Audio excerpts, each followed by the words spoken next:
That's great. Okay. It could go either way. Mew finds the landing there, but Aaron's gonna be able to clutch it up. Will they be able to do a weird overtime? They need one. One player. They can't get it. We'll tack on the damage quick. Out of shield. Parry, big punish. Here we go. Oh, snap.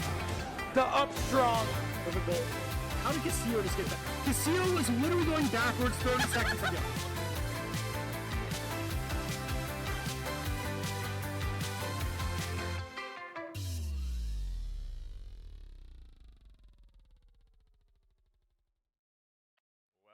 Welcome back, you guys. Good morning. I am Excelsior. I'm here with Zamo. Nice to meet you, my friend. Nice to meet you too. And welcome, you guys. We've got our Collegiate Cruise Redemption bracket here this morning at Riptide 2024. I'm super excited. I love watching the Collegiate teams, kind of duke it out, see which states, are putting a lot of faith in their young players. So we've got a pretty killer bracket coming up today. We've got, if I remember correctly, it's Northwood, or no. Am I looking at that wrong? On stream first, I think we have Oakland versus Miami State, Ohio, or Miami State, Ohio. Okay, there we go. It's a little early for me personally, but I'm super excited to get started here. I think we're just waiting. I think one of our teams is missing right now. Really? If I heard that correctly, but no big deal. We're gonna get that figured out in just a minute, you guys. But yeah, I'm super excited. Here, I can double check just real quick all of the teams that we've got coming up here. Let's see here. Oh, I hear a team. Oakland. Oh, okay. Miami versus Oakland. Yep, Miami, Ohio, Oakland on. All right. And we're gonna be seeing interesting matchup here because if you tuned in yesterday, Oakland does not have their star player. Anthony isn't cool. He had a massive fever. Has some lumen rank points. Yep. Very good cloud, one of the best clouds in North America, but still managing to do incredibly well. Oakland is, and actually the team itself doing well in singles yesterday. Rob, their Snake player, getting an incredible upset on Peebnut. Yeah, I did see that. I've commentated. I've watched Anthony Isn't Cool play multiple times, and I've commentated him a few times. Really solid player, and so he is their best player, but it is still impressive. It shows how strong that team still is, even without their star player. They're really able to step up to the plate and really put in the effort there. So really good stuff to them.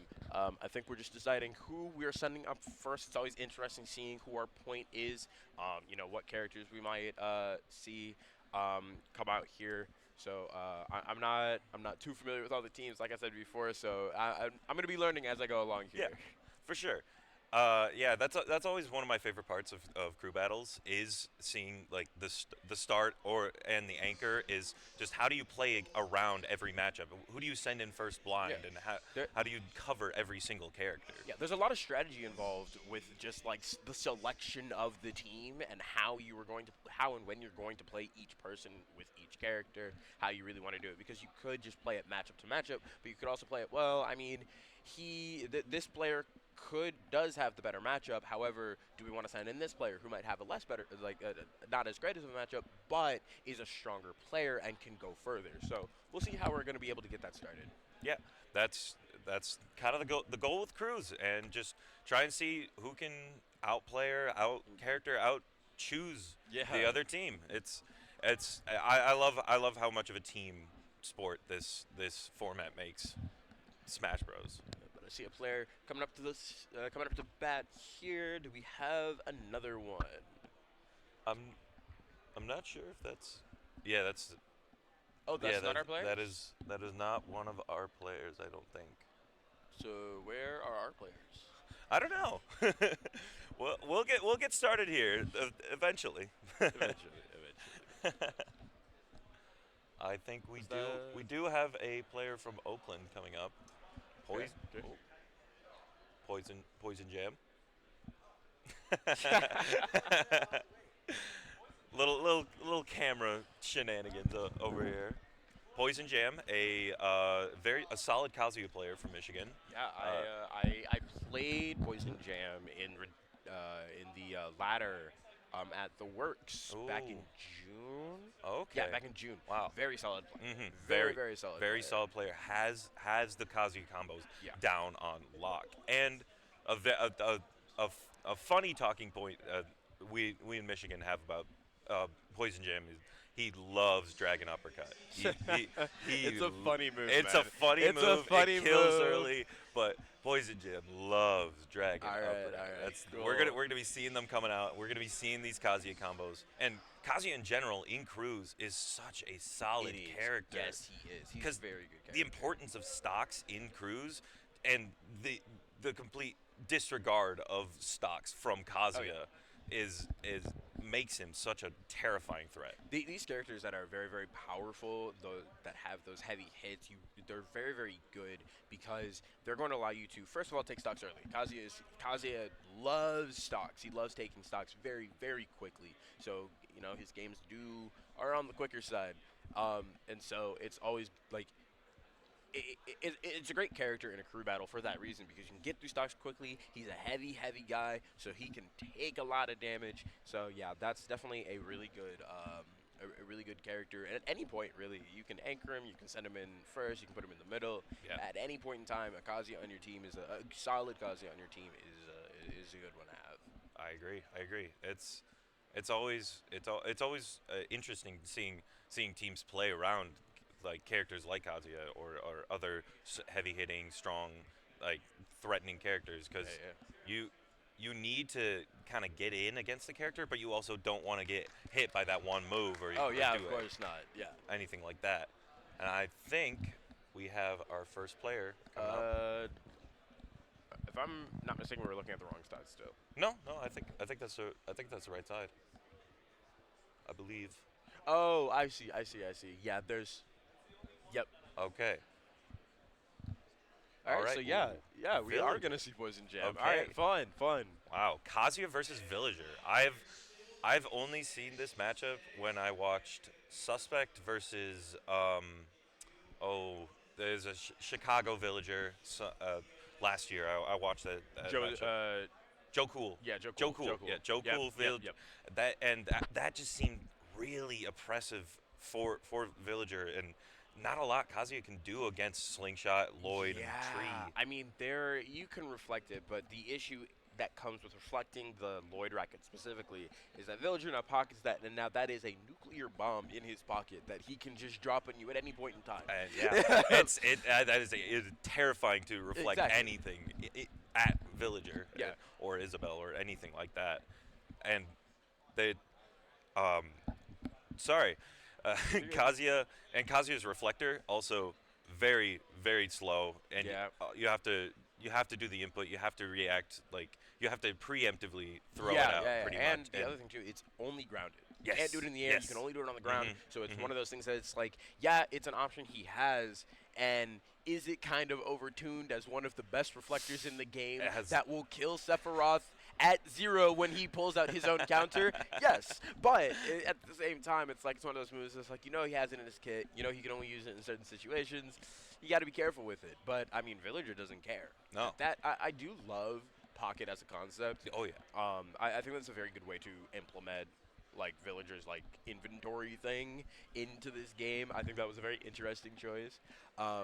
But I mean, it's gonna be hard because I mean Kazuya is slow on the ground. He's got a bad jump squat. His base stats are not great. So that just that zoning is something that he can really struggle with, especially with Villager, because that slingshot is annoying. Oh my god, I hate that move. It is oppressive. Yeah. That is for sure.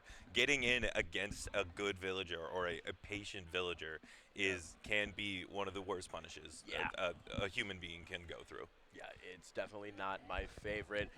Hand warmer. Hand warmer. A hand warmer real quick, so we'll see. But yeah, no, I'm super excited to watch this play. Are we good to start? We'll see Are here. we starting? No, we're good to start.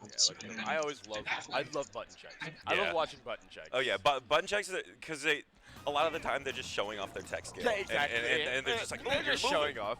And it's like, no, I promise, it's important. It's important. But no, you're just They just showing wanna off. move. Yeah, They just wanna they just schmove want on to them. move around a little bit. I can't blame them. Especially with Ocasio with their crouch dash Oh, yeah, and their for burp tech sure. and all that. It's yeah. A lot of characters can show off their tech skill. I am guilty of this. I play Diddy Kong. I love moving around the stage during a button check. Oh, and that's the first game. Wow. There we go. Oh, Poison Jam takes it. But we'll see. We'll see what Oakland if Poison Jam can't take care of this villager because of the matchup. We'll see if Oakland has an answer for it. Yeah. This is going to be a very important start for Oakland here. So let's Either team. yeah, either team really. And yep, there we see it Yeah. right away. Just a reflector on the Lloyd Rocket, good stuff. But oh yeah, there we go. Ooh, misses the first tech, but doesn't matter. We're gonna keep it moving. Ooh, But that there's the Dragon Uppercut right Yep. there. And well, yeah, almost immediately 75% for Poison Jam. Just like getting a few of these stray hits, and these electrics. He's missing the follow-ups, but they're still just racking up this percent. It's really doing a lot for Poison Jam here. I know the first tech isn't like the most true thing in the world. It's like still very solid, and it's looking like from what I'm seeing, Alpha is actually delaying the tech roll so that he can't. He reflected the dash attack, and it killed. Yeah, that's a Wow. really good call out coming out from Poison Jam here as they continue moving. Wow, that was it. Reflected both Lloyd and the dash attack to cover both options as he was running with. Yep. Yeah, good stuff. Sending out a Lloyd Rocket. We've got the Rage Drive on deck. Doesn't get the down air that we're looking for. The But super armor oh, through, and that'll do a quick 40%. And wow, Villager now having a big laser of his own. But there's Doesn't the matter. Dragon Yeah, Uppercut. it taking doesn't matter. It. Wow, Poison Jam with these Dragon Uppercuts. They're just going left and right, and they do not care. Yeah, Poison Jam did not seem to really care too much about this villager. Able to sneak in a slingshot there to take out that first stock, but Valpa's got to stop the bleeding here. He's got to find something because this is not looking good for him right now. But oh, I saw the vision, Almost. but unfortunately just a little too far off. And barely missing the combo, but still 70%, nothing to slouch at whatsoever.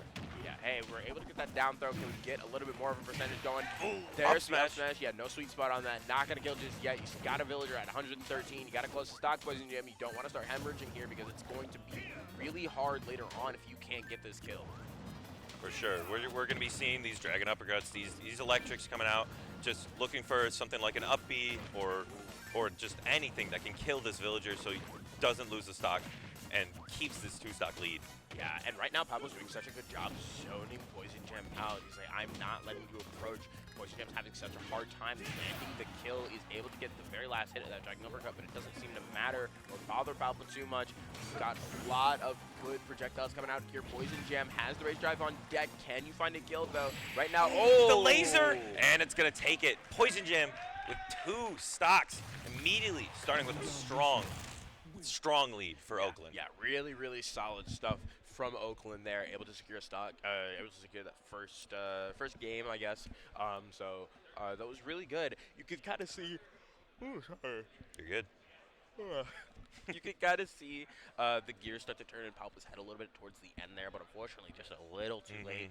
Really would have liked to see a little bit more of the kind of more passive gameplay, kind of sitting yeah. back, putting the tree down, sending that slingshot out. Because a lot of the times, Peppa was getting a little too close into Kazuya's face, and you don't want to get in Kazuya's face. He's going to win that every single time. Oh, yeah. Don't try it. Do not try it. Dude, I don't care what character you're playing. Stop getting in his face. You lose that. You will lose that. So, really, really good stuff from Poison Jam. It looks like we already have another player on deck. I don't recognize him, but hey, we're going to see here who we've got coming up. Yeah, for sure.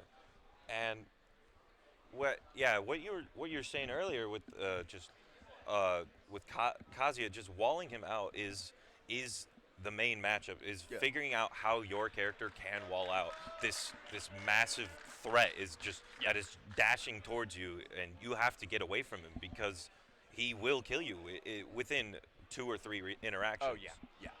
And it's always just terrifying just to find how you can do this. And it looks like we have an Ice Climbers on the screen right now. I am aware that a lot of Kazuya players do not like this matchup. Really? I did not know that. Well, you see, when people say Kazuya only wants one thing, it's electric. Oh, never mind. It doesn't matter. We're on FD. Doesn't matter too much here. We'll see how much it matters as we hop right into this. We get the taunt going up, and see, here's the thing. When it comes to the Ice Climbers, Kazuya is such a big body. For them, they love to get that grab, and you can already see it right away. The second Poison Jam got in, he was unable to really do much.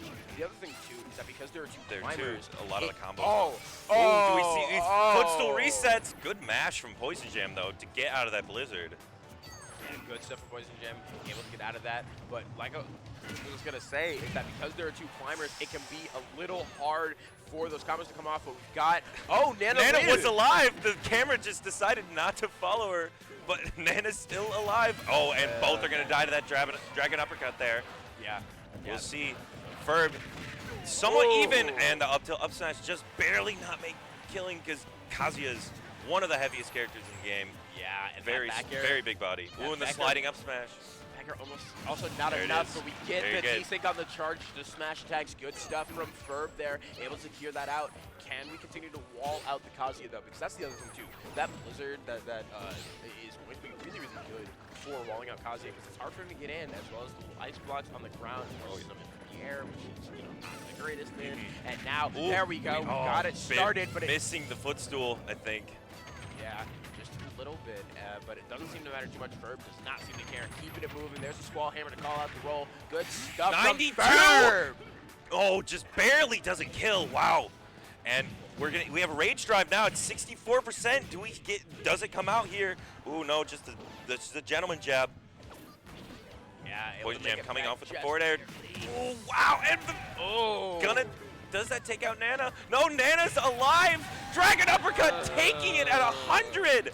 Poison Jam taking 5 stocks against Miami, Ohio right now. Yeah, and looking to take a 6th one, but Ferb not out without a fight. If you can just get a back air or a quick smash attack, you might be able to get something, but Poison Jam is not looking forward to that. The Dragon Uppercut! No, Nana's still alive. Nana's faking us out. And that bagger's going to take it, but not before Poison Jam takes out almost half of Miami, Ohio's stocks. Yeah, Poison Jam did such a solid job there. It's really hard for them to get in, and I think really it was the FD pick. Personally, I don't care how good your character is against Kazuya. Do not take him to FD. I agree. Don't do it. I agree. See, personally, I play Steve. I think that is a very fun matchup for me. Yeah, I'm still not playing him on FD. Not at all. I'm not taking him there. Don't take him there. Yeah, you can even make your own stage, and you don't want to take him there. I don't want to take him exactly. there. Because that is where he's really going to strive. Not having any platforms to worry about. You don't really have a lot of options to escape against him. He is going to do a lot better on that stage. So even if you are super confident, you're not beating Kazuya on FD without some tricks up your sleeve. Sure. But good stuff to Ferb, able to just narrowly close that out. But speaking of tricks up your sleeve, Ice Climbers, not a stranger to that either. No. Ice Climbers can take stocks as well. Oh yeah. Good Ice Climbers like Ferb will be able to just obliterate some stocks if they get their good decent combos off. For sure. They're so good at it. So it looks like actually we've got Rob coming up. We got Robbie coming up to the plate, and we got Snake Ice Climbers. I don't think that's a good. I don't think that'll be a good matchup for Ice Climbers. The grenades would seem to interrupt a lot of combos and not allow you to do a lot. I'm trying to think how that might go. I mean, I guess we'll see. At least for a little bit here, how that's gonna go. But yeah, no, the Blizzard might be able to stop some grenades or Nikitas, but I'm not sure what Ice Climbers can do against a lot of Snake's shenanigans, I guess. I'm curious to see how those ice blasts interact with grenades. Yeah, true. I don't know if they'll just like pop them, if they'll go through them, if they'll bounce back. So we'll see how that interacts. This is a matchup you don't really see a lot. No, you don't. Not a lot of Ice Climbers and not a lot of Snakes that play against Ice Climbers, I guess. Yeah. But I mean, hey, look, when it comes to Ice Climbers, Ferb is, I know, one of those lab demons. Oh, yeah. So we'll see. And yeah, all right, it just blows them up. All right, good to know. All right. That could either be really helpful or really detrimental, depending on what time you use those ice blocks. But right now, Ferb unable to really grab. Like, he really wants to, get that grab on, but unfortunately isn't able to. The extension off of Nana to then hit Popo off of that back air. Really good stuff coming out That from back air, Rob there. that back air was such a long hitbox, just really covering both climbers, and not a lot that Isis can do about it. Oh, yeah. Trying to get the jab. Yeah, I saw the jab reset coming, but unfortunately for Rob is able to just jump right out of it. That shield looking a little thin from Ferb, but very even game right now. Their stock count. Yeah. Percent. Percent-wise, it is a very even game. But Rob, I mean, he's playing Snake. That's a heavy boy, but able to take out the Nana. Good stuff. So now Ferb is going to have, if Ferb wants to take this, Ferb is going to have to play this entirely with Sopo. F smash clanking with up tilt. Both of those moves would have killed Nikita. Taking it. Ferb unable to even up anything whatsoever against Rob. Yeah, Rob, just such a display of dominance coming out from him there. Oh, yeah. Really good stuff. Really enjoyed that. As it looks like, did they send up their next player right away? I think so. All right, they were ready they for were it. ready. They were ready for it. I'm curious to see who this player is. Because there was no hesitation on who was coming in next. This has to be either a very comfortable matchup for the player or for the character. Yeah. We'll definitely see. We'll see.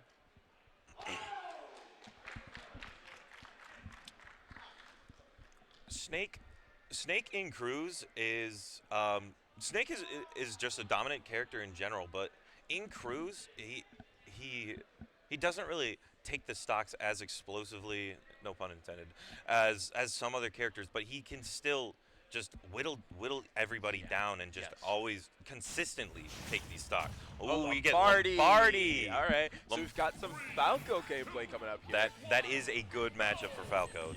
That frame one reflector can really get in the face of Snake and the grenades, and the combos the true combos that Falco has can really just mess with Snake. Yeah, so we'll see how Lombardi is going to go with that. Yeah, Miami, Ohio is not phased at all, and for good reason. Lombardi, one of the better Falcos out there. And, as a person from Chicago, I see a lot of Falco. Oh yeah. I see a lot of Falco where I'm from. As someone from MSU, I also see a lot of Falco. The Midwest seems to love them some Falco. Oh yeah. The bird, the bird that they love. Yeah, well, that's one way to put it. Ooh, Lombardi, that up smash, almost taking it. Another up smash! Massive up smash. Gonna take it off the top. Early lead from Lombardi. Yeah, really good stuff from Lombardi. Able to secure an up smash there and for the kill. And now we're just gonna keep moving, putting on a lot more pressure. I love that little that laser blowing up the grenade. Yeah, this is somebody who's very comfortable in this matchup. Oh, you yeah. can tell, and that is why they put him in here. Oh, wow, what a call out. It's F smash.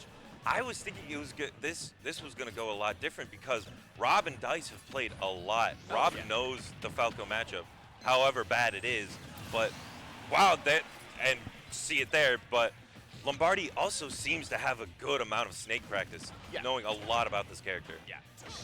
Lombardi does not seem phased at all. He's going in real deep. Does that, Oh, I that think that's was it! oh. Wow, that was so smart from Rob, taking his own stock just to cheese Lombardi at 30. Yeah, I mean, hey, in these situations, sometimes you got to take everything that you can get, so it's good there because if he wasn't careful, he could have lost his stock there. One dare from Lombardi would have been the end, so really like the initiative come out from Rob there, but I mean, hey, it doesn't seem to matter too much because Lombardi does not care. He is keeping it moving. Oh yeah, Lombardi with these solid Falco combos, just continuing to rack up this percent. And again with the project reflector, just not caring about a lot of snakes like deal, and that up throw almost gonna kill. Yeah, that up throw doing a lot of damage there. Lombardi sharking in the water there. You gotta get out of the skies there, Rob. That is Falco's territory, so you gotta be careful. Ooh, so much pressure. Oh, it's very close for Rob, but it's entirely possible for Snake to take these stocks and up tilt at 100. Going to take it.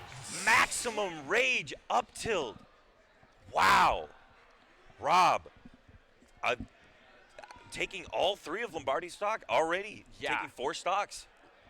That was a stressful moment there. I didn't think that down throw up tilt was gonna kill. I didn't either. I'm surprised. Yeah, but I mean, hey, Falco is a lighter character, and that up tilt is strong.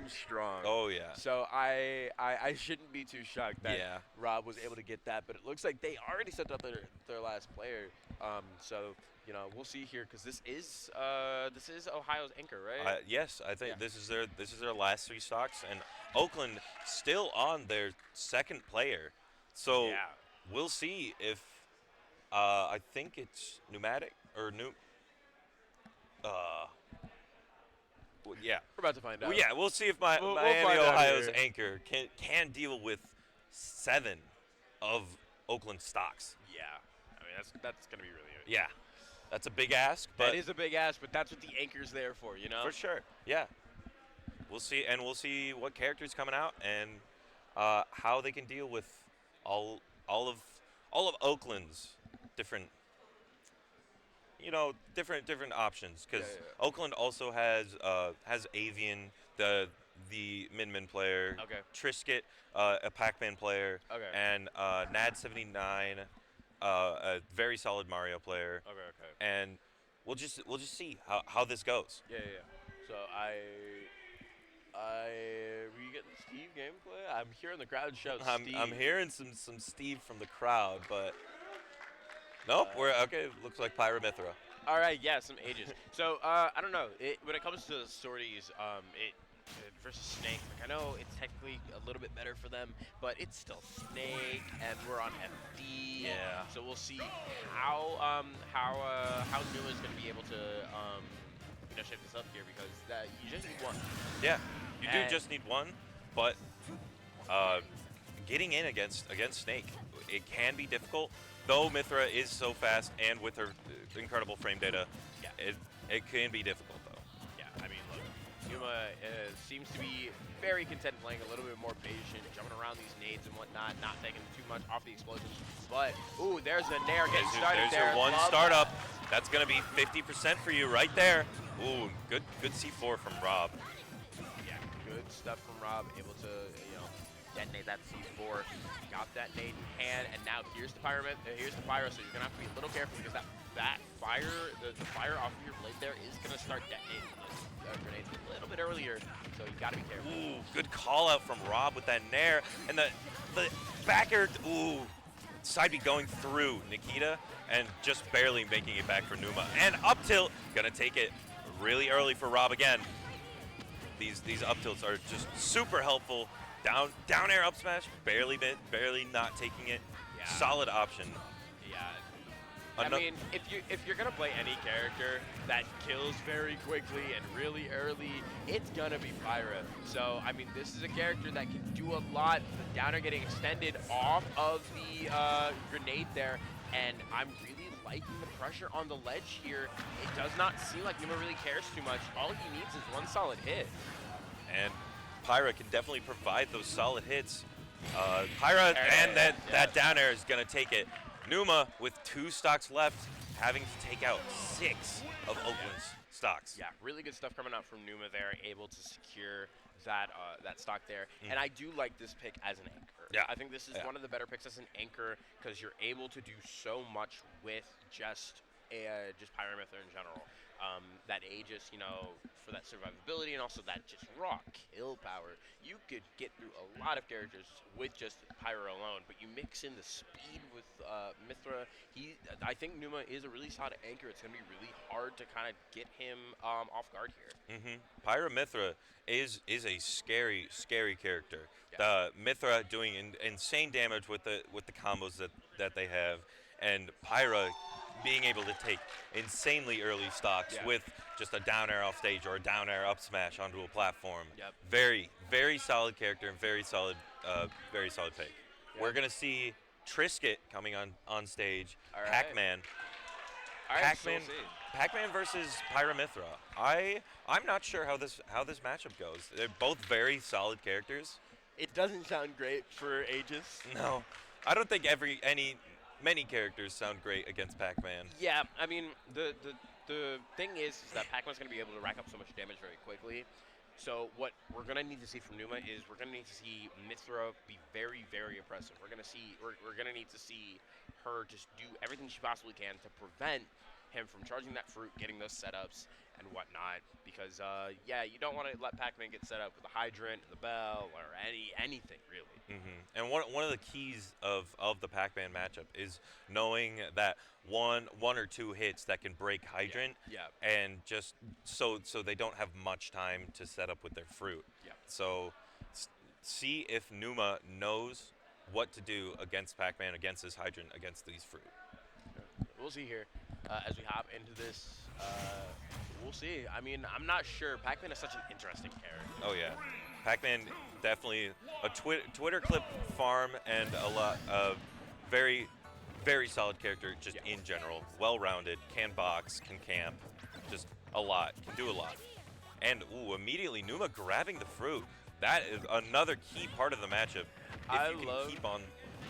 Sorry. I just love when people grab fruit and the Pac-Man still tries to charge it and he's like, Numa knowing to use the platform to take a very early stock. Yeah, that was really, really good. Jumping down there to take that platform, but a quick F smash. Not going to take it just yet. Love the switches from Numa. Very good switch to avoid that key. Yeah, I love the switches coming out from Numa there to avoid the key and whatnot. That trampoline is going to put us, gonna put a lot of damage out. Let's see here, can Numa continue to fight off Trisket? Because Trisket is having a really hard time right now. Yeah, Numa, besides that incredibly early stock, isn't seeming to really get in against his Pac-Man. Yeah. We'll see if. Good down angle F tilt. Little kick on a little kick. Yeah, because I mean, if you're too far away, that up B does not snap to ledge. So you got to be a little bit more careful with it. Good recognition coming out from Trisket there. Oh yeah, for sure. And we'll see if Numa can figure out what to do against this Pac-Man and just get in, and maybe we're gonna see a Pyra switch just to get an early stock. I don't know though. Yeah, I love the attempt on the 2-frame. Unable to get it though. Trisket really, really keeping it moving here. Able to keep on a lot of pressure. You're on your last stock. You got to find something. But that up smash. Wow, very good recognition from Numa.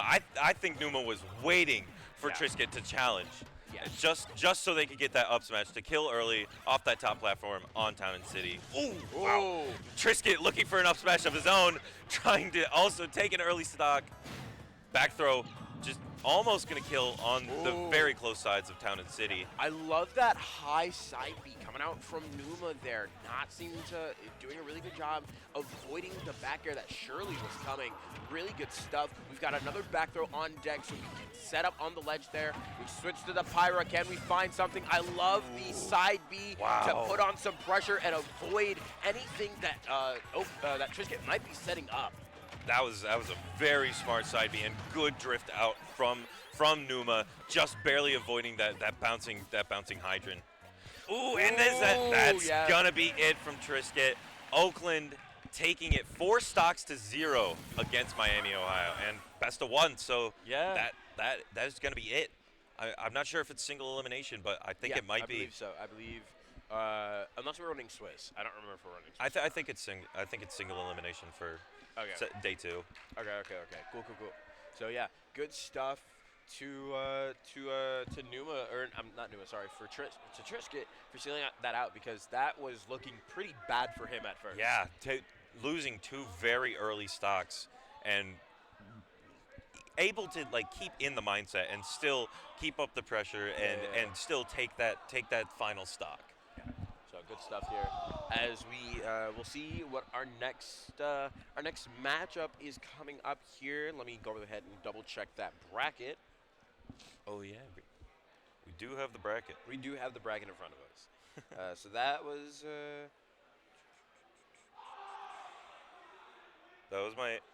Miami versus Oakland. Okay, we could be seeing Akron, Manchester, UNCG, George Mason, or LCU versus the winner of Cincinnati and Tennessee. Yeah. So we'll see. We will see, yeah. All of these teams incredibly solid. Yeah. And it just shows how much talent is here that all of these teams didn't even make top cut. Right. The 6 teams in top cut are cut above the rest. Yeah, definitely players that I wouldn't sleep on in any form. Every player on every team, I think, in the top cut are players that a lot of people would recognize the tag of. Yeah. And they're known for their skill, for their dominance, but again in the gold bracket, there's still players that are known for this dominant performance. Yeah. We had Anthony isn't cool, who couldn't make it, but there's Scrubbed Out on Manchester, one of the best sword fighters in the world. Yeah, Duck Scrub. 190, very good. Diddy Kong, and I don't know a lot of players. I'm just trying to Try to remember what you can find. Yeah. And I think Space Miner is on UNCG. Space Miner, very good Toon Link. Okay. Who can pull out some things with the funny child. So yeah, we're gonna just hop on a quick break here, but don't you guys go anywhere. We've got more sets coming your way. All right.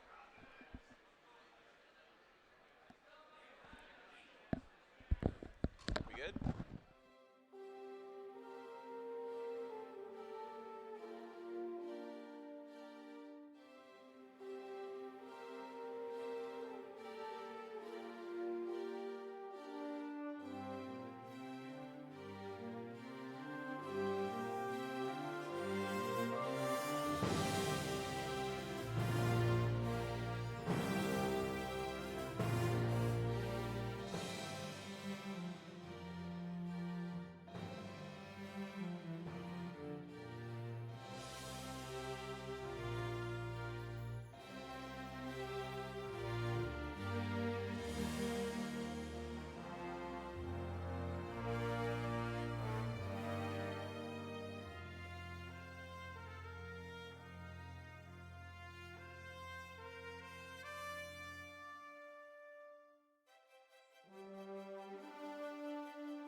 Welcome back, you guys.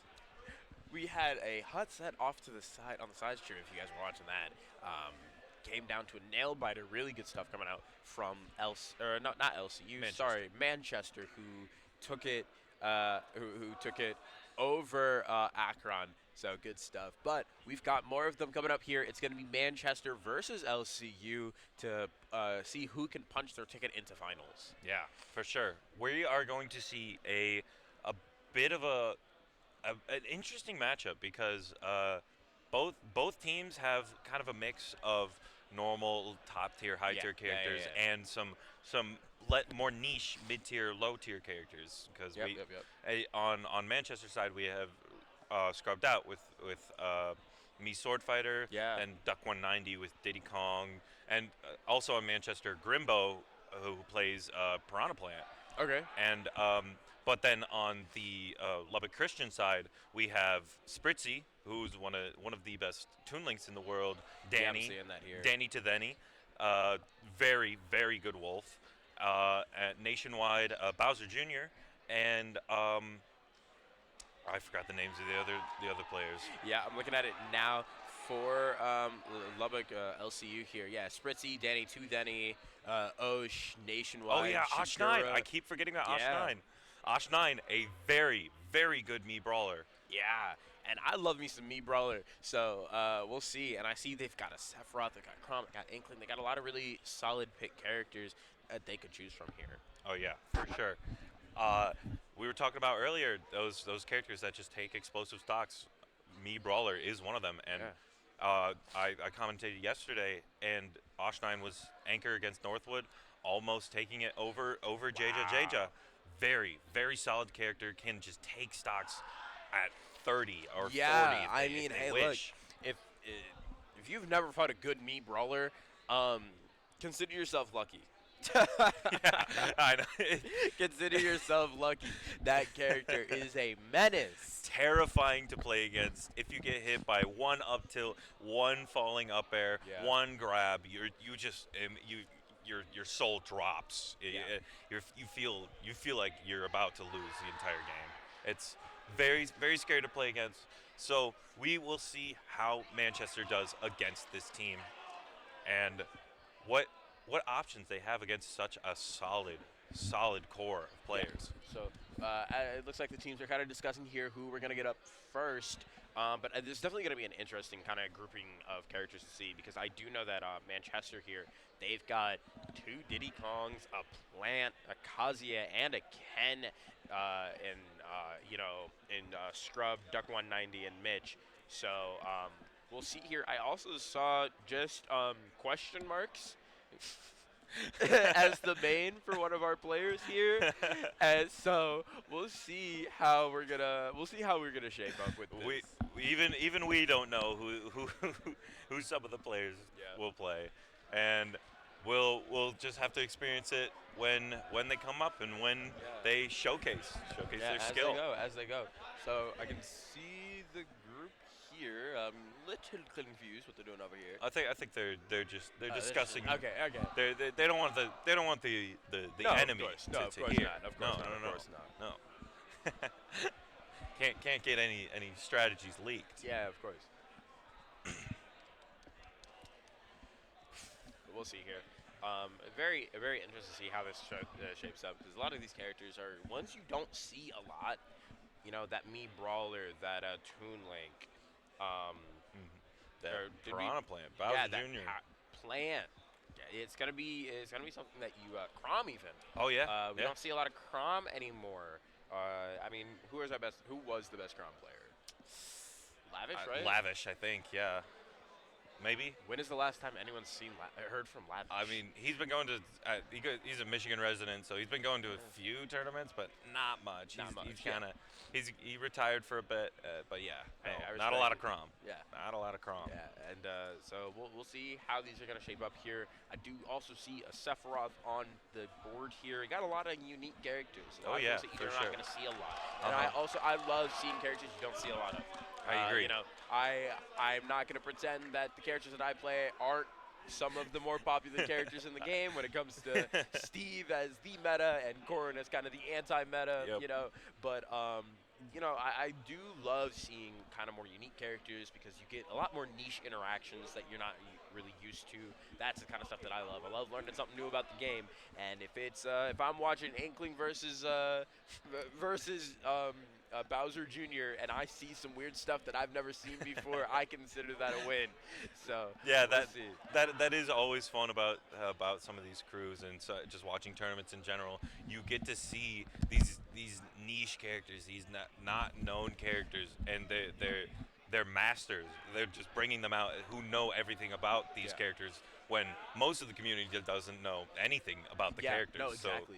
So just getting to experience seeing like a new combo or an interaction, and it is always really fun to experience.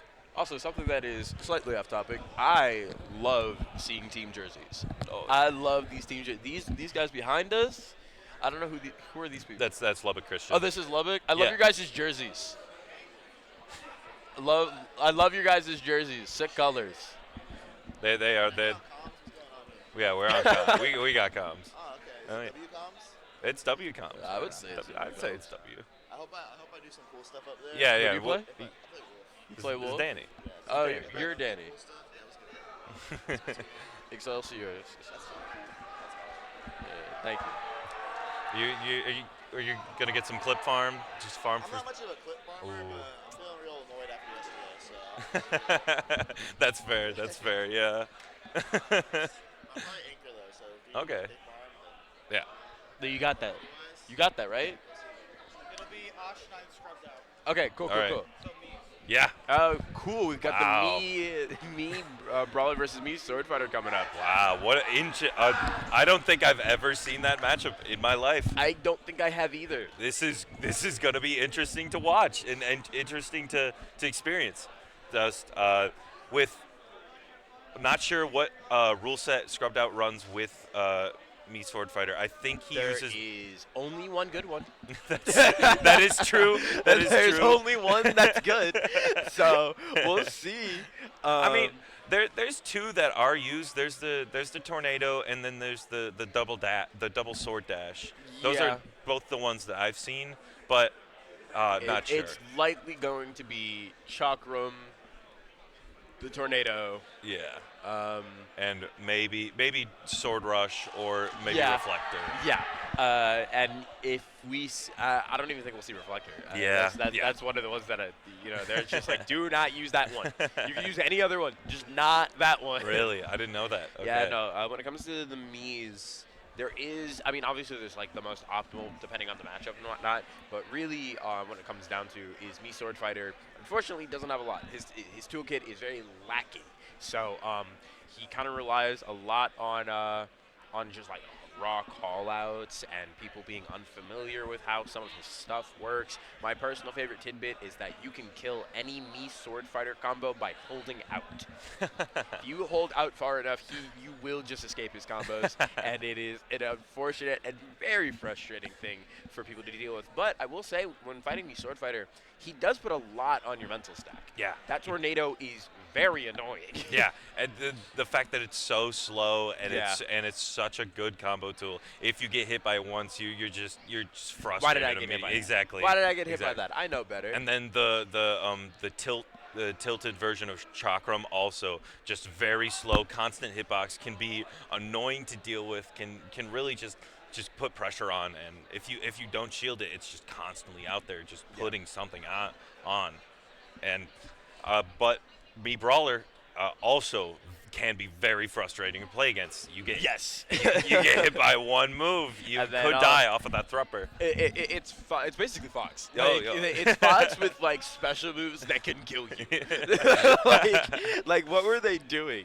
But I mean, I love watching me Brawler personally. I think the character is super sick. I think that I am in the minority. I think Cheese is funny. Oh, Cheese is hilarious. Cheese is I'm awesome. glad you and I are on the same page. We're going to have a lot of fun for the rest of this vlog. But here's Osh and Scrubbed Out hopping right into this. Ooh. I saw the Chakram. No, or that- not the Yeah, that was Shuriken a was Shuriken. another one that we see a lot. Yeah. So we'll see here. But yeah, those up airs are going to be so good for Osh. I mean, those aerials on shield in general are usually There, so sick. that's Loves that gonna- into the Thrupper, but it's not going to kill wow. just yet. Surprised that didn't kill. Yeah, not a lot of rage sitting Yeah. on deck for that to kill just yet. But, I mean, good stuff for Osh for putting on a lot of that damage regardless. Yeah. What I don't see a lot of people talk about enough is Mii Brawler's Nair. It is a frame 3 move, sets into tech chases, leads into combos. A very, very good move. Yes, Ooh. very, very good move. What we're seeing from this loadout is what I think we have from Osh. Yeah, there's that back air. That back air is going to take it. But from Osh, we're going to have shot put, I believe, suplex, Oh, I love that move. Thrupper, and feint jump, I think, is Osh's main loadout. And what I think Scrubbed Out has Shuriken, dash, sword there it rush, is. and the side B sword dash as well. Yeah. And then I forgot the name of the up B. Hey, look, man. I did too. Honestly, I was surprised that you got as many as you did because I don't know the names of all the moves. I've got a few. I think those are the only ones that I know. all right. So, but we'll see here. Scrubbed is kind of having a hard time, securing this first stock here, but we're able to get it down air. That is Landing gonna down secure the air. stock. Gonna Yep. take the very even game right now. Scrubbed Out, not showing why he is one of the best Mii sword fighters in the world, able to keep up with Osh. Ooh, barely avoiding that grab. I love that delay on the neutral get up to avoid getting grabbed there, knowing that Mii Brawlers love to get that grab on that platform from that down throw Thrupper. Good stuff. Also, But great Osh- DI from Scrubbed Out right there with those up airs, just barely avoiding that up air up B. Oh! Parry up smash, gonna take it for Osh. Yeah, no, a parry up smash, really, really good stuff coming out from Osh there, able to secure a stock. Yeah, for sure. And we'll see how this goes because Mii Brawler can just rack up this percent with these up airs, these nairs, up tilts, and we'll see. And on PS2 can definitely take an early stock with improper DI, but it seems Scrubbed Out knows this matchup. But I don't know if Osh does with that not DIing down throw up air, but that's gonna take it, and we're even stocks. Yeah, we're sitting at even stock count there. I love the mix with these kind of custom combos. Loving the use of the side B to cover air dodges. That's some really creative stuff coming out from Scrub there, something that I don't see very often. Wow, these aerial side Bs are covering a lot of space, and it's very safe option. Again, Scrubbed Out knows the DI to not get hit by these up air up Bs. But the other thing too is that when it comes to that Thrupper, you can SDI down and get through it. But Osh doesn't seem to need it. Throw in the shot put, and but Scrub fighting back just barely. Can he find it? And there's the up air! Take it, Scrubbed Out. Very, very good performance with these side Bs, with he's these hitting the dance neutral on him. Bs. He's hitting the dance on him. Look at him go. Oh, Is he Scrubbed wearing- Out. Oh, he's Is he dancing wearing on him. Kane swim shorts? That is incredible. He is wearing Kane, Raising Kane's swimsuit. I've got to respect it. I have to respect it. That is incredible. Raising Kane's swimsuit, playing Mii Sword Fighter, beating Osh9 to go up one stock against Lubbock Christian. Yeah. I mean, hey, here's something that's really good for them at least. As they send in their next player, I see him walking past behind us. Or not, maybe. I do think that it's good to start off with Scrubbed. I think that a lot of very important things when it comes to having those kind of niche characters on your team, you kind of want to have them as your point. Because you have to be real confident to fight a Mii Sword fighter. If you've never fought one before, and it's going to be one of those things where it's like, who can adapt faster to this character that you don't see a lot, and it's hard to get practice for. And with the double blind pick at the beginning, it's a surprise. So you don't have the mentality, you don't have the time to think, oh, this is what I'm playing against, this is what I have to deal with. You're kind of just you see the character select string, press start, and then you go. Then you have to deal with the Mii Sword Fighter then, and without knowing what you can do against it. Yeah, exactly. So I do see our next player there.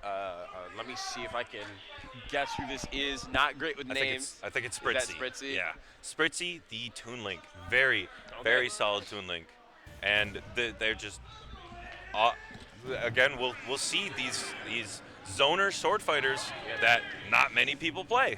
Yeah. I mean, hey, okay. In Chicago, we've actually got 2 of these, 2 or 3. Really? Toon Links, yeah. Wow. That I play Okay. more than I would like to.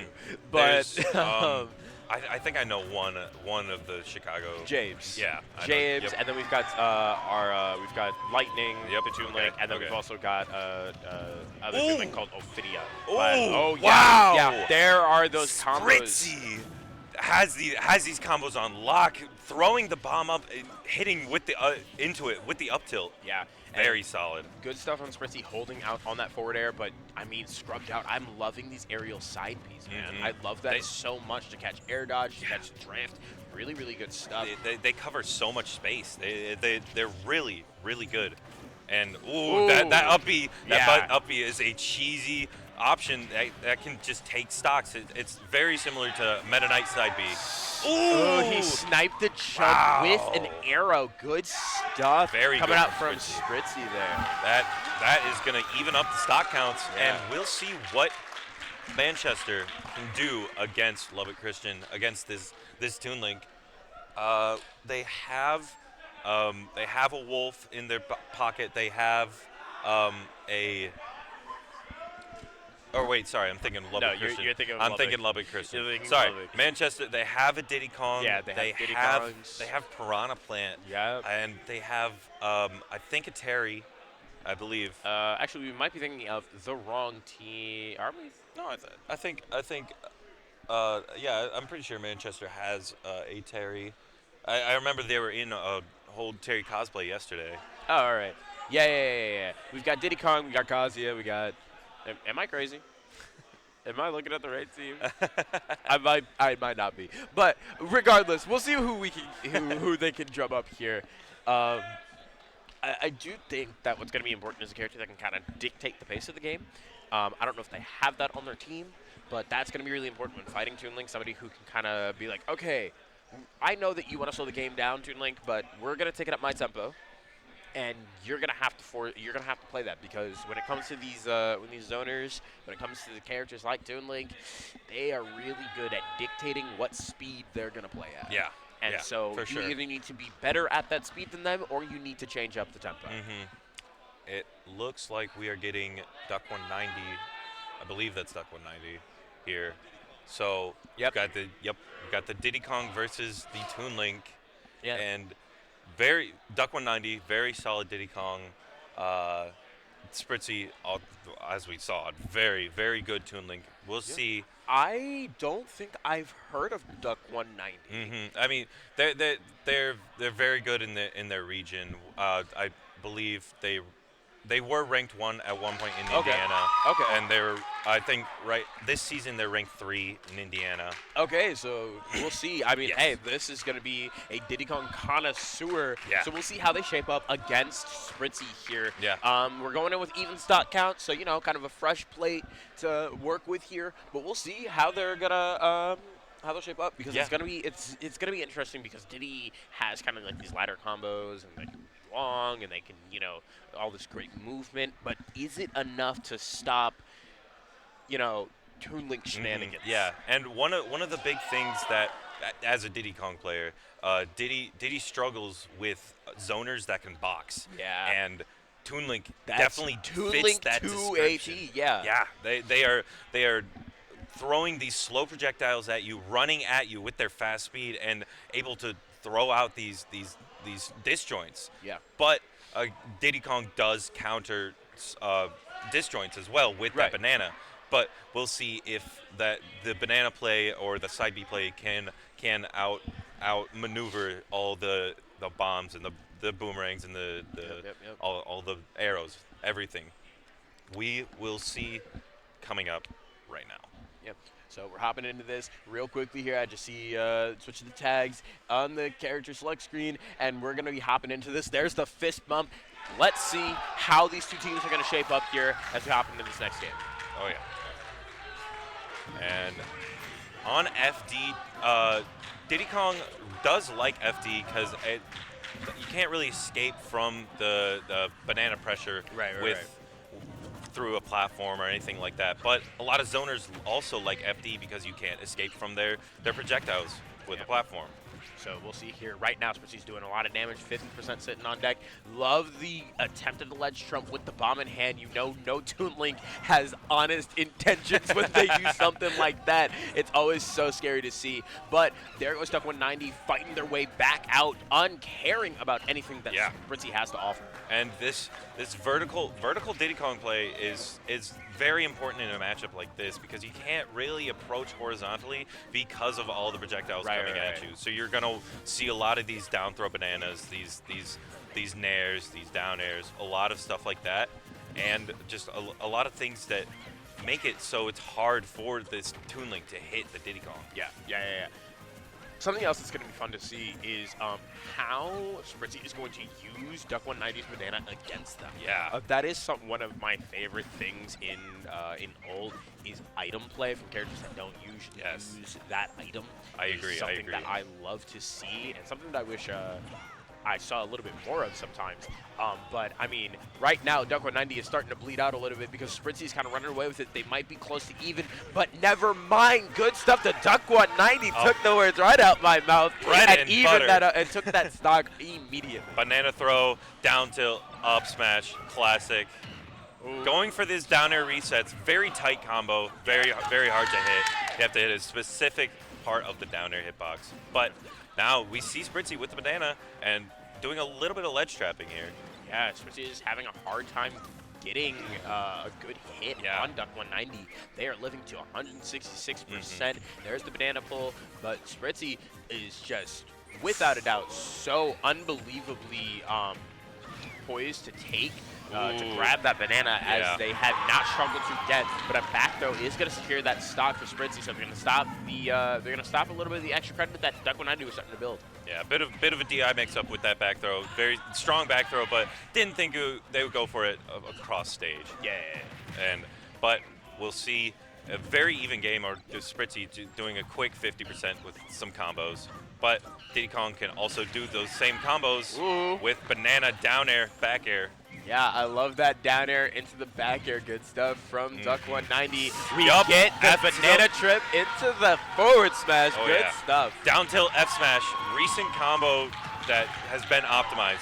Very solid kill option just to get him closer to the edge, get an early kill. Now, Duck 190 looking for nair, down air. These nairs coming out of the ledge. They're wanting that early stock just to take a 2-stock lead against Lubbock Christian. Yeah, right now, Duck 190 is doing such a solid job playing around everything that Spritzy wants. Spritzy's having such a hard time actually closing the distance against Duck 190, and I'm really loving just the aggression that they're showing against this Toon Link. Yeah, no, they are getting in the Toon Link's face. They're not letting this Toon Link breathe. Just barely missing the combo. A very solid setup.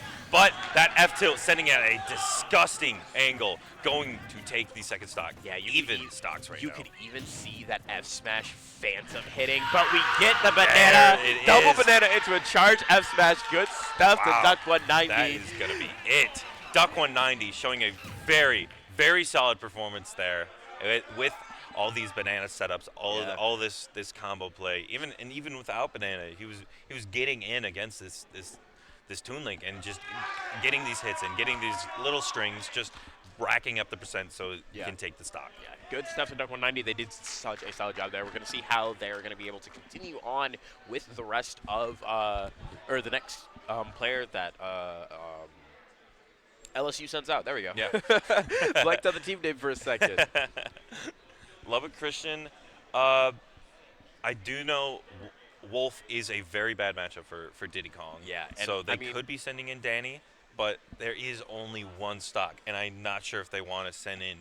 Well, they were telling me earlier when they pulled up here that they are keeping Danny as an anchor. Yes. They don't want to send in Danny too early.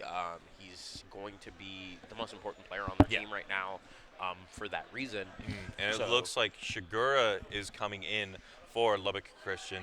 I'm not sure who Shigura plays. Pulling up right now. Yeah. That's what we got it for. Sorry. We've got a Crom. Crom. There's the Crom. There Okay. we go. All right, There. I'm excited. Ooh. I'm not sure about this pick though, because Diddy Kong does very well against Crom. Who doesn't do very well That's against Crom? that's He's fair. a fun character to watch. But Mhm. hey, if you can, he can also kill you very early. You know, I think people kind of forget that although Crom is probably one of the worst characters in the game due to simply that recovery being so abysmal, I do think people kind of sleep on him a little bit because that damage output, that speed, that having that speed with that sword, with that damage output, and that kill potential is so good to have. Yeah. So we're gonna see how Shigura is gonna face up against Duck 190. But like you said earlier, Diddy Kong doesn't seem to care too much about those disjoints, man. No, so no. you can throw that disjoint all you want. You can get those combos all you want. You know, wall people out. But once he pulls that banana. What do you do against the Diddy Kong, man? I'm not sure. But Crom can definitely press some buttons, and that can be an issue for a lot of players. Ooh, I really like Duck 190 turned around before Shigura had ever even thought about pressing a button, knowing that they were going to be able to get a solid punish no matter what they did. I love seeing just small interactions like that, small gameplay, small bits of gameplay that really show you how confident a player is. Yeah, and we're seeing a bit of this, these pop gun cancels. We're seeing Duck 190 with the movement, and Shigura keeping it even though now has the banana and it has Duck 190 in the corner. Yeah. Ooh. The Jair coming out, almost taking it. Yeah, unable to actually secure the stock on Duck 190, but good stuff. Got the kill spark, so you know you're in the threat range. There's another back air, really solid play. Going deep for it. Ooh. I respect the effort. It's scary though. It's scary going out there as Crom against a character like Diddy Kong, because he can throw out a move and Crom could just die. Yeah, exactly.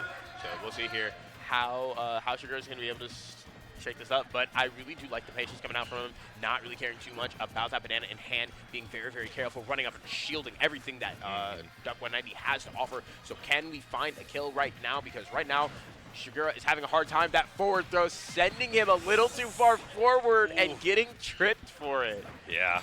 And the F tilt getting a kill spark. That's not going to kill. Yeah. That's not going to kill. This game loves fake kill screens. I love the attempt on the back air, but unfortunately for Shigura, it's not going to come out. Yeah. And right now, Duck 190 is a shark in the water. Got to be careful. Scary. That Z drop out of shield, such a solid option. Frame 4, but slip on banana gives you barely any punish time. So going for a hard punish like up smash rarely works. But we'll see if Duck 190 can take this first stock, or Shigura can even up the stock count. Yeah.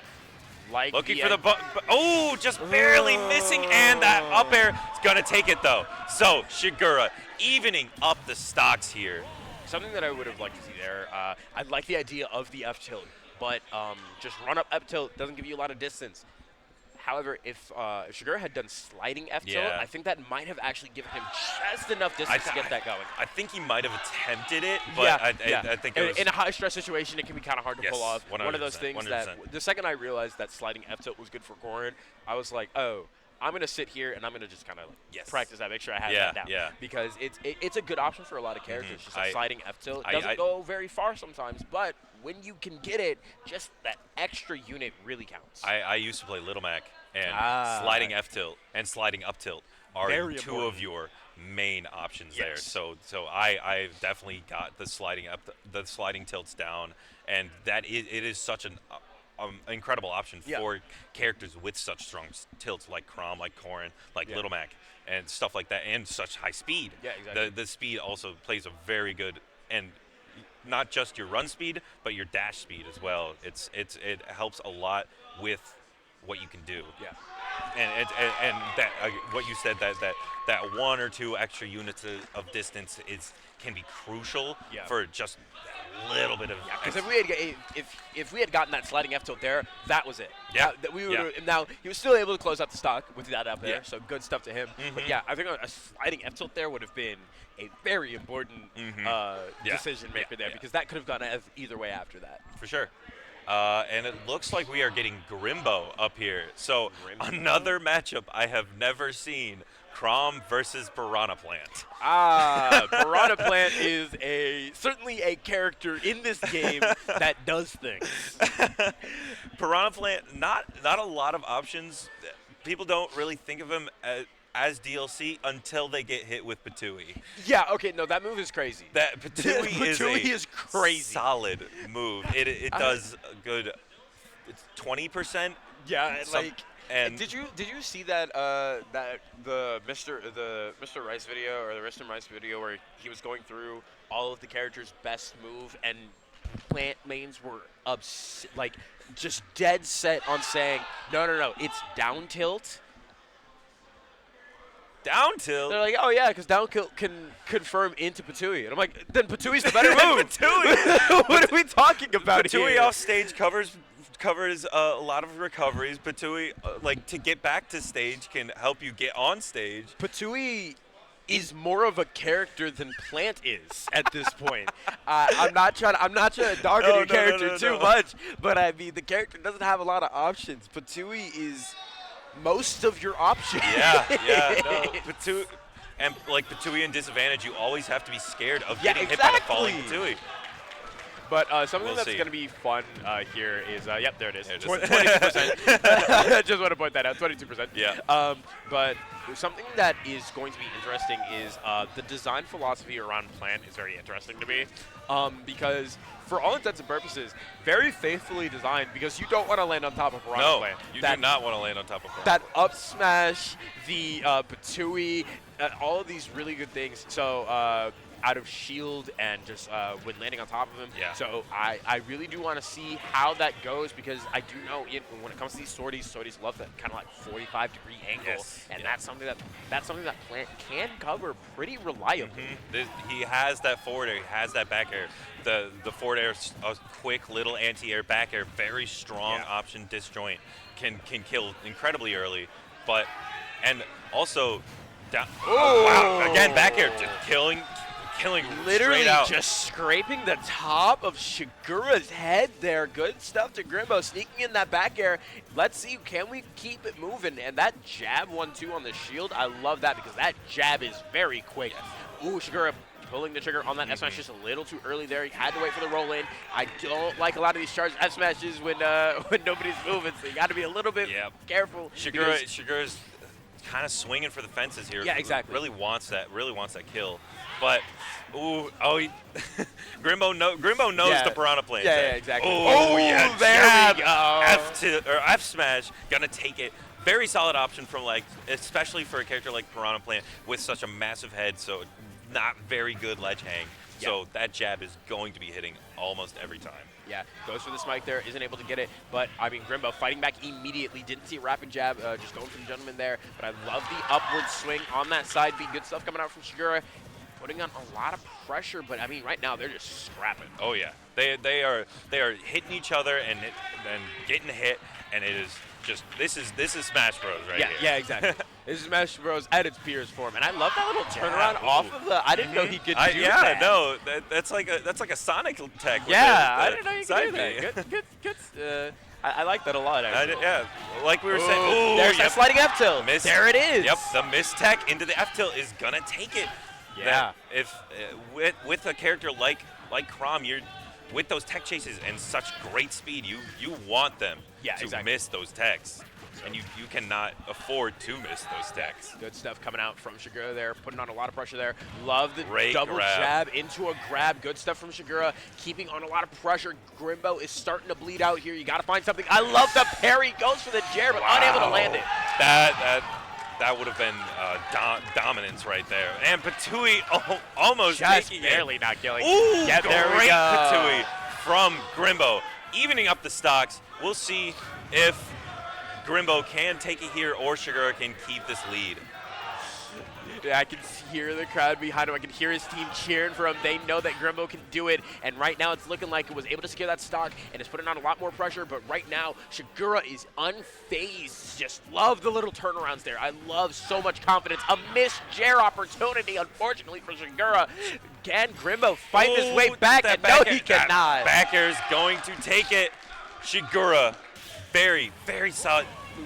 We saw towards the end there, Shigura just started ledge trapping, and there's not much Piranha Plant can do. He has that turnaround tech that we saw, but as soon as Shigura got hit by it once, didn't get hit by it again. Exactly.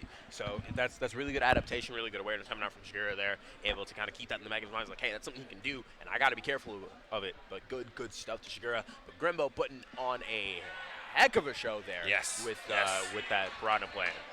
They're very.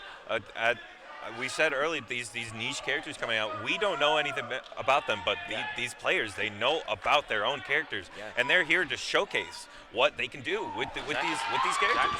Yeah. So yeah, coming up next year. Who is that? Not sure. Yeah, I just can't see his face. Yeah. That's how we're in Jersey, so no name behind it. But we're gonna figure it out here. Yep. So they do have a few options here, because that is Lubbock, right? No, that's Manchester. That's Manchester. I believe it's Kazuya. Kazuya? I think. I'm not sure though. Is it Bars? Because we've got Kazuya, we've got a Ken, we've got another. Yeah, it's Bars. Bars. All right. So we'll see here.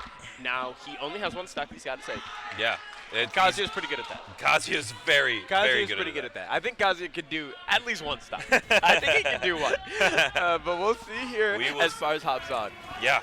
I don't think this is a great matchup for Crom either, because what is a sword to invincibility? Yeah, exactly. But also, what's a good matchup for Crom? Yeah, that's true. We get the taunt up, and they're off to the races. Shigura swinging immediately, because you know that you cannot allow Kazuya any time to get set up. But there it is, misses the nair to start that off, able to get a jab, but no forward air, because that. No forward smash, because that up air is frame 4. Fantastic combo breaker. Fastest up air in the game, tied with Meta Knight, I believe. Yeah, something like that. And it's very, very solid move. And we'll see if Pars can keep Shigura walled out here, or if Shigura can get in and maybe take the first stock and get an incredible lead. Right now, Shigura is doing a good job building a lot of rage here. When it comes to Kazuya, I know that big push runs are kind of really important for him, really scary for him. I love that. There it is. Ooh. Wow. Yeah. Following Pars off stage the entire time, just throwing out these hitboxes, not letting him get past. Yeah, but that flash combo is going to put you off stage. Really like that air dodge coming out from him, and I appreciate the attempt on that F tilt coming out from Pars there. Very but close. Got the chase. Yep. Good there stuff. It is. Okay.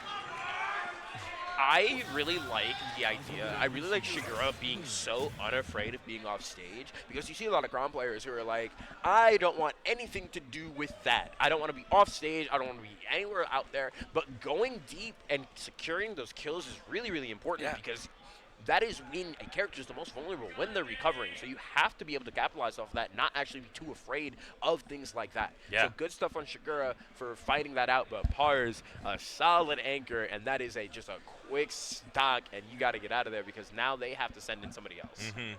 Well, we're going to see, we were talking earlier, Danny is going to be their anchor. Danny, not unfamiliar to the Kazuya matchup, has played this matchup a lot of time, has played against Wilds, has played against very, very good Kazuyas, and we'll see if Pars can show Danny anything new and see if take it over Lubbock Christian. I think that Wolf probably has a pretty decent matchup, because I mean that he plays really, really well in that mid range, you know. Yeah. So we'll see how Pars is going to be able to shape up against that, because you're also down 2 stocks, right? You're the last bastion for Manchester here, and Lubbock very confidently said earlier that Danny is their anchor.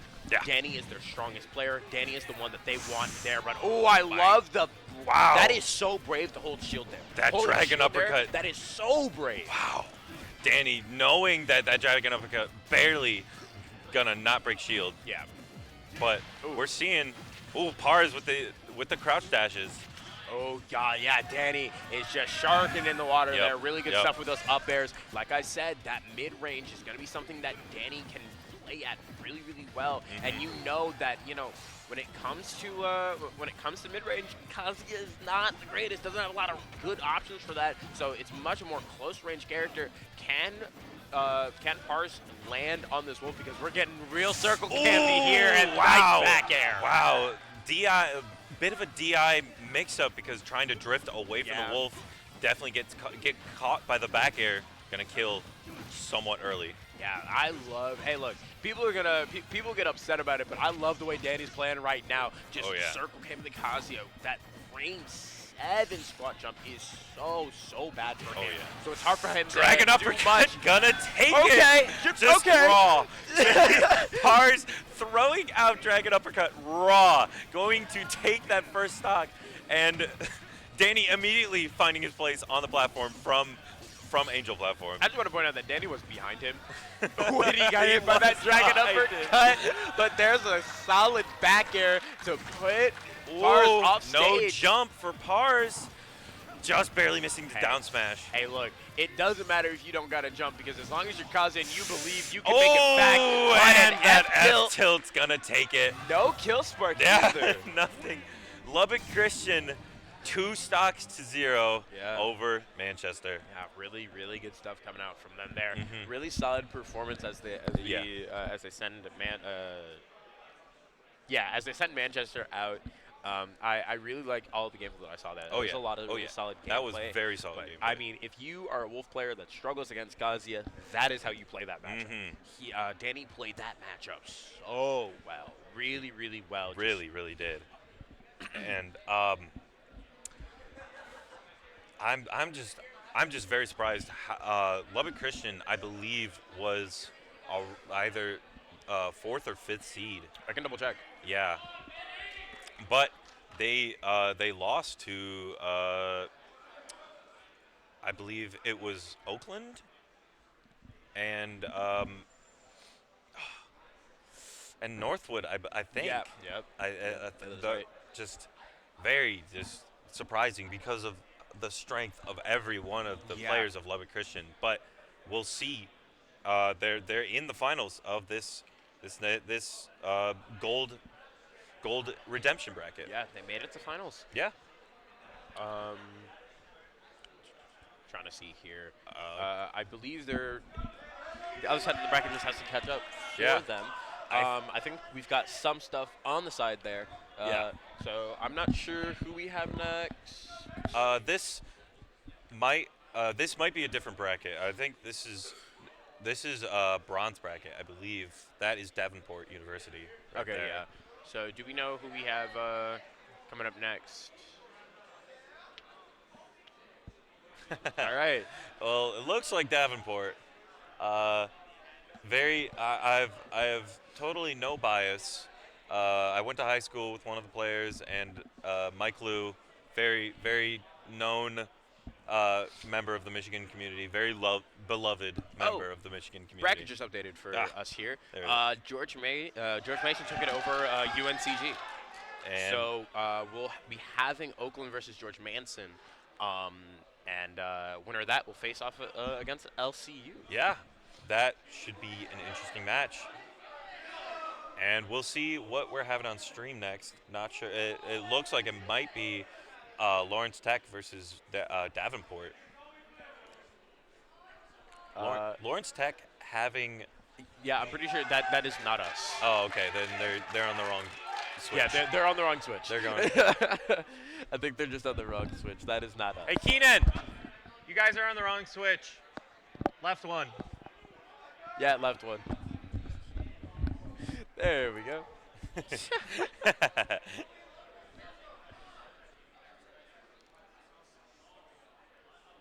Yeah, the right switch is gold, guys. Yeah. Right switch is mainstream. Left switch is one of the side streams. Yeah, they're on the left side switch. Then. Yeah, they're in the bronze bracket, but I think. Yep. Is Oakland playing Mason right now? I'm not sure. No, Oakland they're scattered. I'm seeing the players. Okay. So yeah, I guess we're just waiting on Oakland and George Mason then, or George Mason. So let me see who is on our teams here. Oakland and George Mason. Yeah. Oakland has Rob the Snake, who we saw Right, earlier. right. Trisket the Pac-Man, who we saw earlier. Avian, Poison Gem, Nat Avian, 79. Poison Jam. Okay, yeah, Yep. yeah, I remember them. And now we're looking for George Mason University. Trial and Error, a Ken player. We've got Okay. Ripcord, a Rob player. We've Okay. got Drew 2, some hero action. Oh, okay. Ripsticks, who I recognize, I think. That's a Diddy Kong. Crab Woman, the DDD player. Yes. And then we've got Alternus. Alternus. Yeah, Yes. the little Mac. Okay. I do know Alternus. Yeah, I do know I Alternus. know Alternus. I want to see some Crab Woman. I gameplay do if want to I'm- see if I'm Crab being Woman honest. gameplay. I love the tag. Love the tag. So we'll see where they're at here. Got a lot of players scattered around here. Why Yeah. are we moving over? I don't know. That What? No. Are you mainstream? Oh, they're on. I'm so sorry. Yeah, you're on mainstream. Okay. My bad. All right. All right. Well, coming up next, I guess we have. Are we casting that, or are we still? Oh, we are casting that.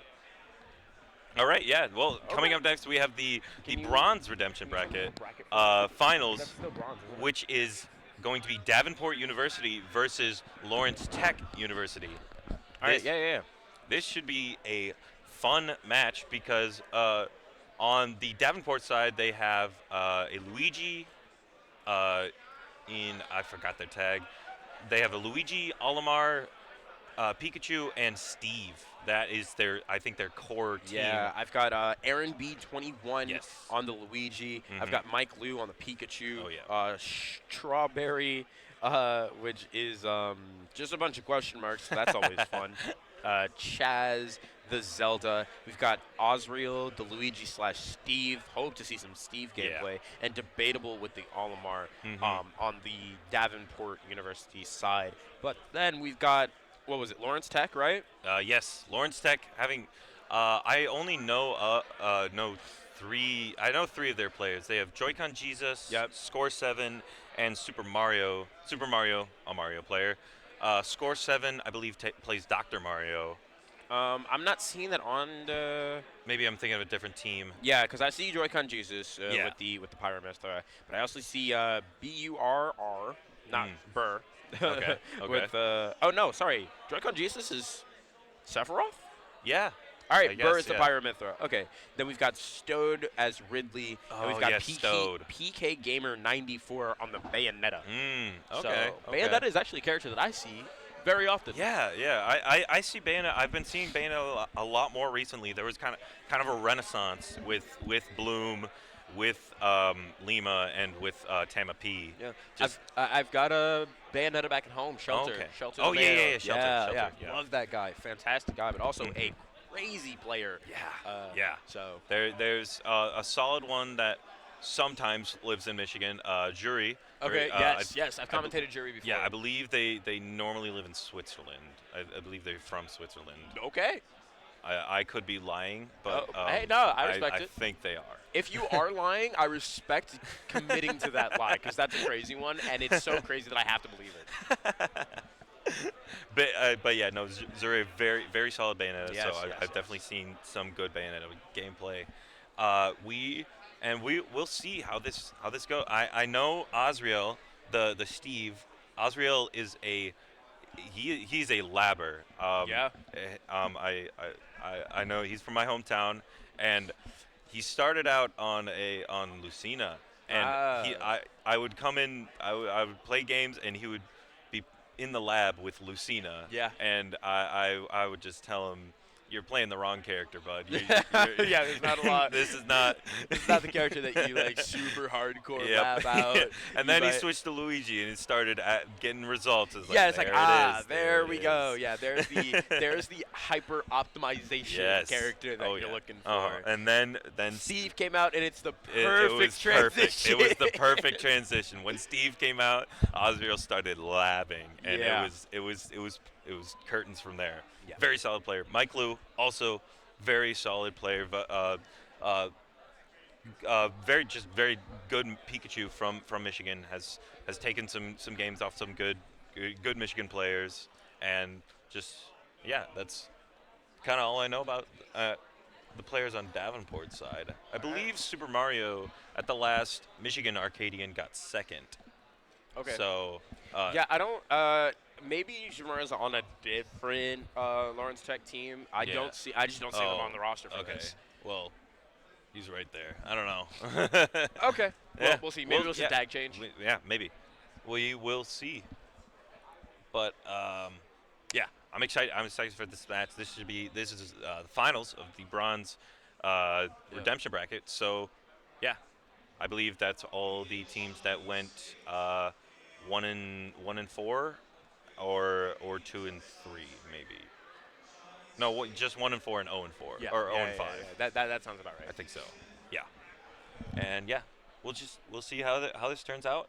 We're excited to see some solid gameplay. Yeah. We'll see here.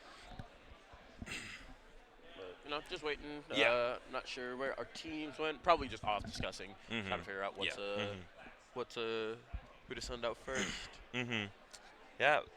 We saw Joy-Con Jesus on comms yesterday commentating the JV crew bracket, which MSU beat team first place. Yep. MSU beat team.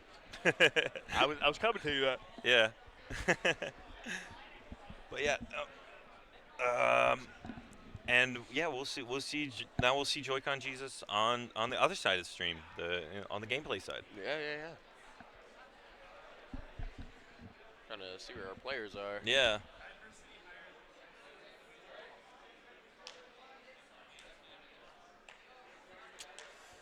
Yeah. No. Davenport having kind of a Lawrence. in general, most people consider a lot of their characters to be on the less fun side. I don't know what you're talking about. Who could ever have a bad time fighting? Olimar, Luigi, Steve, Pikachu. Who could have a hard time fighting Zelda? I forgot about Zelda too. Yeah, but I definitely appreciate zoners a lot. I don't know why. I used to play Little Mac. I should hate them, but I would always love finding a way around a lot of the like walls a that little bit of a mini game. Yeah, it's a mini game, and I always love the mix-ups that a lot of zoners can do, and once they realize how you're getting around, then they can start to change a few things. I just love the creative expression that a lot of these longer range and these more explosive characters can have. Yeah, personally, when it comes to zoners, I'm also in a weird camp. I do find zoners to be kind of a little bit more on the more interesting side. Yeah. I know we've all got kind of that lizard brain that says, hyper aggressive, rushed out character. I love it. And don't get me wrong, those moments can be hype, but I really do love the way, especially, because I do play Steve, I love the way some of my tools just kind of simplify the gameplay a little bit. You know what I mean? I know, It I becomes know what you very mean. simple. Certain options just get cut off, but I mean, I'm playing the character that's the best at it, but also even with characters like the Belmonts, for example, right? That cross covers so much distance, and it forces what was 3 options into 1 or 2 options. Yeah, true. You know what I mean? True. So it is a very intricate and very, can be rather expressive style of gameplay. And I know it seems like they're just sitting back and throwing out moves, but I promise there is a method to the slowness. Yeah, there definitely is. And what we're seeing right now, I think we have Osriel versus Burr. All right, I see a Are we good to go, Steve production? Aegis. Are they good? Yeah, you're good to You go. guys are good. All right, So, we're yeah. going to be seeing Steve Aegis, top tier matchup here. We see it a lot of the time in a top 8 of a major like this. Yeah, and I will say, Steve does not love fighting any character from Xenoblade. Yeah, no. not Big Sword does not mesh well with the blocks. Yeah, no. I think Aegis is one of those characters that Steve can really struggle against, especially Pyra. She's got so many really good options. But I love those up tilt, the up tilt on the block. Yeah. Combos. Osriel, as I said earlier, knows these combos. Yeah. He has labbed these combos very well. Yeah. So good stuff. Oh, I love that little wait there. I love wow. when Steve will jab you on the will jab your shield and walk back to wait for you to swing preemptively. Really like that. But I love that side B coming out from Burr there, able to get Osriel off of them. So let's see how much further we can go with it. And Osriel, a big fan of this setup. I love that setup. I love that setup. It's a good setup. It's a very good it's setup. It's a good setup. I think a lot of the time when you're at ledge against Osriel, he will be putting that TNT on the platform. Yeah, I will say it's a setup that requires your opponent to have a lot of patience. Oh, I love that.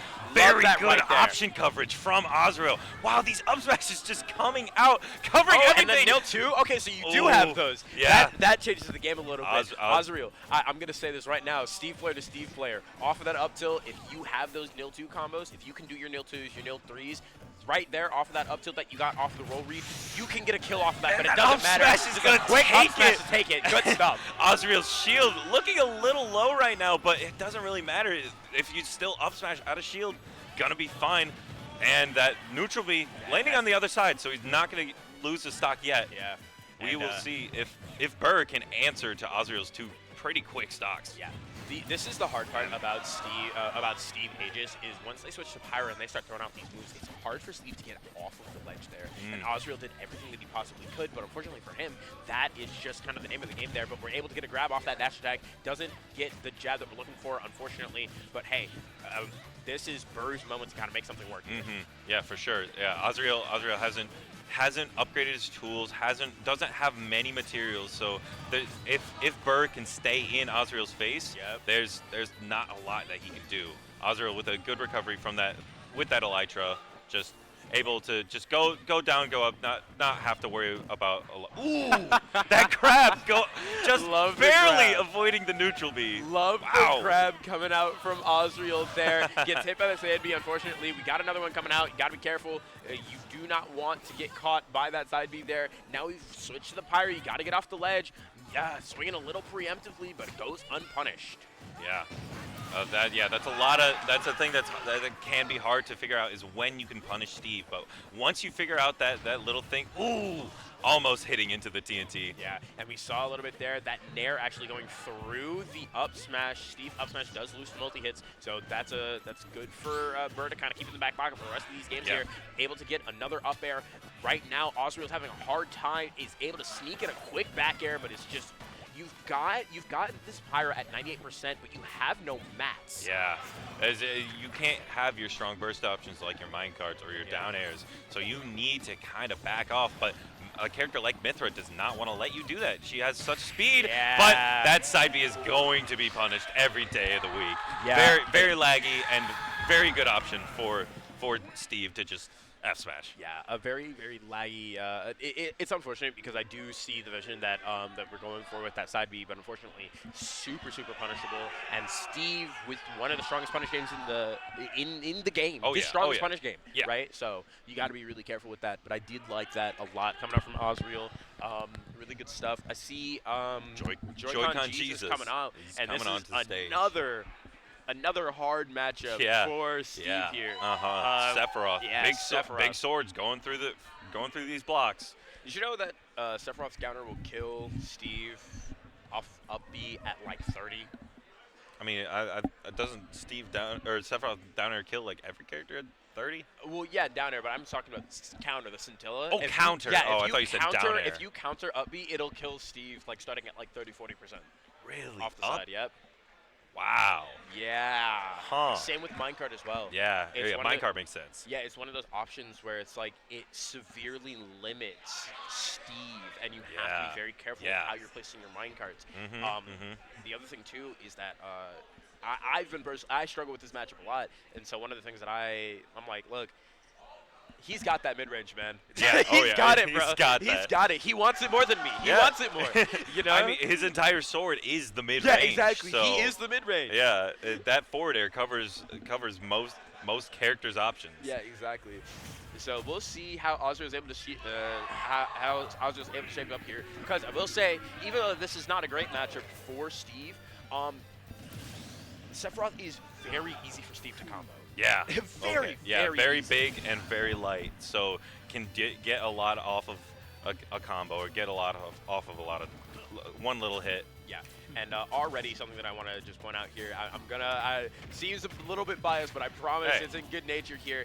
When it comes to fighting Sephiroth, you're gonna want kind of these you don't want the like walls, you're gonna want the long walls, right? And able to counter that that TNT there. Good stuff. The Sentinel coming out, and I do like the usage of TNT right now because you're getting rid of all of that dirt. You're not gonna get any more of it because we're sitting on the smasher baby, so you're not gonna get any more of that. And I love the charge on the up tilt up smash. Very good stuff. It's another one of those options right there where I think if you were able to get a nil one out, that up smash may have killed, but good F smash too. But unfortunately, missing the tech. Yeah, Unfortunate. unfortunate. Does not get the that air dodge that we're looking for there, and there, that shield is looking real low. You gotta be careful, man. Yeah, and Sephiroth with the one winged already, and just very, very scary option for a lot of characters. Just adds an extra jump, adds the speed, adds the power, and adds super armor on smash attacks. Yeah. So it's scary to try and get in. Ooh, very good air dodge from Ozrio there. Very good air dodge. You got to be careful. Love that dash attack frame 8. Really good option here in this matchup. Crafting the gold tools. I like gold that tools. too. But I need Ozrio to kind of back off right now because you have no mats and a back air. Yep, that is a sweet spot back air. That is going to take it. Yep. And Joy-Con Jesus evening up the stocks.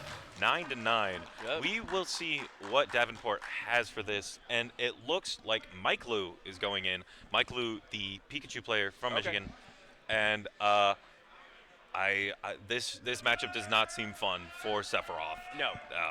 That T-Jolt can just get past the sword, can just get past a lot of Sephiroth's options, and the combos that Pikachu can do and Pikachu sometimes struggles with kill powers, but when it comes to fighting Sephiroth, very light character. Very light character, so that kind of feast or famine gameplay that Pikachu is kind of known for is not really going to be a factor here because one good combo could just be the end. You could snipe him out of his double jumps and the wing jump with the T-Jolt. You can snipe him out of the up B with the T-Jolt. So it's very, very easy as Pikachu to kind of take care of Sephiroth very, very quickly. Yes, but it does go both ways because I believe they are both they're the same weight. Or like one unit difference. They're pretty similar. They're very similar. So moves like Sephiroth F tilt, like a sweet spot Sephiroth F tilt will be killing early. Back air is going to be killing early. The up smash cover platforms killing early, and we'll just see how both of these light characters play around each other and see who can get these kills, get these combos off. Yep, it's going to be very, very important, but it looks like we are ready to go, so they're selecting those characters, and they're going to be off to the races in just a second here, but I'm very curious to see how Mike Liu's going to match up with this, because you don't struggle to get in against Sephiroth with that T-Jolt. No. You can just run behind a double T-Jolt or a single T-Jolt, and there's not a lot that a Sephiroth can do about that. Yeah, exactly. Ooh, that neutral B can stop a T-Jolt, though. All right, apparently. good to know. And we've got these backers already starting off here for Mike Liu, able to keep on a little bit of pressure here. 30% just about sitting on Joy-Con Jesus. I love the attempt on the T-Jolt. It gets beat out by that forward air, but ooh, the very last hit of back air stopping Joy-Con Jesus. These long hitboxes that Pikachu can throw out are really hold the entire space around ledge and not allow Joy-Con Jesus to jump or move really anywhere without being incredibly careful. Ooh, just barely missing that T-Jolt. Just barely missing the T-Jolt. Love the aggressive quick attacks coming out from Mike Liu there, keeping it moving. Gotta avoid Sephiroth a little bit more here now that you don't. Now that he has wing, but hey, you're only sitting at 33%. Yeah, you have a lot of room to move. Ooh, that is one of Joy-Con Jesus' jumps. Okay, and trying to stall off stage a little bit, but the nair into down air is going to kill. Town and City very close side blast zones, and down air or down smash, sending a very, very nasty angle. Nasty angle to recover from, and good stuff to Mike Lou. Now we're gonna get some more back airs up. I love the attempt at the forward air. Goes deep. Is Forward, that- you're not making okay, it. Oh, okay. just barely. Very good angle from Joy-Con Jesus. Knowing his character, knowing what he can do on this stage. Ooh, getting that nair drag down in between the counter hitboxes. Yeah. But, I mean, hey, Mike Lou does not seem to care too much about it. He's keeping on the Oh, pressure. yeah. It's hard for Joy-Con Jesus to really get much started. He's got wing out yet again, but Mike Lou is just keeping it moving. Love the dash deck to cover the movement. And there's another T-Jolt to kind of snipe out that jump, but Joy-Con Jesus doing a good job making it back. Mike Lou is just keeping up this constant pressure that Pikachu can do. And Pikachu can swing on your shield. And there's not a lot of things that a character like Sephiroth can do because all of Sephiroth's moves don't really hit Pikachu out of shield because of how small this rat is. And a character as tall as Sephiroth with a somewhat slow grab doesn't have a lot to deal with the pressure that Mike Lou knows Pikachu can put on. Yeah, I love the setting up the T-Jolt right before those Skittles pop, knowing that it was going to force Joy-Con Jesus into a position where he couldn't actually capitalize off of the punch. Now we get the down throw. Isn't going to combo into the up B, unfortunately, for Mike Lou there, but hey, he's doing such a good job putting on so much pressure that up air is not going to kill. No sweet spot. No sweet spot. If that sweet spot hit, I believe it would have killed against Pikachu. But both players at similar percents, but Mike Lou an entire stock ahead. Gonna go under the stage, doesn't want to deal with any of the ledge trapping that Sephiroth can do. Yeah, doesn't want to deal with it. And hey, if I could skip that step, I would too. But a forward air is going to secure that stock. That is going to be it. A little... It's looking grim for Joy-Con Jesus. Yeah, it's looking a little grim for Joy-Con Jesus. Unable to secure a stock just yet, but I mean, hey, this is kind of the tax of playing Sephiroth. When it sometimes you can get a lot going on, but I love the lightning loops. Getting the noops in, the nair loops, and Mike Lou, very good at Pikachu combos. Knows what to do with this character. Joy-Con Jesus seeming to not really know what to do against Pikachu. He's having just such a hard time getting in to secure this stock. We're getting desperate. I like the dash attack, but unfortunately, Mike Lou able to shield it and punish accordingly with that back end. Yeah, again, I'm not sure what Sephiroth does against Pikachu. If the Pikachu just, oh wow, that forward air. Never mind, forward air going through T-Jolt, going to take Mike Lou's first stock. Yeah. But as I was saying, I'm not sure what Sephiroth does if the Pikachu just decides they don't want to interact. Yeah, I mean, there's not a lot you can do. You don't have a lot of things that can kind of force approach options, like a lot of really good characters in this game do. So it's going to be hard. You're going to have to be creative with it. Yeah, true. And that's just kind of the tax of playing Sephiroth.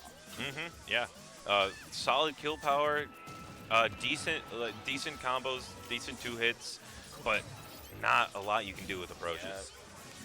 Yeah, and we're seeing these T-Jolts put on a lot of pressure from Mike Lou here, just making it really, really hard for Joy-Con Jesus to get anything started. And that's gonna be these T-Jolts at ledge were just keeping Joy-Con Jesus there. He could not move and trying to get away, tried to jump out, but Mike Lou knew just covering that with the forward air, and that's gonna be 2-stock lead for Davenport. Yeah, really, really good stuff coming up from Davenport's Pikachu player. Yeah.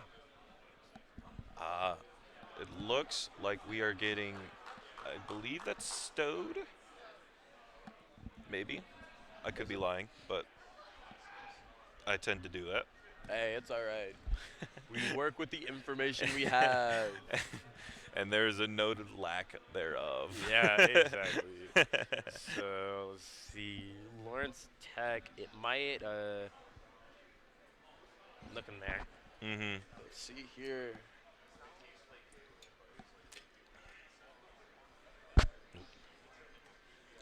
Trying to figure out, because we've got Bayo and Ridley left for Lawrence Tech here.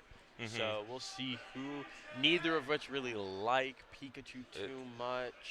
I didn't even I didn't see it either, so we'll see it. We'll see it over here in just a second. And it looks like it is Stowed with the Ridley. Yeah, Stowed Ridley. What? Looks like we're on the wrong. Oh, he's on the wrong tag. He's yeah. got Joy-Con Jesus in there. Yeah.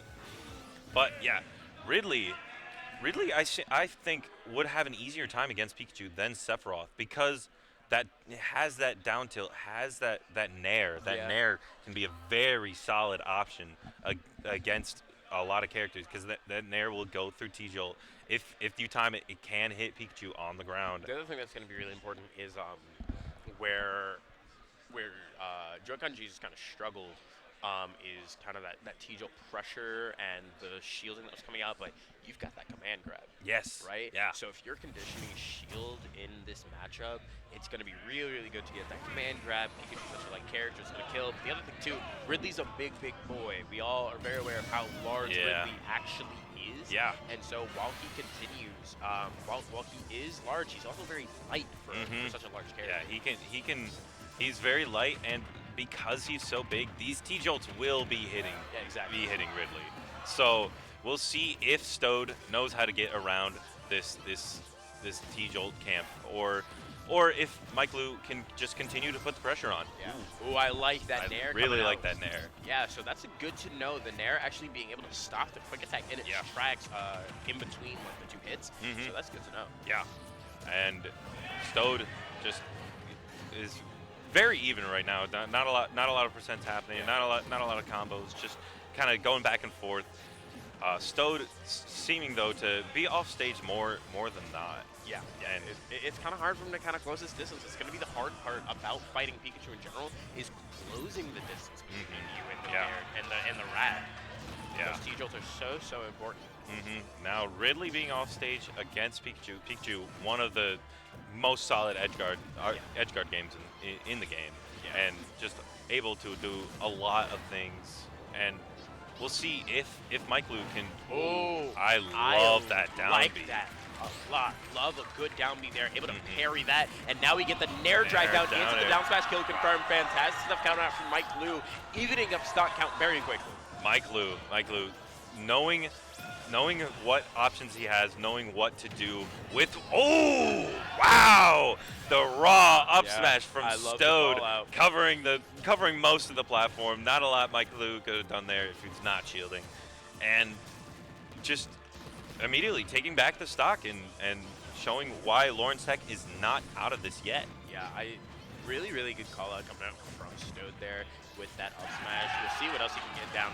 But we're getting some lightning loops. How much percent are you going to take off of it? Doesn't get the turnaround on the grab for the confirm there. So Mike Liu, a little bit of tech skill that we're going to have to work on. But I mean, hey, it's working out for him right now. It doesn't really matter too much. Yeah, that 75% is still very, very, very dominant for Davenport, for Mike Liu. And Stode, only a few moves, somewhat evening up the percent though. Big Dragon can do big hits. So and I'm really liking using these disjointed moves to kind of beat out the T-Jolts. Yes. I really like that. Unfortunately for Stode, we're not getting them in the most advantageous positions, but hey, as long as you can continue to do them consistently and you can figure out the timing for them, that's going to get you a long way. So we'll see how that's going to work for the rest of the that F-smash, scary option. Held down at the ledge, very good. Knew he regrabbed, so didn't want to get punished by Mike Liu there. Very solid up B there. Good stuff. Ooh, oh, the grab just barely missing, and dash attack because of the bad DI. Gonna take it, and we'll see if Stode can take this last stock, or if Mike Liu is just going to continue to widen this gap between Davenport and Lawrence Tech. This is. I mean, hey, look, Stode is putting on a fantastic job. I love the attempt on the grab, on the command grab there. Unable to really confirm anything off of it though. Ooh, but a quick dash attack. Dash That's attack. it lacking. Stode finally taking out Mike Liu, bringing the stock count 6-4, and Stode with a lot of work to make up. Yeah, Stode's got a lot on his shoulders right now. You know, he's sitting on his last stock, so, you know, however. Sorry. You're good. A lot of talking. But however, it is a best of 3. Yeah. So, Oh, yeah, it is a 'cause we're best of sitting- 3. right, we're sitting That in is finals, so true. it is That best is of 3. true. So we'll see what information they're kind of grabbing from a lot of this here and where that's going to take them afterwards. But hey, who is that we got up next? That is Aaron, or that's Aaron. I know his name. He plays Luigi. Forgot the tag. Okay. That is we're getting a Luigi player. Okay, so that's So- going to be one grab, right? Yeah, that's all gonna, we need? especially against Ridley, big body, Yeah. gonna be light character, gonna be able to combo pretty easily. Yeah. So we'll see if Stode can avoid the Luigi long enough, or if we're gonna see just just a Luigi stock. Yeah, we'll see here as we hop into this. I mean, hey, it's gonna be we'll see. I mean, it's gonna be interesting because that Nair is gonna be really important on Ridley for securing that the recoveries there. So we'll see. Yeah, it's gonna be interesting for sure. Yeah, one of the major downsides of Luigi is his recovery. Yeah, exactly. And Ridley, another very solid edge guarder with that massive Nair and 2 jumps in the air, just able to could take some very early stocks if they happen to just end up off stage. And ooh, reverse Nair into F tilt, very good from Stode. Already 70%, and Ooh, that yeah, Nair there coming it out. is. Oh, but Ooh, yeah, misfire. we get a misfire. All right, a little bit of luck a- involved there when it comes to Luigi there, but hey, this is the game we play. Good Yeah. stuff for Aaron there, able to make it back because that Nair was nasty. Yeah, and Stode is now at a percent where one grab won't necessarily kill you, but Don't want to get grabbed either way. Yeah, you don't want one. Ooh! What? Wow! That F smash going through the command grab and taking care of Stode's last stock. Yeah. Wow. So now Lawrence Tech is on their anchor. Yeah, that is Which going I last believe player. should just be. Hold on. I just saw it. Should be PK Gamer 94, which is going to be a Bayo. Ooh, So bit of a that's- mix-up in the name. So when it comes to this matchup, it's not one I see often. However, I do imagine that Luigi probably does not like Bayo very much. No, that I that's don't within think. is going to be very Yes, crucial yeah. for Gamer here. However, I will say, we don't want to see over reliance on that bats within Yeah, because it because- is so laggy if you miss it. Mm-hmm. Yeah, no. If you miss that air dodge, and Aaron recognizes that, then you could just explode from an up B or a combo or something like that. But hey, one good hit. Both of these characters off of one good hit could just take out your stocks. So these are going to be fast stocks that are flying here. Oh yeah, definitely 2 touch of death characters we have on the screen right here. Yeah. We will see which touch causes death first. Yeah, exactly. We'll see who can get it first. I'm loving these parries into the reverse up tilt to keep it going. Unable to continue the combo into the air there, but hey, it is Bayo, so it doesn't matter what percentage you're at these towards these mid percents because that's going to be really good for her. Yeah, Aaron seeming to love these F smashes. I already saw an F smash out of disadvantage, and they're just working for him. And don't knock it or don't fix what ain't broke. Yeah, you know? exactly. If it's working out, these trades are working out for you. There's no reason to stop going for it. Yeah. Really liking the. Oh, It's there's the another one. F smash, yeah. They're great. Oh, and the down throw into the Oh. down B. Ooh, good DI from PK Gamer though. Very knows which side to pop out on. And is this gonna? Not No, yet. not yet. Not high enough. Not high enough, and didn't get the full extension into the forward air. But ooh, Yeah, that the forward bullet air hurts. almost going through the guns, but and run up smash. Aaron just Yep. completely answering back PK Gamer's first stock. Yeah. I mean, hey, And it doesn't- oh my misfire, God, the evening up the misfire. percent. Misfire after a to even up the combo. percent. It really gets. There's another one. We've got 2 so far for Aaron here. So he's a lucky guy. But hey, he's going to continue able to convert off of those aerial hits to confirm into just a quick little 74. And now we've got Aaron in the driver's seat after that singular misfire. Yeah, no, and it's not. Oh, my, these F smashes from Aaron. Showing why it's not just luck that Aaron's winning. Yeah. He's got these moves down lock. He's got the punishes. So does PK Gamer answering back Yeah. with an F smash of their own. Yeah, PK Gamer able to get the call at F smash, but unfortunately for them, they're unable to get really too much going there. A quick cyclone to get out of that kill confirm, and there's our first Vats within. That's going to be pretty important. That should be a lot more important here, but it doesn't seem to matter. But there's another one. No punish on that no punish for PK Gamer there. Unfortunately for them, able to shield just in enough time. Yeah, and that, ooh, the grab, oh wow, just a raw up B from Aaron, trying to just immediately take this last stock of Lawrence Tech, really trying to end the game, hoping for a misfire, but not getting anything. The thing about Bayo is that another feast of famine character, man. Yeah. A character that once you get to these higher percents, it's going to be hard for her to kill because that back air, as strong as it is hard to hit. It's a small hitbox, which is why you see them a lot just confirm into it. But we're able to get that heal slide, good stuff for PK Gamer, but unfortunately for him, Aaron to confirm just into barely missing and the F smash! Aaron B taking game 1 with the 5th or 6th F smash of the game. Hey, he loves him that F smash, and I don't blame him for it because that put in a lot of work those 2 games there. Good stuff to Aaron, able to secure that. But we'll see as we hop into game number 2 here how necessarily Lawrence is able to fire back because it's going to be really, really hard for them to they've got a really solid lineup to match up against. Yeah. They have the lineup. It's just the matchup, because that is a big part of Cruz. Winning the first game is incredibly important because then the next team is on the back foot. They have to counterpick first, and then you get the next counterpick, and then it's terrible. Yeah, no, exactly. Yeah, winning that first game is incredibly important. I do think that Lawrence's roster as well does kind of struggle against Davenport's roster here. I mean, look, if we're looking at the characters here, right, we've got, for Lawrence Tech, we've got Sephiroth, Aegis, Ridley, Bayo. So those are all characters that, you know, they're good, yes, but it's a lot of uncertainty with a lot of these characters. You know, Bayo kind of struggles to kill sometimes.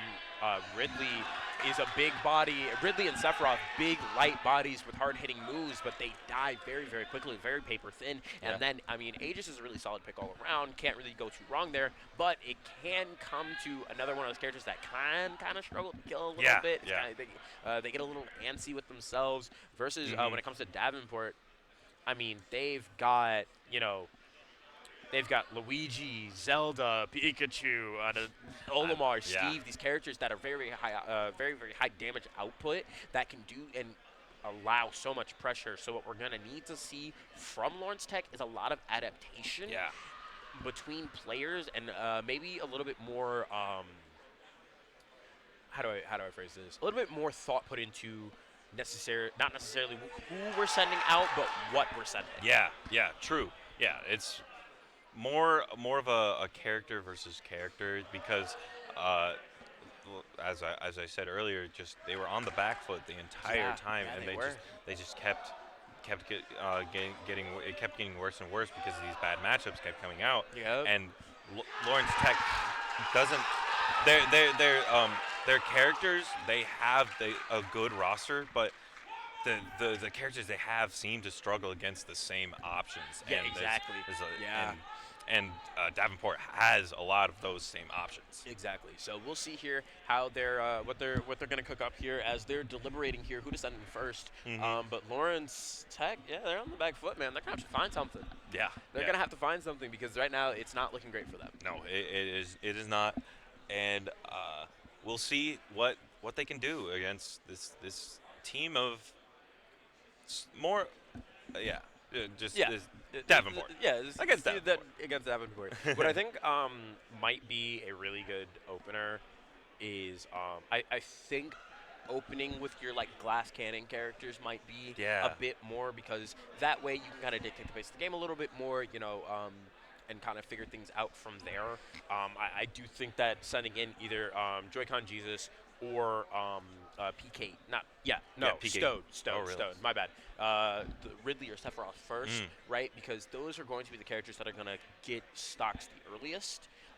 Even if they're going to lose stocks the earliest, at the beginning there, stock count matters, but not necessarily. You know what I mean? Yeah, Stock true. count becomes a lot more important the later into the games you get. Yeah. So I think being able to, I think it's very beneficial for that lineup of characters to actually be able to, trade stocks back and forth rather than, hold a lead. Yeah, I agree with characters like Sephiroth and Ridley having those big moves like Sephiroth neutral B, F smash, up smash, Ridley F smash, very fast, very strong move, can just take these stocks, or Ridley edge guarding, and both of them are lighter than they seem they should be. Yeah. And but they both have the kill power. Yeah, they have the kill power. Hey, look, I've got a Sephiroth and a Ridley in my region. Trust me, I know the kill power that those characters have. Oh, yeah. So they can do it, and I do think the other thing, too, is low-key they should have sent Stowed in against, what was our Steve player? Osriel. Yeah. I do yeah. think they should have sent him in as maybe before Sephiroth, because not a lot of people know, but in my opinion, although it is still a bad matchup for Ridley, Ridley does not do too bad into Steve. He's got Nair to beat Minecart. F-Tilt and Fair do, and also Nair do a really good job against blocks. Yeah. That side B, if you run into a block wall, becomes basically untechable, and Steve can just die from that. Yes. Yeah, I have seen that. Ridley has a lot of really good options against Steve, even though he is a big body and light and does, die very early. I do think that, that is something that they should also consider when getting that up. Because in my opinion, if you're if you're Davenport, you're not switching up who you're sending in. No, you're not switching up. No, Steve is a solid start. That covers almost every single matchup in the game. Yeah, I think starting Steve, a character that can snowball so well, is going to be very, very, very good for them. So we'll see how we're going to be able to, shake things up there. Yeah, true. And I don't know what Lawrence Tech has the counters to Steve, but we'll see if they can really know how to utilize them and get rid of that such a big threat like Steve. Yeah. So you don't get snowballed. That's the hard thing. No, that is truly what happened. They got snowballed very early on, and we're playing on the back foot. So we'll have to see a little bit better decision making on who to send in that regard. Like I said, I think sending in your glass cannons first is good. Early stocks don't really matter too much as long as you're trading them back and forth. It's in those later moments, that's when it's going to be a little bit harder. So I think sending in somebody like the Aegis towards the end there, where the Pyro's going to be living for a lot longer, I think that is a really, really good, really good strategy for Lawrence Tech here. True. Yeah. And yeah, we'll see how this goes. They seem to be. Do we have our player? Yeah. Do they know it's best of 3? Yeah. Do they know it's best of 3? Yeah. Because they seem to be locked into the other. Yeah, game. they do not seem to know it's best of 3. It is best of 3, right? I'm not. Okay. I don't think that they know that. Hey Noah, are you?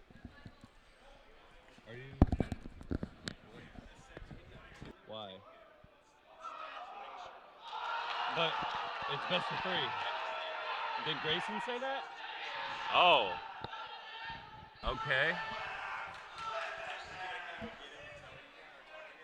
I mean, I guess, but if Grayson said it, I guess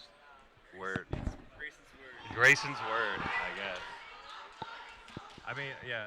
Could you get Grayson? Yeah. Okay. It seems we're waiting a bit to continue. We'll figure it out. Yeah.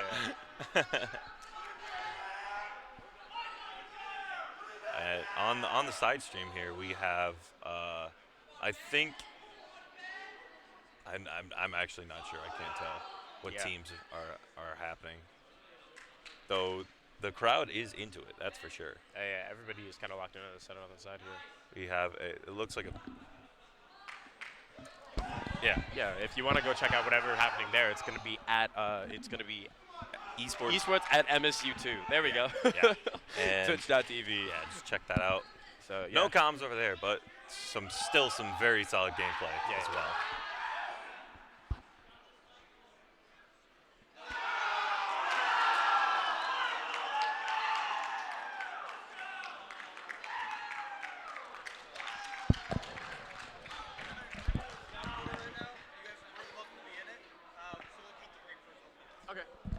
So yeah, we're gonna cut to a short break in between these games here. Don't you guys go anywhere. We'll be right back with you guys.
Welcome back, you guys.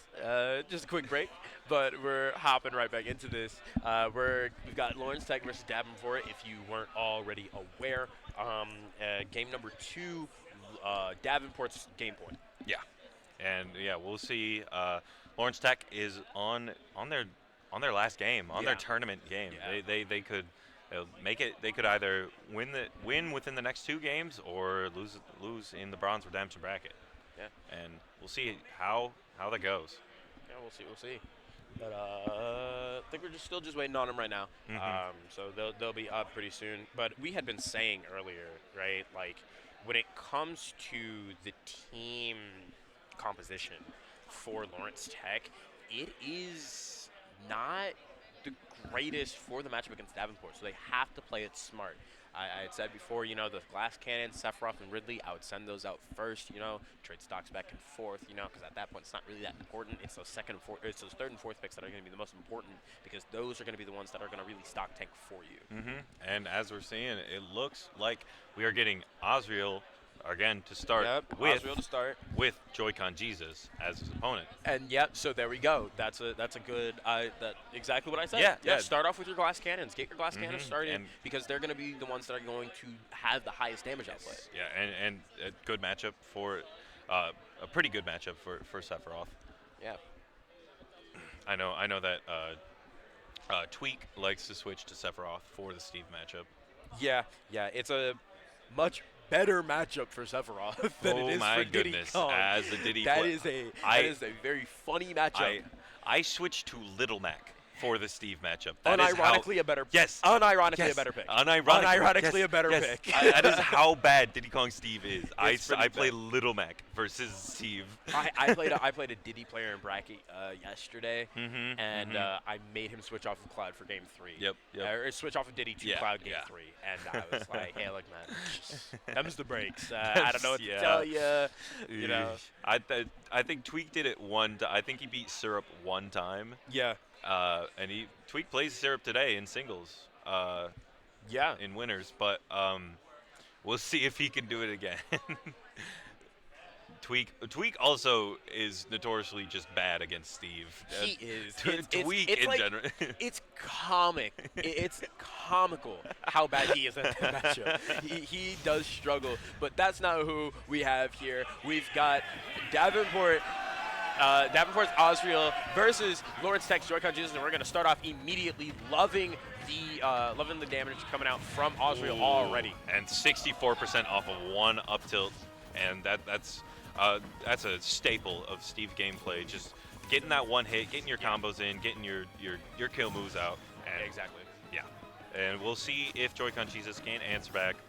And we're seeing Osriel play a lot safer around this sword, because in the last game he kept kind of just getting hit with these stray aerials. As I'm talking about it, he keeps getting hit by these stray aerials.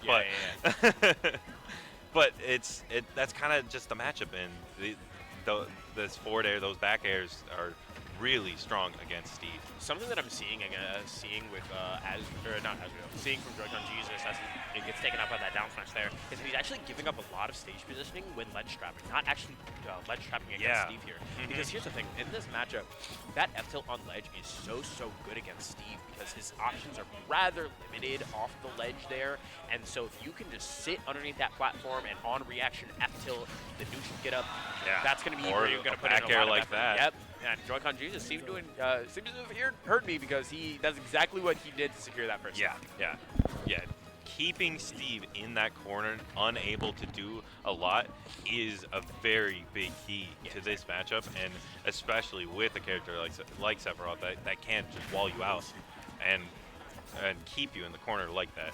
It's essential. Exactly. To deal and with. I'm really liking the gameplay coming out here from Joy-Con Jesus. A really good aerial pressure. No, these F tilts, F tilt is an incredible option against block. I did not realize how strong that was. Just getting rid of wood in practically one hit, getting rid of dirt in one hit, and Osriel somewhat lacking in materials right now. Yeah, doesn't have a full resource bar, which is very, very good. That is a trade and a half for our players here.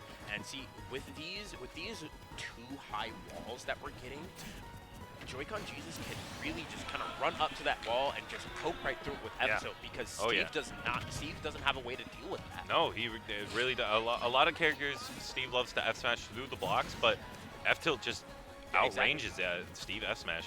So, yeah, that's very, very hard to deal with for Steve. But having the gold tools, able to do a lot of combos, mining his first diamond there, so we'll see if the diamond will come out.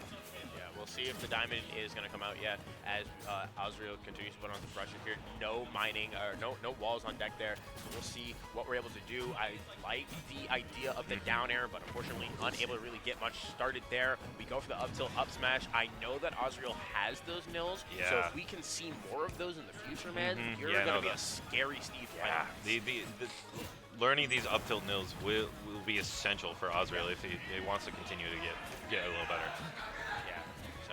Now we've got no pickaxe, and yeah, there we go. That is going to be even stocks, but we're going to see the diamond come out. We have gold, we have iron, so we have a powered up minecart. I don't know if you noticed it there, but the crafting table actually prevented Osriel from getting a back air punish that he was going for, and that is how we led to this percentage here. Got to be careful. Got a lot of shenanigans there, but those kind of trying to fall down with the F smash. Yeah, those kind of shenanigans up in the air like that are designed to make you panic. So good on Joy-Con Jesus for not panicking. Yeah. But what I'm gonna want to see more from Joy-Con is you're running up on Steve and he's shielding you, but you're not grabbing him. Yeah. Grab him. Yeah, no, there's not a lot of grabs from. Oh, wow! Yeah. That F smash hitting. Osriel taking the first game. It's going to be 1 stock, and we'll see if the next player can even up the stock count or if Osriel just continues to widen the lead. Yeah, really, really good stuff coming out from Osriel there, able to kind of get the jab to lower that shield. And then, you know, if you panic there, that F smash is going to catch you. So really, really good stuff. It looks like that Lawrence Tech is sending in Burr. So we are going to see kind of just a reverse of what happened last game. Just Burr was their the Aegis. Okay. Yeah. And so yeah, instead of Aegis into the Sephiroth, we're getting the Sephiroth into the Aegis, and we'll see what happens after that. And how Lawrence Tech, again, already on the back foot. We'll see how they deal with it and if they can catch up. Yeah. So we'll see here. I mean, this can be also a hard match for Steve to kind of get through. You know, especially against Aegis, or especially against Pyra specifically, it can be hard. So right now, Burr is only 1 stock behind. You know, so they can still do a really good job. Oh, but I mean, when you're fighting Steve, that 1 stock doesn't really matter. Yeah. And That here's one. the jab. Ooh, here it is. No okay. spike. No No spike. in order to get the spike, you have to, towards the end there, that last jab, you have to get that jump to get the forward air. So, good air dodge from Osriel. Yeah. Lucky for Burr not getting hit by that. Yeah, true. But yeah, no, a very, very early percent lead from Osriel, but answered back by Burr pretty quickly as well. We'll see if. Ooh, yeah, I like good that a lot. tech chase on the platform with the up smash, and a bait with the crafting table. Yeah. Able to punish. Ooh, the upset. Osriel's up smashes are incredible. Yeah. Another up smash. Now we got a TNT, a surprise tool that may help us later, but it looks like that's going to go boom before we can get it started there. And I have a feeling that Osriel's going to set that up. There again. it is. Yep. Osriel loves that setup. Hey, it's working. Too. I do too. Now we get another down throw into the Okay. jab. Are we going to get a kill off of it? Oh. No, doesn't get the forward air spike, just barely too far out. Now, if you are someone who, if you're playing a character that does get hit by that jab there, what you want to do is you're only going to SDI out. Okay. As hard as you can. You're not going to get out of the jab trains until towards the end there. But what that SDI out is going to do. Wow. Great up B from Burr, just calling out that minecart and going through, hitting on the top. So going through that super armor, gonna take that, and losing 1 stock, but still only 1 stock behind on the same game. So still definitely very possible. Yeah, no, very, very good stuff. I really like that coming out from Burr there, able to secure with an up B. Yeah, like you said, only one stock was taken, so you can make that up pretty quickly. Especially with a character like Aegis. Especially with a character like Aegis. Yeah, very solid character, can take stocks very quickly, very, very easily. And it looks like we are getting Miclu coming up to the stage. Okay. Pikachu versus Pyra Mithra. Yeah. Not too many Pyra Mithras in Michigan. Really? So, there not a lot of higher level experience for Miclu. So we'll see how he deals with this. Okay. Yeah. We'll see. I mean, Aegis is kind of a weird one. Yeah. My bad. No, you're good. A little dehydrated here. But Aegis is kind of a weird one because, like, everyone's like, oh, Aegis is so popular. You see a lot of Aegis, yada, yada. One of the best characters in the game. Yeah. And then you run into, you're like, actually, I don't think I've ever fought an Aegis I know. bracket before. So definitely a character that you kind of have to be a little bit more knowledgeable about. Yes. One of the things that I will say is that Aegis, although, like, at least Mithra specifically, Mithra's aerials are a lot less safe on shield than they look. I know. They are very punishable if you very know what to do and where they end up. A big problem with Mithra is crossing up. So like with that nair, with like a landing forward air or something like that. So knowing which side of your shield that Mithra ends up is a big part of the matchup. Yeah, exactly. So we'll see here as we get rid of that first stock there. I love the little taunt there. So yeah, we're going to get started right away. And we're on FD too, so this is going to be especially hard for Burr because you've got nowhere to go to escape those teams. True.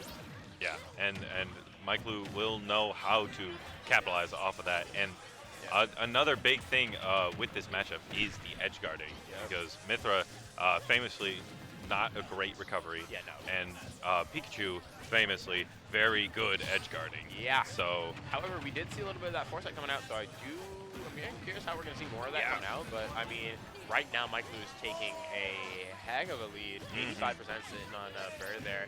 We've got the Pyra out, maybe a little preemptive with the Pyra. I think they're just trying to go for a down air off stage. Yeah. Get that early stock. But, high up B. I don't know if that was the right move for Burr. Miclu missing it right there, but get it back. Yeah, I don't listen to me. Burr with a really good recovery. Yeah, right there. He made it back. So yeah, really good stuff coming out from him there. Miclu doing his best to kind of make it back as well. Yeah. But right now we're super scrapping. So I love the way into down air F smash from Burr, taking it at 40%. Yeah. Wow. Very good option, recognizing that you hit with that sort of edge of the spike hitbox, so you could hit that forward smash. Really, really good stuff. I love just the running away from that Skull Bash, knowing how slow that move can be once it starts traveling, or once it gets to the end of its travel time. I really, really like that, and a quick early stock coming out from him, but it looks like Mike Blue's going to even up the stock count, or take out another stock with just a quick drag down smash. Fantastic stuff. Yeah. A classic from Pikachu, and we saw it from Mike Lou a few times last game, and just a very solid option. Frame 4 nair, I believe, frame 5, something like that, and just being able to drag down into a kill option. Very solid. Good ledge trump. And the down air, is that going to be it? Yeah, that's going to be it. As we said earlier, the edge guarding from Pikachu is it's the deal breaker for this matchup. It is, really, because you especially with recoveries that are so linear and also so easily exploitable, it's very, very easy to kind of get those down air spikes on that side B and kind of 2-frame Pyra on her way up. Yep. So that's very, very important. But coming up next here, we're seeing Stode. Stode is coming back. So our another glass cannon coming up here with the Ridley. So we'll see how we're able to get that started and how that Ridley is going to shape up against that Pikachu. Yeah. As we saw it earlier, Stode could really struggle to get in, but we saw that with that up smash, it'll kill that. Yeah. Ridley will kill Pikachu insanely early. Very light. We're back on Hollow again. Yep. So we're back on Hollow, and we're probably not going to. He forgot to change his tag again. Yeah. So I mean, when it comes to Hollow, if that's where we're staying, it can be kind of hard to pull off the top because of that higher blast zone. Mm-hmm. Right? So it's rather tall blast zone. It is smaller than Smashville because, you know, the Hollow's blast zones are literally just if you took Smashville and moved it up a couple units. Yep. So it is smaller, but it's still rather tall. Yeah. So, you know, killing off the top there is going to be a little bit trickier, but, you know, we'll see. Yeah. And Hollow with with that center platform, it can mess with Pikachu camping a little bit. Yeah. So we will see if Mike will know how to deal with it. Yeah, we'll see here as we are hopping off here. One of the other things, too, that's going to be very important is that nair, right? It covers so much distance, and on a stage like this where there's only one platform to escape to, really, it covers so much of that platform. Yeah. And, ooh, good tech from Stode. But we saw the nair loops against Ridley incredibly easy because of how big of a body he is. Exactly. So we're able to get a quick forward air, and that is one of the things about Ridley. That up B gets slowed down by literally everything. Yeah. It just stops midair if you get hit, if you hit a projectile or you hit a person, and if Mike Lu can capitalize with it, that could be a quick stock right there. Now we're keeping on the pressure. Love that reverse down B to kind of see if you can get a spike there. That nair's going to send all the way to the other side. And right now, Stode is having a hard time kind of getting in and getting a decent amount of damage to actually like start killing it. Yeah, but these fireballs are actually doing a decent amount of damage. So now Mike Lu is at kill percent against a character who turned around the F smash, trying to punish the quick attack, but just barely missing. Yeah. And that's the other thing, too. We see the thunder and the under the stage kind of trickery from Mike Lu to get away. Ooh, very narrowly whiffing the grab there. Wow.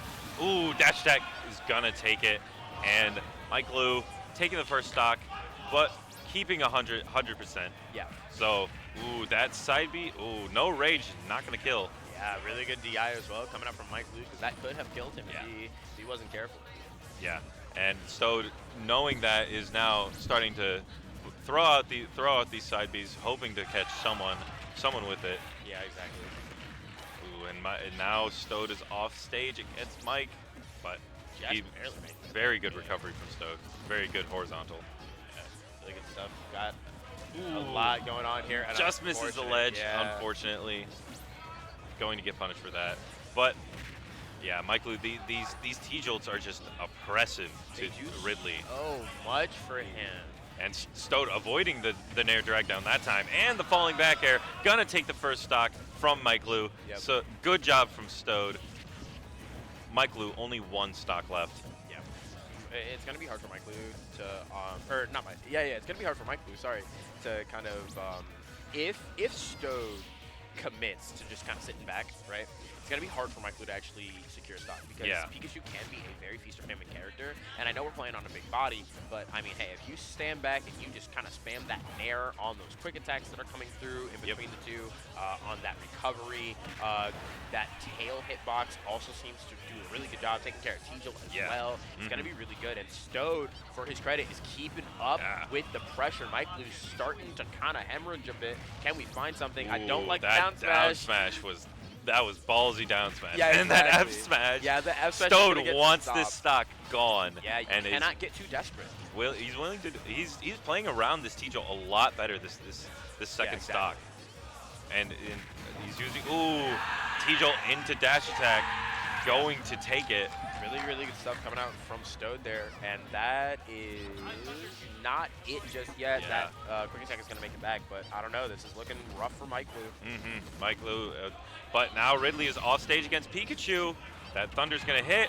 Backer's going to catch him. Oh, the down air just barely misses. Yeah, not getting the down air yet, but I love the up smash. Up smash is going to take it. Fantastic Stode punish. Losing 2 stocks. So, again, Stode is up, and it's four stocks to 6. Yeah. And Stode is going to have to, I'm guessing, deal with the Luigi again.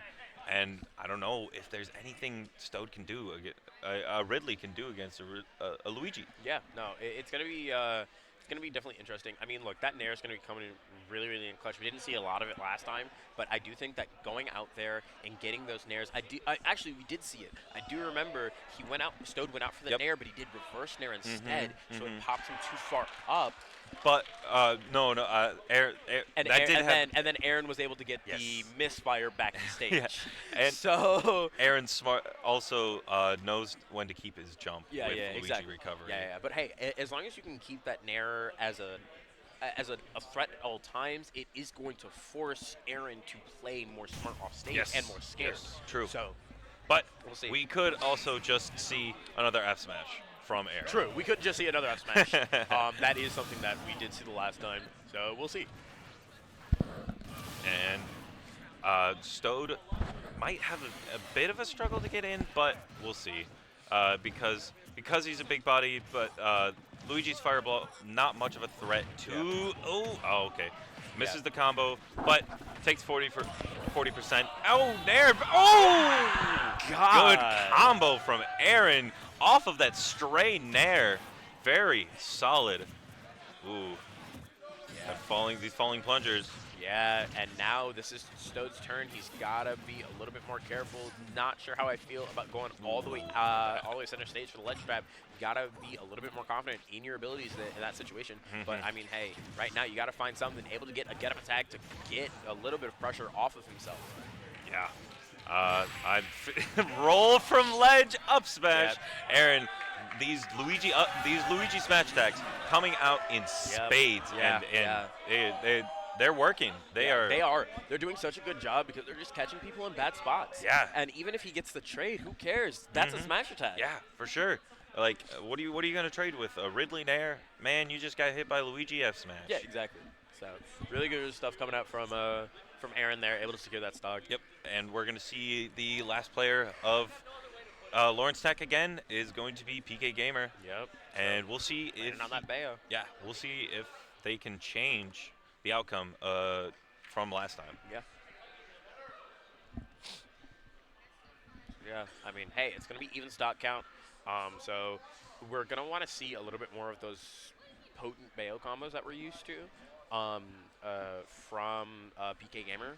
Because that's going to be the most important thing. Is the damage output last time was just not there. Yeah, no, it just wasn't. They were hitting their hero slides, but they weren't getting as much as you expect from a Bayonetta player. Right. Yeah, and we'll see if that can change this time, or if Aaron can get his Luigi combos. Yeah. And just take it home for Davenport. Yeah. Oh, I love the attempt on the heel side on Slycon. Unfortunately, for PK Gamer, it's not going to work out in his favor. And now Aaron is doing a really good job. Love the down tilts on the ledge there because Bayo's recovery does not snap to ledge. No, it does not. It has a hitbox, but that down tilt can cover a lot of space right there. And up right now for Aaron. Wow, that up B punishing the aerial ABK. Yeah. My goodness. We're able to get the up B out of shield, but not just a quick 3-piece combo, not really going to get too much off of it. And now here comes Aaron with the forward throw to get just a little bit of pressure off. Yeah, just give him some space. Let Aaron get off of this ledge. PK Gamers trying to keep him there with that F smash, but Aaron avoiding it. Ooh, that dash attack almost hitting. Would have left PK Gamer in a very, very bad spot without a jump off stage. Now we're sitting there, able to get just a little bit of coin damage off that up B. Good stuff for Aaron, but now got to find something. No kill off of that move there from PK Gamer. Like I said, when it comes to Bayo, it's just hard to get some kills sometimes, unless you get a raw smash attack like that. That F smash covering the spot dodge that Aaron B tried to avoid the F smash with, but PK Gamer evening up the stocks and trying to even up the percent right now with a decent Bayo combo, and there's a little bit more, so percents are very even right now. Yeah. Aaron wanting that up B out of shield. Oh yeah, for sure. Goes for the up tilt, he's unable to get it.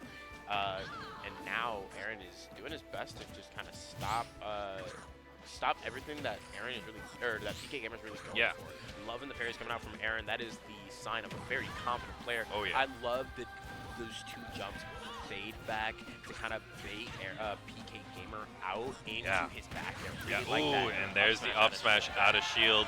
Aaron up 2 stocks to 1. Lawrence Tech on their tournament stock right now.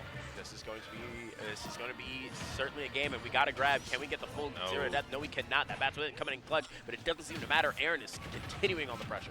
Ooh, and PK Gamer getting a bit of a combo, but it's not going to be enough as Aaron gets out of it. And up smash out of hit stun, going to take Aaron's second stock. Yeah. And we'll see. Last stock scenario. And we will see if PK Gamer can pull it out or if Aaron is going for the up B again. I respect the up B. I love this. Really good stuff. But another parry coming out from PK Gamer there. We're able to continue off. Are we going to get a kill? No, we are not. Just missing that side B. Yeah, something I do want to point out there as we get the Trap on deck is that Aaron, PK Gamer actually could have gone for another up tilt just for a little bit more damage before going for the rest of that combo. And that might have been the decision maker there. But real quick, Aaron is going to continue to put on a lot of pressure there. Can we get a kill for Aaron? Almost. He is fiending for it. Ooh, that F smash from PK Gamer trying to take it, but Aaron missing down throw down B. Up tilt back air is going to take it. It's a tried and true method for Bayonetta from across the meta that up tilt back air is gonna be the decision maker. As for the first time now, oh, I'm blanking. Davenport has ascended their anchor. Yeah, no, we are seeing Davenport's 4th player now going against PK Gamer, who only has 1 stock, but is playing Bayonetta. Bayonetta can take those stocks if you give her the right opportunity. Yeah. So we'll see here. I'm curious to see who we send up because they have a few options, but obviously we didn't see them earlier. Debatable.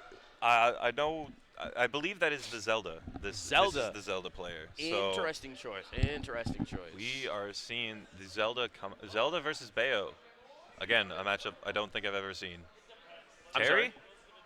All right, so that was our question mark that we were seeing earlier. Oh, that's the question mark. That is significantly more interesting. Yes. Just in terms of Terry damage output. Oh yeah. Terry, I've got a lot of experience fighting Terry. Oh yeah. So that is a character that is very, very scary. A lot of damage, but also a little bit more limited options. So it's going to be interesting to see if PK Gamer is able to what PK Gamer is able to do against Chaz here. Yeah. Because that Terry's kill confirms and those that go meter and all that kind of stuff. He's a DLC character for a reason, so we're gonna see.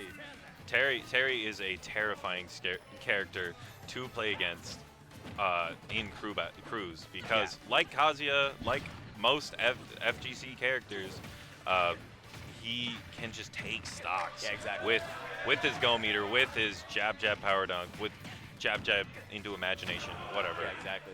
And immediately there's the go meter, so we'll see if he can utilize it. But PK Gamer, that shows that PK Gamer did 117% almost immediately. We will see if he can continue with this lead. Yeah, PK Gamer is doing such a good job right now, not allowing for.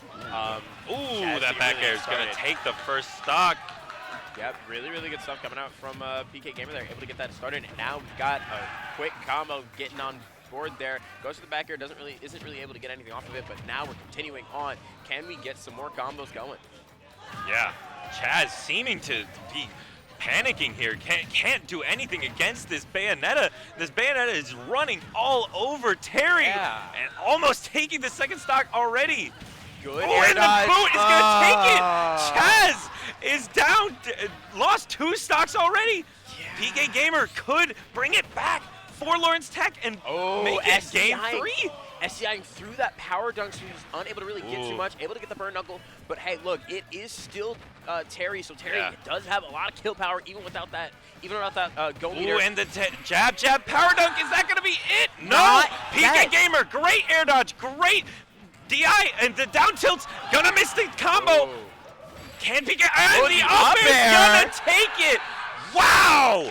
Very, very close game. Fantastic Chaz stuff from and PK Chaz. Gamer. Yeah, really, really good stuff from Chaz. Able to finally secure with that up air to finish that off there because it was looking bad, Yeah, man. It was looking real bad. The momentum was in Yeah, PK Gamer's yeah. favor. But hey, I mean, towards the end there, he kept himself composed, didn't allow that panic to set in. Be like, I still have a stock left. The game is not over. Yep. I can continue to push this. I can find that kill. Yes. Fantastic stuff from both players, from both teams. Really, really good efforts all around. Yeah, and that is going to be your bronze redemption bracket champion. That's going to be Davenport. And I think that is also the end of our block. Probably. I guess so. Yeah. So pleasure casting with you, Pleasure Samo. casting You're with fantastic you. caster, You're man. incredible as well. So thank you guys so much for watching. We've got more Collegiate Crew action coming your guys' way, so don't go anywhere. But I've been Excelsior. I've been Zamo. You guys have a nice rest of your day. Later, guys.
Alrighty. Well, welcome if you're tuning in. I know we're kind of in a little bit of a handoff right now, but we have the Collegiate Gold Finals going on. I'm here with the solo cast. My tag is Lunges. I helped put on this event. Thank you all for coming, tuning in. Very much appreciated, making history here. Gold Finals. These are all teams that went 3 wins, 2 losses in the main group stage bracket. So we had some very competitive matches here. But I think we all knew it would come down to this. The 1 and 2 seeds of the gold bracket, Lubbock Christian from Lubbock, Texas, and Oakland University from Rochester, Michigan.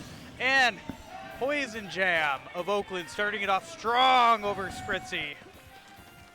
Spritzy, one of the best commentators, one of the best players in Texas. Recently getting a win on DeBuzz. Poison Jam, up-and-comer for Michigan, in the state of Michigan, looking to make their first PR season. I mean, definitely, it seems like they're doing a really good job right now, especially with this lead. But, Spitzy, it's looking like we're going to be trying to get rid of it, especially with that up air. Very nice stuff. Being able to put this right back to even. Love that.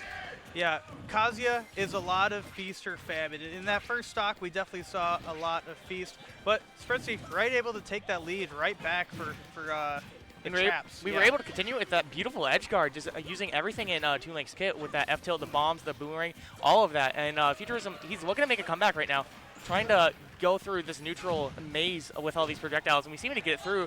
Spritzy now 84%, trying to find it, missing the sweet spot of that nair. We're going to be able to find something here on the ledge. Ooh!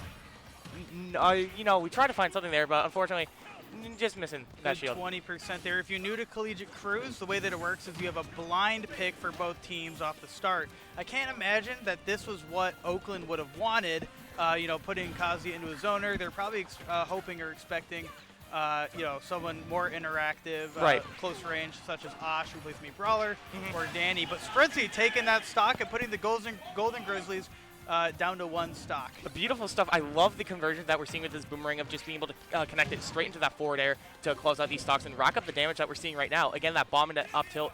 He could have gotten in up air as well, but we're choosing to go back to neutral a little bit there. Missed spot dodge, being able to get punished there by Futurism, and there we go. With that, we get a nice clean stock with that up B. Now down 1-1 in terms of stocks.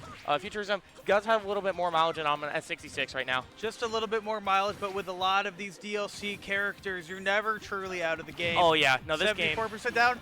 This game is so even right now. And that rage drive is coming in. It's online now. Let's see if Poison Jam is able to do something with it. Nice double bomb there. Z dropping it for that ledge cover. Ooh, okay, beautiful backup in beautiful spacing to find that forward air. Does he die? No, okay, beautiful. Very nice air dodge there. Now rage drive is gone. We're going to need to see some Kazuya combos. Spritzy might even be looking for things like a back throw to be able to close this out. Okay. Good Zair to tether them out. We have the entire stage right now to work with. Spritzy is trying to close this one out. Oh. Ooh. Futurism's playing some fighting words right now. 175. It's got to be now if you're Spritzy. With max rage, Futurism is very scary right now. Okay, we're trying to just get through the maze of these projectiles right now. But with that forward tilt, beautiful spacing, be able to slice that foot off and take it. Yeah, F-tilt going to take it, and you hear the chaps erupting behind Spritzy there. So I'm curious, knowing what we know about Oakland's roster, they have a Snake player left, they have a Pac-Man player, they have a Min-Min, they also have a Mario. So I'm curious who you think, there's 1 stock left on Spritzy. Based on that lineup of characters, who do you think is going to be going in next? Personally, from what I see, the best, I think the Pac-Man might be good. We can be very safe. We don't have to approach a whole lot because we have those tools like Hydrant, like Key, to be able to just kind of breeze through every single thing that Toon Link can set up right now. And one of the big things that we have is get-off-me tools with that Pac-Man. Pac-Man's actually surprisingly really adaptable in being able to box, especially with things like Toon Link, where it's really strong aerials, but they have a little bit of a startup. In Pac-Man, he's got nothing. No unlag, no startup. His dash attack is just a monster in of itself. So I'm thinking maybe the Pac attack is what we're going to be seeing here. That's what I would think too, but it's actually the Mario coming. Okay, this is going interesting. To be Nad. Nad, of course, I think if I recall from singles, getting a few upsets. Another up-and-comer from Michigan. So a little bit of the lore here. Oakland University. I like to call it the Big Three of Michigan. If you look over at the I guess we can see the playoff bracket there. Northwood and Michigan State, both teams that have qualified for the playoffs later today. And then Oakland as well is another team from Michigan as well. So there's some very strong collegiate hitters over in Michigan. And Oakland's usually right up close to their lead player, Anthony Isn't Cool, long time #1 player in Michigan for a few seasons now. Very prominent and dominant ultimate player just in the whole world. Yeah, they're sick. They had a fever of 103, so they're unable to come out. But despite that, Oakland is able to take the set over UT Arlington, one of the best teams in Texas and the whole country. Without their star player. So this story for Oakland has been one of building a lot of confidence in those roster and reserve players that they can come out here and they can take games, they can take sets on some of the best teams in the country. Right. Since Anthony Isn't Cool here, we do have a little bit here to kind of put some of these players that we don't usually get a lot of spotlight, to let them out and let them shine, and they've been ready to go apparently because they've been doing a phenomenal job so far during this bracket. Alrighty, looks like I'm going to be hopping off commentary because we got people here, and then we're going to be switching over to the gameplay as they get started here. Over to Max. Max Moose going to be joining here. I am Lefevre, by the way. I know I just kind of showed up out of nowhere. Don't worry about me. You'll get to know me a little bit. But right now we do have Nad79 and Spritzy right now on small battlefield right now. Yeah, this is an interesting choice. So, Nad79, known for making some rather big upsets, making upsets at this very event yesterday. And so playing hot on the weekend, and Spritzy already looking for the up B to take it off the top. It's not finding it just yet. Not high enough percent. Spritzy, the tune link that we've seen put up incredible numbers this weekend so far. We've been doing an insane job right now. We're almost going to be able to take off and stock off this Mario right now. It's definitely not out of the question right now. We are at 113, so one more Mario, a ladder, and we're going to be able to find something now. But at 76%, all we need is one good back air string and then an up B or something like that to be able to close it out. But a nice 2-frame with that Mario dash attack. We're going to be able to hold that stage this entire time. Even holds on to bomb a little bit longer and sees that has bomb in hand, so waiting for the explosion to then punish with that back air. So at 159, Spritzy still has rage available, so be careful of these stray hits, these stray aerials, these forward airs and up airs. Right there, ooh. Especially with these things like these parries, these boomerangs leading into these very strong forward airs, but it's all not going to matter with one out of shield up smash from this Mario. Going to be able to close it down. Nad holding on to all 3 stocks. Very nice job. One of the Nad classics, one of the special moves of Nad, staying steady and calm under pressure like that, especially just waiting for the perfect moment to just rip that turnaround up smash. So once again, I am Max Moose, joined by, how do you say it? Sorry? Lefevre. LA production. No, you're all good. Don't worry about it. That's how you spell my actual name. little quiz. Y'all get me for just a second. Y'all get me a lot more later. Just a little appetizer. You guys are getting a lot of sneak peeks here. You got Grace in there. You got Max Moose. But now we are joining by another person. Hello. What's up, boss man? How we doing? I'm doing great. How are you? I'm doing great. Oh, there we go. How's it going? I'm doing great. How are you? I'm to be honest with you, to pull back the curtains a little bit, I was playing friendlies with a Pac-Man apparently, and then Booker goes up to me and say, "Hey, you're commentating. Come on." I'm like, "Okay, this is cool." Yeah. So I'm here now. How about you? What have you been up to? I had a pretty similar experience this morning. Honestly, I woke up a little bit late today because of some Riptide festivities and all that. Right, and, as you do. Yeah, I was at breakfast and I got the same call, so now I'm here. Awesome. Well, now we got Nad and Osh here with a Mii Brawler. Nice dress. Yes, absolutely. Phenomenal dress. Slaying, for sure. Speaking of slaying, that up B, tacking on quite a bit of damage. Definitely. I mean, when you see a lot of these strings right now, I mean, both characters are kind of looking for the similar stuff. We're looking for one of the 4 hits of Mii Brawler's Nair to be able to connect it into a lot of imagination combos. Yep. It's just going to be able to find some ways to deal with Mario's very own Nair and his very own ladders. Yep. So I'm curious to see how this is going to go. Yeah, that's a really good point. Excellent point. They both have pretty similar game plans, both kind of oftentimes involving grabs as the beginning of the combo. Yep. Okay, but it seems like Nat's doing a lot better at just doing the old get off me options with these things like the up B, like the Nair up air. And don't forget about that down air is what we've been seeing a lot of mileage of right now. But I believe Nat is dead with that rage. I mean, 141, you left him alive for a little bit too long, and Osh is going to be able to close out that first stock. But we do have shot put is another thing I want to mention.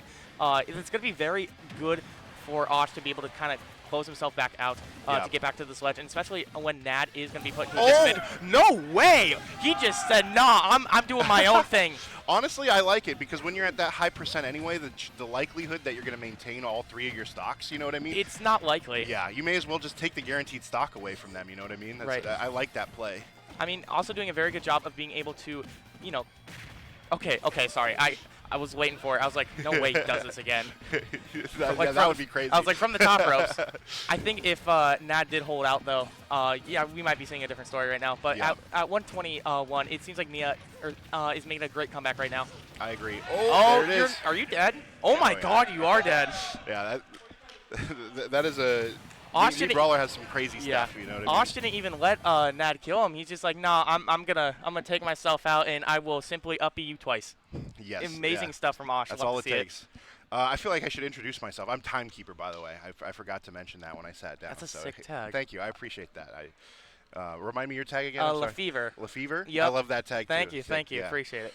Well, welcome everyone to the collegiate crew battles of Riptide. We were going a lot yesterday with the Swiss style. It was kind of a weird, unique bracket. It was like Swiss, but like not. Yeah. It was cool to see. I watched some of that, but then I was like, no, I gotta go play pools. So I was kind of keeping up with it online, and it seems like we are in Top Cut, right? Yeah. Yeah, we are in Top Cut like. right Yep. now. Okay. And we got UT Arlington, Stony Brook, Winthrop, Purdue, MSU, and Northwood being the main contenders right now. Yeah, and just look at all. I'm just like looking at the list of all the teams that we had here. Huge collegiate tournament. Yeah, there's 32 colleges here at Riptide this year, which is the biggest collegiate bracket ever. I'm pretty sure. That's so for sick. Smash Ultimate, which is super cool. Absolutely, yeah. So I cannot wait to see who we have up next repping. Gonna be real. I don't know which school that Mario was a part of. Yeah. Do you happen to know? Not off the top of my head. Okay. What was that? Okay, oh, it's Pac-Man. Okay. Pac-Man Mario. Okay. Pac-Man Me Brawler, sorry. Yep. Pac-Man Me Brawler. Okay. I mean, Me Brawler is down a stock, you know, by their own volition. Yep. But it seems like this Pac-Man might be... do you know... because in theory, it seems like Me Brawler would just be able to run down Pac-Man, but like Pac-Man has such good get-off-me tools, and he can box super well. Yeah. So I'm kind of unsure. I feel like it just depends on if the Pac-Man is able to get momentum or not. You know what I mean? The Pac-Man is, you know, natively here starting out with a stock lead, so I feel like it might be the plan might be to camp, and then if you can get an opening, that's when we might see that momentum starting to shift. Right, but Trisket here repping Oakland, and Osh here repping Lubbock, it seems. Yep. We do have a two-stock lead from Osh's school right now. That is true, yep. Okay. Ooh, being able to punish that misgrab, very nice. Yeah, that's hard to do against Pac-Man. Oh, yeah, especially when it's so scary like that and just out for so long. Yep. Like, you can't spot dodge it. Yeah, you need a lot of confidence to do that. Right, definitely. Gosh, the damage output from Me Brawler is so high, though. Right. There's just like two in a... Oh, that nice. Oh, the jab reset was almost working, but we do find it eventually with that forward smash. Yeah. Okay, very nice job from Trisket there. Yeah, we take those, that's for sure. Only taking on 48% as well. You're talking about how Me Brawler can rack up a lot of damage, and that is certainly true, but Trisket is doing such a good job of just not letting Osh get their hands on Trisket right now. Yep. That being said, though, every single time I see an up tilt here from Osh, I'm so scared that it's just going to end up with an up B. Right, it's just one up tilt is going to be a kill confirm. Right. But we're doing such a good job playing around this Galga. Okay, nice up B out of shield. Yeah, good to get off. Yeah, just said, I want you to leave me alone. Ooh, wow. Okay. We spot dodge into that up B, but it didn't quite connect. Yep. Okay. I don't think we got enough drift. Absolutely. Because Me Brawler's combos are all about, like, the momentum of what you get. True. Okay. Oh, wow. That beat out the hydrant. I was surprised. Yeah, that's insane. Okay, very nice neutral. Very threatening here from Osh right now. Yep. On this last draw, trying to just put down one on the board for Trisket right now. Yep. We're not able to quite find anything. apple. Very nice snipe. We're going to be able to do it again? No. Not quite. Okay, very nice space back air. Be able to catch a Trisket off guard there. Taking a stock. Yep. This is exactly what we like to see. And a very nice suplex. Honestly, I would be afraid here of that command grab, like SD, you know what I mean, again? Right. At this point, because it's like... I think I Brawler, would be surprised. I think Me Brawler dies first, and okay, yeah. And Pac-Man would be able to get back. That makes sense. Yeah, especially with like up B and side B. Yep. But at the same time, I could be wrong. Could be fibbing. I do believe you are correct. Now, Okay, now okay. that you've said it. Okay. Dude, these shot puts are just, it's still threatening. Yes. Being able to thread around that. Ooh, okay. Wow, yep. There we go. That We finally find the back air. Pac-Man does have a hard time killing, but we were able to find it with that back Yep. air. Very nice stuff from Trisket. I do like how unafraid Osh was of those grabs, though. You know what I Oh, mean? for Just sure. like weaving in and out and just like perfectly spacing around those Pac-Man grabs. Mhm. That's a scary grab. You know what I mean? So. Oh, yeah, for sure. We definitely did not pull any punches there, as we are able to still keep 2 of our stocks for Oakland. Very exciting. What do we have up next? I know what was there. There is, on Oakland's side, there is a Min-Min. There is a Mario. There's a Pac-Man. Yeah. I'm kind of forgetting what Grayson said, to be honest. But I do believe we do have the next representative of Ladbroke. Yeah. Cannons. Yeah. Cannons. Cannons. Oh, Yeah. like the word cannon. I see. 'Cause some of the tags, they're just phonetic. You're like, Yeah. like- That's what I was like, sound it out. You're like, some of them are just a puzzle. Yeah. I was like, Inkling main. Okay. Okay, yep. Pac-Man Inkling in the year of our Lord 2024. All right. I have not seen an Inkling for quite some Refreshing. time. Yeah. Refreshing in the era of Steve. It's true. One of the main things that I like about Collegiate is everyone kind of just wants to do their own thing. Yeah, they I don't love really. it. I feel like it's their own meta surrounding Collegiate a lot of the time, which is super cool to see. I agree. It really is its own little world of Smash, honestly. Right. There's like a whole different strategy that goes into crews, and at the collegiate level, like you said, just a lot of people like to do their own thing and have fun. So that's what kind of makes it fun to watch, too. And apparently it's a new era for cannons. Not entirely sure what that is, but I'm excited to find out though, as Lebrock is able to, have a stock lead right now. But Trisket is, we still got a lot of good boxing options, a lot of good get-offing tools. But right now, we're going to go back to a little bit of neutral right now with cannons kind of just dominating the stage right now. Yeah, absolutely. And that's kind of what Inkling is designed to do, right? You put down that paint, you get a little bit faster, you control a lot of space, and you just try to win neutral. Which, to be fair, is very cool. How it's okay, very nice Pac-Man chain, but unable to find. Oh, wait, no tech? Oh, barely able to make it back. Okay, I was like, if Inkling doesn't try to find something quick here. Yeah, maybe with just like 5% more, that would have been a kill. Oh, That definitely, would've been definitely. crazy. Okay, but now we know we got to look out for that. Yeah. Okay. Be able to avoid that grab, and the hydrant being able to mix that up with the F smash. Not coming into fruition though. Yep. And I do feel like we got both of these players here showing their cards pretty early now. Oh yeah, I feel like a lot of the tricks are out of the bag already. Yeah.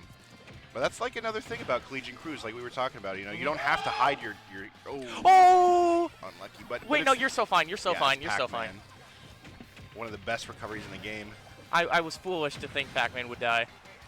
Was looking for what is it called? Booha? Okay. Yeah, booyah. Booyah, there it is. Yeah, booyah. It's the up throw and then the up air. It just kills. It just works. It just works, except when it doesn't. Yeah, well, we haven't seen that yet. Ooh, we were able to catch with that bell, but unable to capitalize off of it. Ooh, that's a lot of ink applied.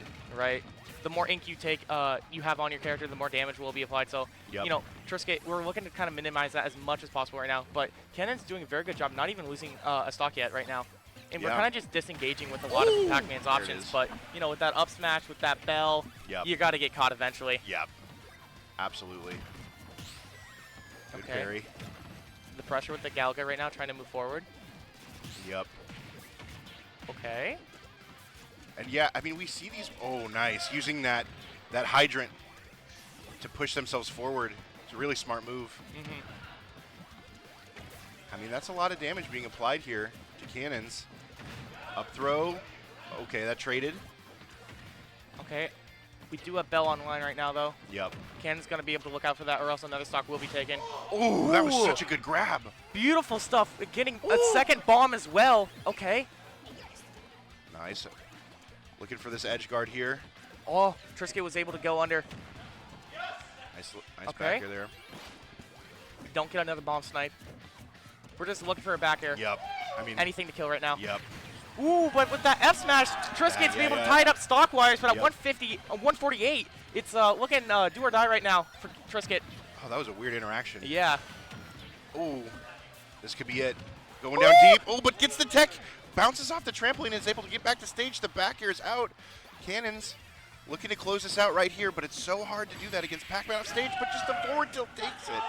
Very nice job from Cannons. Yeah. Woo! You scared me for a second there, but we learned from the first talk. It's like, Yeah. oh, okay, hang on a second. Tech it. We tech those. Yeah, there we go. We learned the first time. Yep. Very nice job.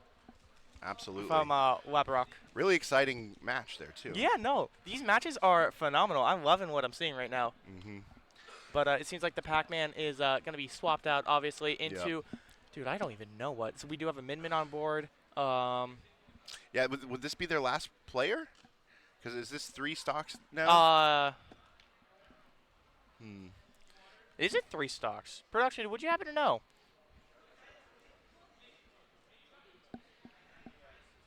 Yes, it is 3 stocks. Okay, you're keeping count. I'm glad someone is. I keep time. I keep it all. You know what I'm saying? You know? Yep. Just like Kronos himself. But we do have, presumably, the Min player coming out. We do got a little bit of a team meeting right now. You know, kind of a regroup. You know, yeah. I mean, sometimes you got to do that. Oh, for sure. Keep the memory short. Yeah, there you go. know, reset expectations and everything Oh, like yeah. that. And just know to try your best and whatnot. Absolutely. Just like, you know, High School Musical, you're all in it together. We're all, yeah, that's right. There you go. Because I believe this is this semis? Let me. Yes, Okay, this is it is. semifinals. Okay, Okay. I was like, I'm pretty sure. I'm like 90% sure it is, but the other 10's a little scary. Okay, so yeah, this is semifinals for those who are curious as we get into, you know, the final game here. Yep. With the Inkling, you know, still having 1 stock. Min, presumably Min. It's gonna be awesome if it's not, because I have no idea what it'll be. But we're having 3 stocks. Labrock is up right now in terms of players, stocks, everything. Yep. But Oakland is gonna be trying to come back right now. Yeah, that's true. And then Avian Min. Okay. Nice. So it is the Min like you mentioned earlier. Okay. That'll be fun to watch. I would be terrified though, knowing that the like rock of the team is a Min. Dude, one back throw, you're screwed. Right. Yeah, exactly. Just, you are dead. It's like even if you have like a favorable matchup against Min, I feel like Min is one of those characters that you just never want to fight against. You know what I mean? Like Pac-Man Min, for example. Like off the top of my head, like yeah, you can just camp them, but at the same time, what happens when they hit you? Right. Exactly. What happens when you get bullied off stage for 5 minutes? When they have the what is it called when the dragon can breathe the fire off of? I just call it the dragon that breathes fire. Yeah, they have the buff dragon. Right, I know it's Ram, Megawatt. Dragon that breathes fire. Yeah, there we go. Stupid dragon thing. The official names. Yeah, there you go. Nintendo actually personally hired me for ARMS back in 2017. They're like, we need like a launch title for the Switch, and we're like, I got you. I was like, well, we can't have ARMS quite yet. We need to name all the ARMS. I'm like, I got you. Let me cook. Do you think ARMS 2 is gonna come out for Switch 2?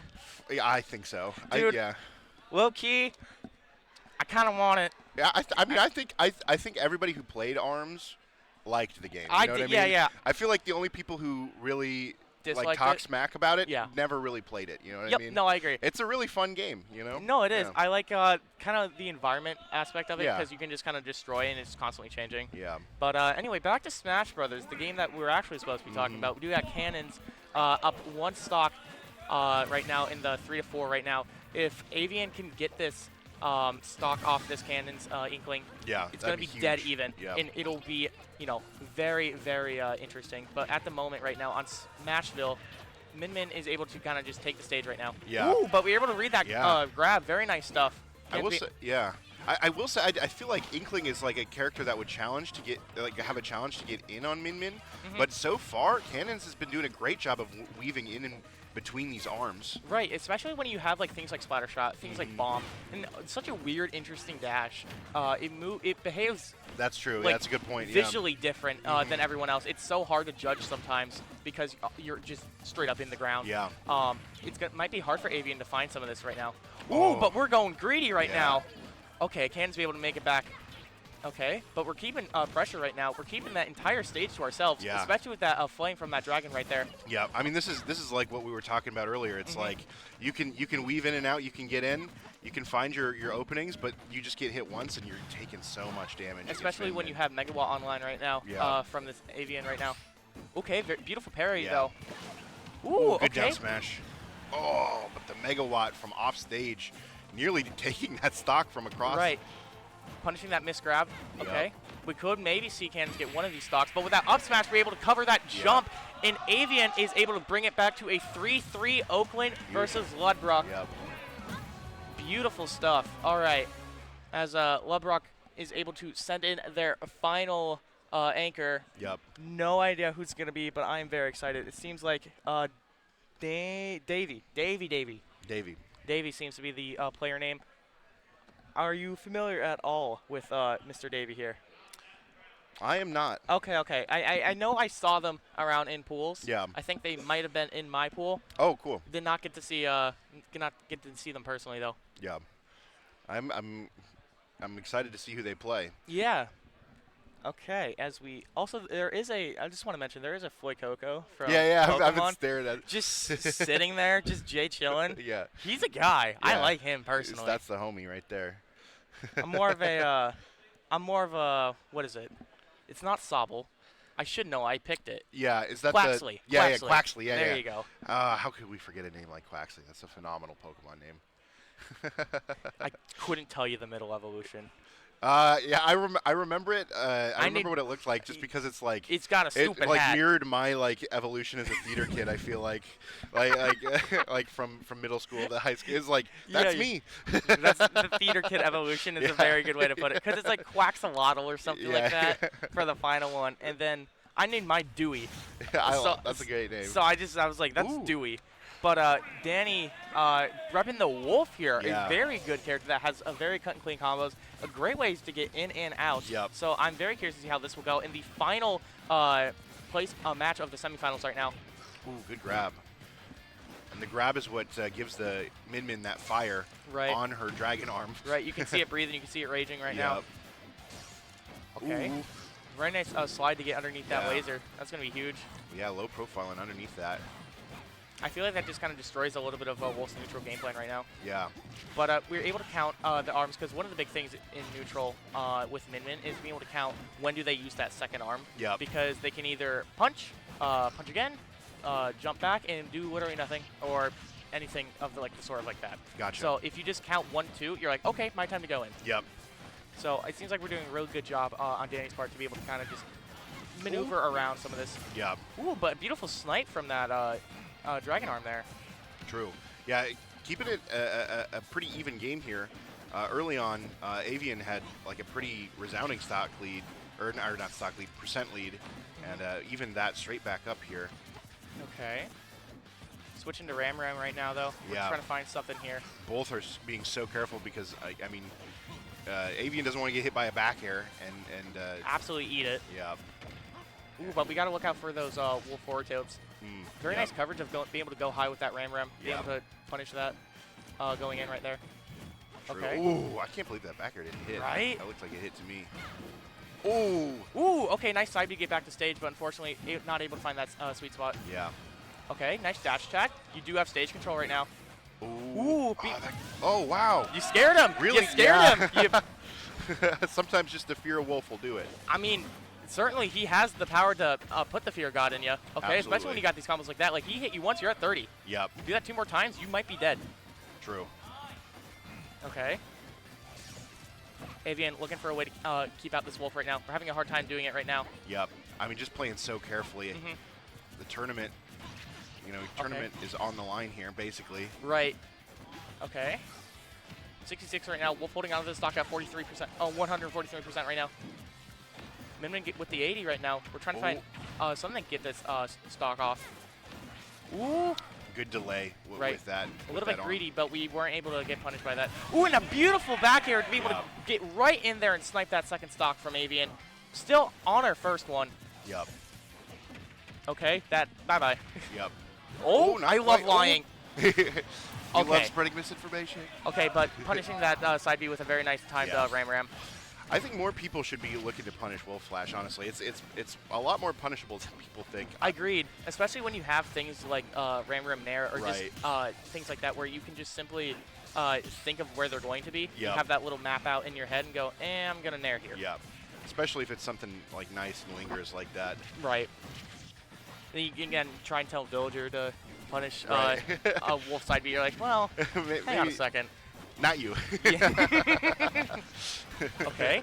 Ooh. Very nice chain from this Wolf right now. And a very nice up smash. Oh, I'm not able to find that other up air to close the game out. Oh, unlucky. Very unfortunate Yep. for Avian. But Danny being able to close it out. Yeah. Very nice stuff from Webrock there. Sometimes the fast fall is just too fast. you Yeah, know? for sure. Yeah. Very nice stuff from them. I believe Webrock would be moving on into winners finals if I'm not spreading misinformation. Yeah, I believe you're right. Okay, and then let's see here. It's a best of 3? Best of 3. Okay, wow. Oh, semis would be best of 3. That does make a logical amount of sense. I see Peeb over there. What's going on there? As in, That's Peeb. Isn't that Peeb Nut? Yeah, that is. hey man, what's up? We labbing? I think we're just he's just Real. Jay chilling on the other setup. I don't know what he's doing. He's doing something. All right. I love that dude. Also, He's a sweetheart. what stream are we on? I know that sounds like a really weird question. Where am I? MSU? MSU? Got Okay, it, got cool, it. Cool, I was just like, where am I? You know? We're at Riptide. Oh. Where are you? You should be here. In Sandusky, Ohio, ladies and gentlemen, the biggest collegiate bracket held for Smash Ultimate. That's right. That's right. There we go. Yes, sir. Okay. Wait, I know that Mario player, but I don't remember his name. All I know is that he's good at no tag. There you go. That's the tag? The tag is no tag. The tag is no tag. Yeah. That's a great tag. Yeah, I know, right? Say that 5 times fast. No tag. Oh, that's a tag? That's a great tag. Phenomenal Mario hat. Yeah. Reminds me of Big M. There we go. But I do not know if they're a collegiate player or if they are. They might be. They got a sick shirt with their name on the back, so for all I know, they are. No tag. Great tag. All right. Oh, they are collegiate. Okay. Nice. Good for them. Okay. Peanut's in college? He must be. I thought he graduated. I thought he graduated. I thought he had like a kid or something. No. He does give off some immaculate dad vibes. That's what I'm saying. That's busted. Lima Peebnut in no tag is absolutely. That's broken. Yeah. Wait, that's said just they could evil. do that? That's Yeah. just straight up evil. Okay, I love that actually. Peebnut actually got second place at Riptide, not last year, but the year before that. 2022. Yep. Yeah. Yep. Phenomenal Mega Man. It's true. Maybe the And I best. think, did they win Saturday Stadium before Golden? Yeah, I believe so. Okay, yeah. Recently, Yeah, that was in. I should know. I worked Chicago? there. Yeah, it was in Chicago, Yeah. but it was April, May, June, July. I think it was June maybe. June final answer, Yeah. actually. Yeah. I Yeah. think it was like June 12th or something like that. Yep. That's what I'm going to say. Winthrop. Winthrop. Okay. Nice. I'll be real. My money's on Winthrop. Rumor has it they might have a good player, Yeah, 3. yeah. If 3 out of the 4 of them are like ranked worldwide in Right. like their own characters, I think that's a good team, fellas. I do Call 'em remember. crazy. I feel like I remember reading like last year that Sonics is like playing for a collegiate team. Like, I don't know if not here. Per Yeah, se, yeah. But I feel like He's busy winning something else. Yeah, I just imagine like you go to like some random college and you're like, oh, I'll try out for the Smash team. You get on and you sit down and you're like, just Sonic. he's like, yeah, He's you like, play hey, Sonics." welcome. I'm your trial. If you beat me, you can get in. If you don't, Right. get out. And I'm like, oh God. He's like, how many people have made it on the team? Just me and some other guy. I think I'm on JV. If Sonics is on varsity, I think I'd also be on JV. I'd actually be in just like the backup for JV. Right. At that point. I'm a solid 2-2er. I'm proud of where I am. Yeah. You know what? He can be better. He Absolutely. Can I'll let him have that one. There's a reason I sit here and talk about the game. For instead of sure. Playing it sometimes. Did you enter anything today? No. Or this weekend? I've just been vibing, honestly. Hell yeah. I wanted to get into Rivals 2, honestly. I've been really having fun with Rivals 2, but it was capped before I could get in. Yeah. I got a buddy who's running that tournament, and there's a lot of DQs, and that's when I was like, I was like, so bad. just let other people play. Yeah. At that point. Please. But I've had a blast. I mean, this is a great event. This has been a phenomenal Riptide. Yeah. I've had so much fun. Yeah. Talking to a lot of out-of-state people that I haven't seen in a while, so it's been great. Nice. Looks like they might be getting started over there. Yeah, with ToonLink and is this Plant? Fed? Or no? What am I watching? Okay, it's on. Okay. What's up? This is best of 5. Yo, what's good? This is Spritzy and Nia again. Nice, nice. Okay. Let's see. I blinked. He took 70. What? Dude, this Mario's punish game is absolutely insane. True. Okay. Very nice down throw, being able to lead it into some out airs. Not able to get that full string, though. True. But, I mean, ToonLink also is like a really good whiff punisher as well, so, like, as long as, like, ToonLink can find a way in and like, you know, fish for a couple fairs and maybe some, like, uppies, like, you can really tack that damage on really quickly. Right. Nice parry. Okay. Nad being able to close it back out here, but we're not being able to find as many openings as we once were. Yeah. It was just like playing catch with the bomb earlier, father and son out there. For sure. They're in the backyard having a great old time. Yeah. I mean, it kind of looks like a backyard. It does, yeah. Okay. I don't want Tom Nook in my backyard, personally. I won't say where, but I want him somewhere very specific.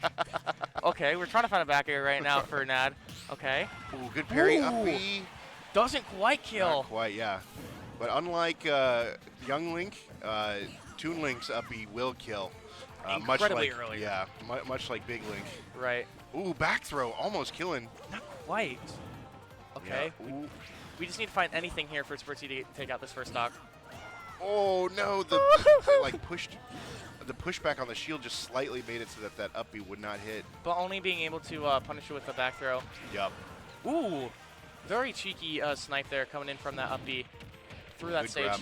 Are we dead? No. Okay. Yeah, maybe fishing for like a DI mix up there or something. Yeah, I'm not sure. I guess. I thought back throw would have killed personally. Yeah, definitely would have come close. Okay. Ooh. We see one back air. There you go. We find it. Nad is able to take that first stock for Oakland. Yep. 167% though. It's not going to take too much to find this kill. Right. Maybe just a forward tilt or something like that. Okay. Yeah. Ooh. Questionable back air there. Very nice roll read right Yeah. there from Nad with that S Absolutely. smash. And these parries are just insane. I love what I'm seeing right now. Yeah, that is true. Okay. Oh, they're both just swinging on each other's shields right now. But I mean, everything is just extra credit now for Nad. So may as well swing a little bit. Oh. Okay. Nice. Okay. Dude, the stage control from Nad is insane right Yeah. now. At 179, we are not letting up anything. True. Okay. Are you able to find something there with that boomerang? Oh, unfortunately, no. But there it Spritzy is. finally getting that forward tilt, Yep. being able to close it up stock-wise. Yep, absolutely. And I mean, like I said, I mean, ToonLink really can tack that damage on very quickly. So we'll see if we can, if Spritzy can find any openings here. But I mean, right now, like you said, Nad controlling the stage with expertise. And yeah, it's being so dominant to be Yeah. blunt. Like, it's insane. Yep, locking it down. Oh, but here we go. Ooh, big Okay. damage.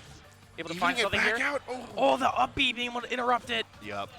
Huge up B, honestly, because that was death otherwise. Okay. Really fishing for this now. I mean, this is what where we saw Spritzy struggling though in the last stock is once Nad is at like kill percent. Oh, there it is. That might no. Oh, sent the wrong unfortunately way. not. Okay, being able to find a kill option right now. ToonLink is looking for like a bat or like a forward air or anything. Yeah. Unfortunately, no. We are not able to find anything. We turn the tides. Nad holding stage control right now. Yep. Was looking for like a jump read or something, but that'll do it. Yeah. Back throw at the ledge, taking that stock back. Okay. Ooh, big damage. Back throw, not quite gonna kill. Almost though. Ooh, yeah, just running in and upping. I like that punish. Really, Okay. really good punish. Probably optimal. I love what I'm seeing right now. Okay, very nice bomb. Oh. Yeah, just keep it going. Keep it going. Yeah. Who's stopping you? Not this Mario, apparently. Okay. Oh, that B reverse was nice. We're kind of in the lab right now. True, we're cooking. Okay. I like how we just kind of backed off as soon as we saw that boomerang. We're like, I ain't messing with it. Yeah. I'm not getting reversed. I feel like we're about to see Spritzy do something crazy here, honestly. Like just go for like a random down air or something like that at disadvantage because, oh, up B's not quite gonna do it. Okay, but here we go. Okay, rolling in there, and then the up air. Oh, but we're not able to close it out. Not quite. Smashville's able to save him, but with that forward air, we're able to finally close it out. Spritzy closing it out. Lebrock is still up on top at the moment. Yep. And we saw there too, Nad was going for an up smash right as that happened. So it was like either way, that was going to be death either side. So beautiful coverage for the options that Nad was trying to go through because he can't get out of the situation like that, or at least not easily. So being able to be on top once again, Lebrock is having a very strong start already. Yeah, totally. Yeah.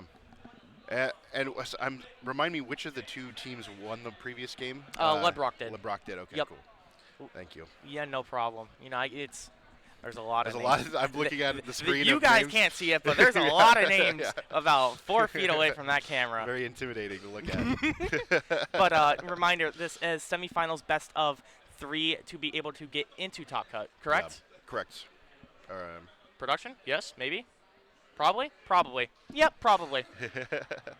If I'm blindly confident, maybe I'll be right. Do you play Collegiate? No, I do not. So I work for a company called MNVL, or Minnesota Varsity League. Oh, nice. Basically, I bring esports to high schools around the Midwest. So around that's really dope. Yeah, around like 150 high schools I work with. I currently work for the North Dakota section of it. Cool. But I'm from Minnesota. I'm from Minnesota originally as well. Oh, actually. hell yeah. Well, nice to meet you, fellow Minnesotan. Yes, sir. Oh, don't you know ya? Oh, yeah, you bet. Oh, you betcha. Oh, I'm going to squeeze my past you there. You like went Irish there for a minute. What's the difference, man? True. They're both polite. They all sound like hobbits. It's a great way to put it. I have never heard of like the Midwest accent being dubbed as hobbits, but honestly, I might steal that at some point. As we get our next Oakland representation right now, do we know who Oakland is sending up? Min Min. Okay, we're sending in the big guns already. Yeah. We had the Min Min being able to be our anchor for the last set, but now we kind of just want to deal with his Toon Link and get him out of the way. So we're sending in the big guns right now. I kind of like that move, honestly, because the Min Min kind of, I feel like displayed like the kind of clutch factor in that last game. You know what I mean? Was like it was closed out the one game without losing a stock. You know what I mean? So I feel like the game plan here is similar. Get rid of the problem characters early and try to maintain those stocks. So. And also, we don't have to send the Kazuya into the Toon Link anymore. Yeah, true. I think that was mistake number 1, personally. I think I missed that game. I think I came in during that game. Gotcha. I saw a Toon Link and I saw a Kazuya on screen. I was like, this isn't good for one of them. That sounds like a mistake for sure. Yeah. And then, yeah, Toon Link does kind of just explode at like 80. That's true. Yeah. So like, yeah. But we might have to see that man later. But right now, it seems like we're going. I'm trying to screen peek right now. We're going to Smashville. Okay. Nice. It seems like these Collegiate guys are really like Smashville. I think it's like we've seen PS2 once. Yeah. And like that's it. That is a good point. I mean, Smashville is my personal favorite stage as well. Yeah. But it's just like it's really good stage for my character. Who do you play? Jigglypuff. Okay, sure. Yeah. That makes too much sense. Yeah. But it is interesting. I mean, I feel like it's probably a good Min-Min stage. Maybe not. I don't know. I feel like Min-Min wants you off stage, but Min-Min really does not want to be off stage. So. Right. Yeah. Okay. Nice. Okay. Wow. Dude, this is already so just oppressive right now for Spritzy. How do you get in? It's like. That's the puzzle, right? Yeah. Not even enough time to like shoot an arrow, throw a boomerang, pull a bomb. You know what I mean? Just like making sure that Spritzy cannot establish themselves here in this game. Ooh, looking for a up B. Okay, not able to find it though. Yeah. Nice boomerang being able to pressure that. You had to use one of the arms there to get rid of it. Okay. Ooh. Dude, this pressure off on ledge right now, Spritzy is coming back slowly but surely.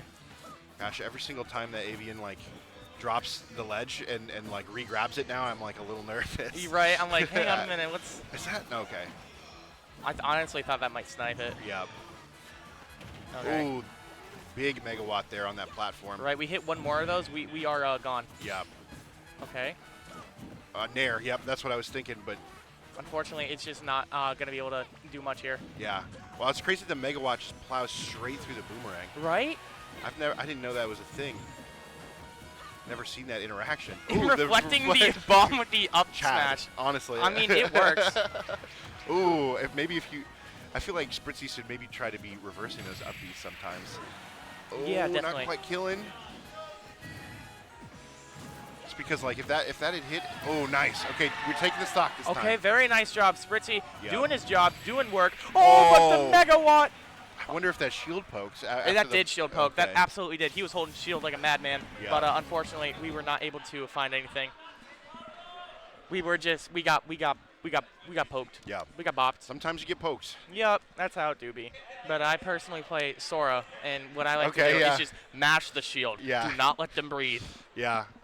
Sora is so fun to play. Yep. I absolutely hate playing against Sora. That's what I've heard. I've heard, I don't know what I'm allowed to say here, so I'm just going to say not nice things about Sora, about the little boy. As like a Puff player, sometimes I play Sora and I'm like, wow, this is like what I play but better. Right. Wait, this guy has disjoints, projectiles. I have rest, but like, right. What's the cost? You can kill with so many moves. Like, right. Doesn't have to be just back air or rest. Right. Right, most of the time, I just spam up air, and it works half the time. I'm like, yeah, please. Up air. Right. Hell, even Thunder works sometimes. Yeah. True, yeah. But that's what we like to see. And kind of like Megawatt, it just works. It just works. But we might see it a little bit more here as we go back to Hollow Bastion. Yeah. What are you? You not.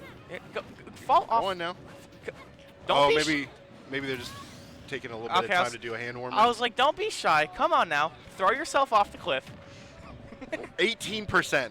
Shot put does 18%. That's crazy. Yeah, this is a good game.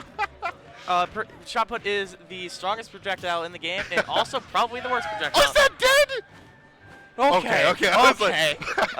Okay, calm down, Chris. Okay, don't worry, everyone. We're fine. I can never tell with me brawling. Neither can I. Oh, the footstool into the down air. That was really cool. And now you're in advantage. Yeah. That's crazy. Okay. That's really good. Cook him. Yeah, absolutely. Oh, never mind. Okay. Yep, there you go. We found it. All right. And now the game is just don't get grabbed. Don't lose the stock. Okay. We just need that Megawatt to land a couple times, and we got it. For sure. Or even maybe like a snipe with that, with the Ram or something like that off stage. Able to close it out. Woo! There we go. Oh, not Snipe quite. once. Oh, but a beautiful air dodge. Yep.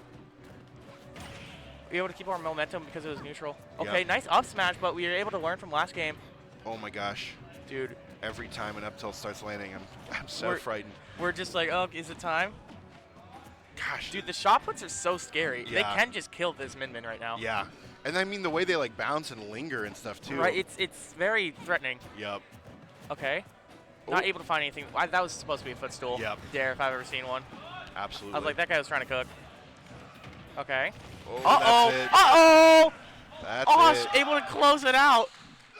Dude, me Brawler. Someone's got to put a stop to this menace. Holy. That's insane. Who decided me Brawler was okay? I want to talk to them. Personally, I just want a few words. Mods. Spin him around and make him dizzy. we can't, you know, we can't do anything too much to me Brawler. Right. Like, at the end of the day, it's me Brawler, right? Yeah. It's not going to be able to do a whole lot. That's true. The Absolutely. Kazuya Mishima is still there. That is a fact. Yeah, Steve yeah. Minecraft is still there. But as we see what next Lodrock sends out for us, or Oakland. Yeah, Oakland. Yeah. Thank you. Lobik. Lobik. Oh, I've been saying it wrong for the. Lubbock. Oh, thank you. Thank you. Yeah. Okay, cool. Lubbock. We can read, you know.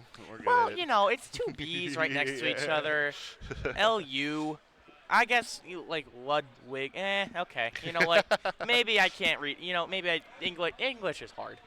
No. It's all good. Yeah. No, it's all fine. Forgive us, please. Right. Spare us. We are but humble casters. As we get into the next game right now, we do seem to have obviously, and then we have, I believe, the Kazuya Mishima. But I'm curious to see if that's going to be true because it seems like I don't know how Kazuya and Me Brawler interact because it seems like it would be fine. I feel like any character where you like kind of have to be actively brawling against Kazuya is a good matchup for Kazuya, you know what I mean? Yeah. Like anytime you have to actively like be approaching a Kazuya, Yeah, it's just like a recipe for disaster. I mean, especially with electric and stuff like that, like and just like crouch dash, yeah, et cetera, et cetera. Yeah, okay. I mean, honestly, Kazuya kind of is like Me Brawler in a lot of ways. Like, Yeah. they have pretty similar game plans to a certain degree. Right. It's just that He can stun Kazuya you. does it better, I Yeah. think. Granted, I mean, you know, you do have like projectiles and things like that as Me Brawler. Right, definitely. Case in point, right there, 30% off of one interaction. Dude, the shot put for a little bit more. Yep. Insane. Okay. But as we start, the electrics already here. Yep.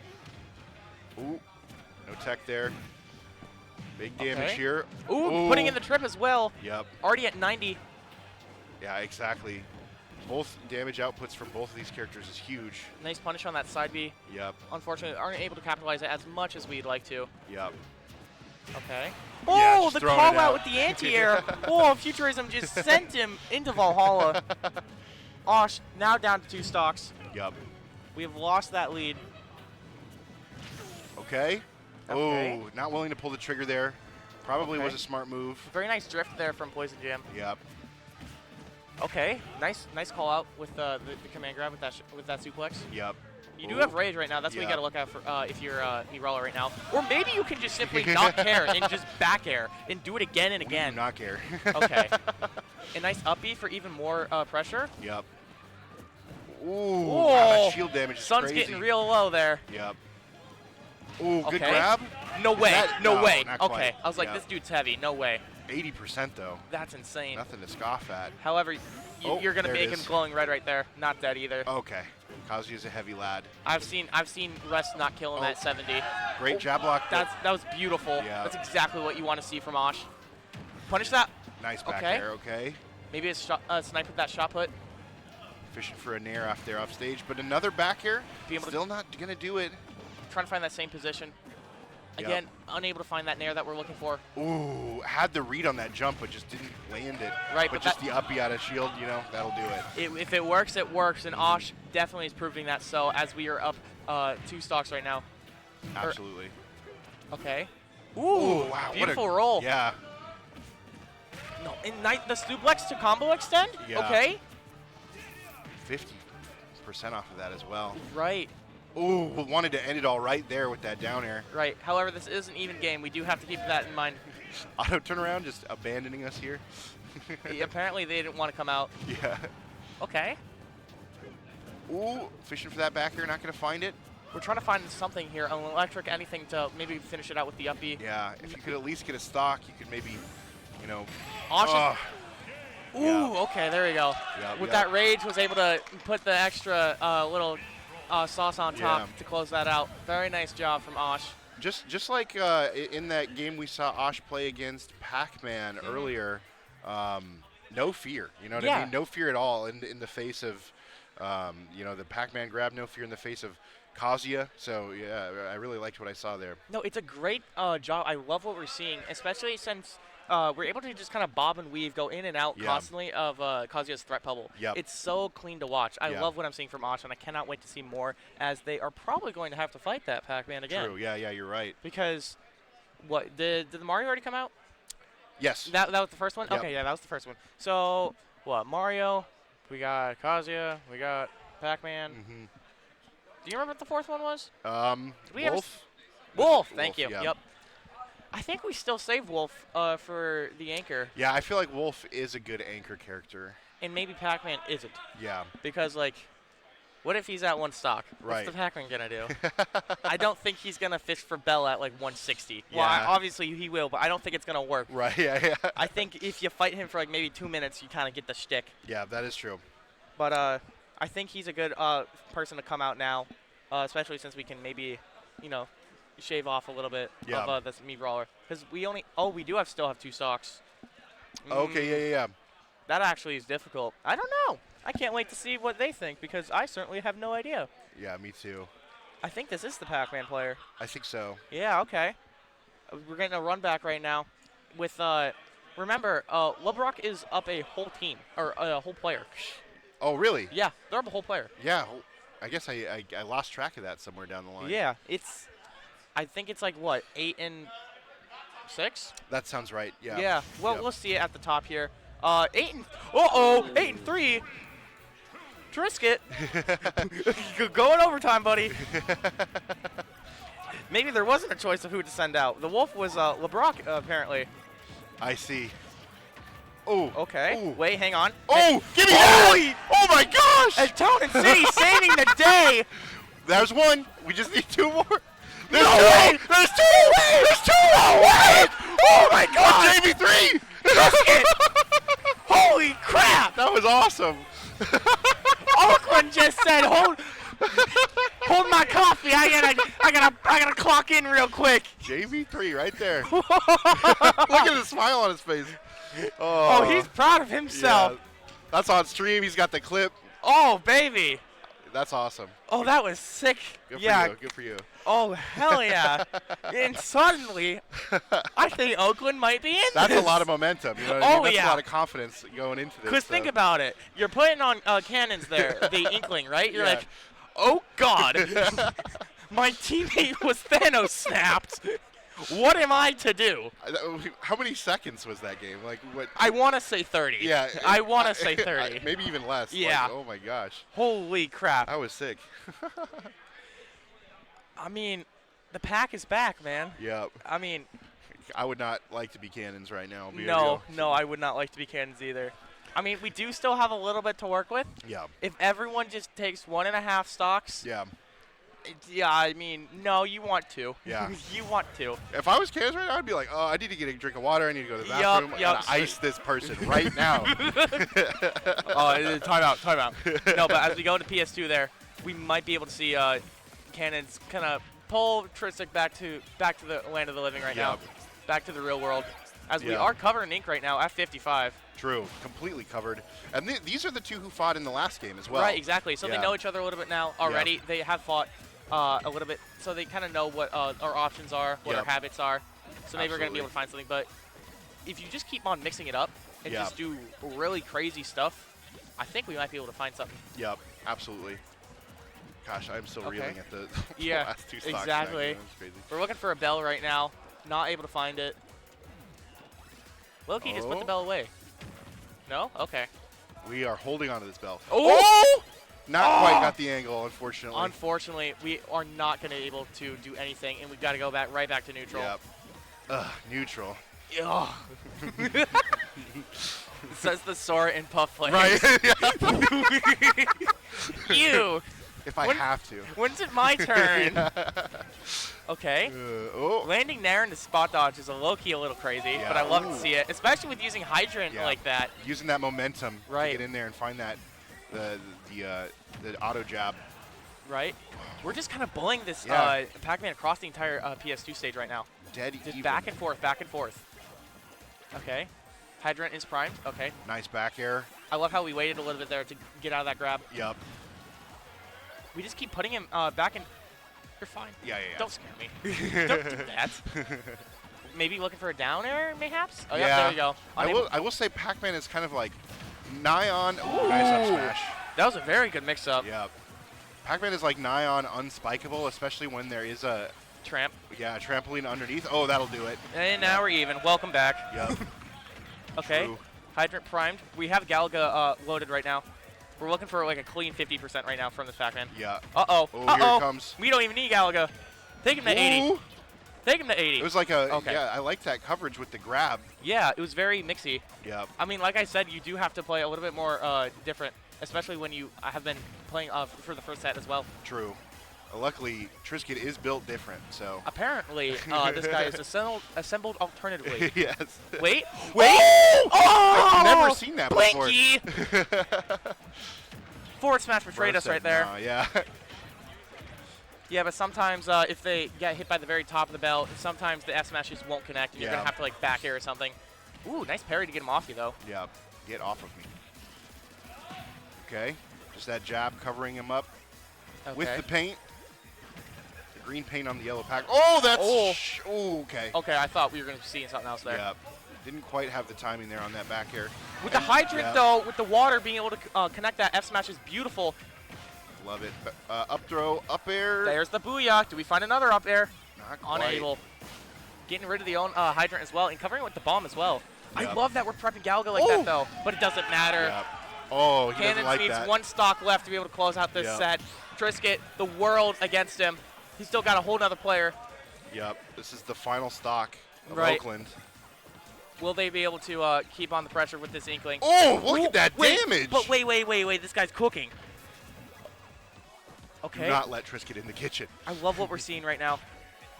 Like, we're just using so many great and just different tools all at once. We're just trying to mix up as many fruits as possible. Yeah. Just overwhelm cannons. We're doing a great job at it. Ooh. Okay. Oh, we tried to Wanted- read yeah. the roll in, but unfortunately, we weren't able to find it. There's, the nair to get out of Booyah. That Love nair, it. that Pac-Man nair is so fast. It's so good. Yep. Okay. Ooh. You are a madman. Yeah, I agree. Holy. Got the bell. Oh, I like that. Trying to mix a little bit. Yep, trying to do with a gun. Okay, we do have orange online right now. Ooh. I was thinking we were going to use that hydrant again. Yeah, same. Fish for like a That forward roll in, smash. that roll in was questionable. Smash attack, please. Hit him. Hear me out. Hear me out, right? There it is. He found it. He's going to the last person. Yeah. LeBrock. Let's go, It Trisket. seems like we're crumbling a little bit. Trisket. Yeah. Yeah. Oh, I see. He's feeling himself. All right. He's feeling himself as he goes down to the final member of LeBrock. He's been holding on the entire team on his back. He said, "Come on, boys, we're going to finals." I mean, we saw how quickly he took 2 stocks earlier. You know what I mean? So like, it could happen. It's absolutely in the cards. For the love of Christmas, ban Town and City. Yeah, for real. That's your one job, LeBrock. But do not take Pac-Man to Town and City. Nah, do it. It'd be funny. He's only got 1 stock. Guys, he only has 1 stock. Guys. Just give it to him. Matter of fact, homie stock, 2 of them. Let's go. No. No, I'm kidding. Yeah. I mean, I have no idea what were the bans, but we do see the Wolf finally coming out, and we go to PS2. Okay. Makes a lot of sense. Yeah. Okay. Yeah. Go off stage there. I will say Pac-Man is a very good anchor, I feel like, in this situation. Like, if anyone could take 3 stocks, it would be Pac-Man. True. Okay. All right.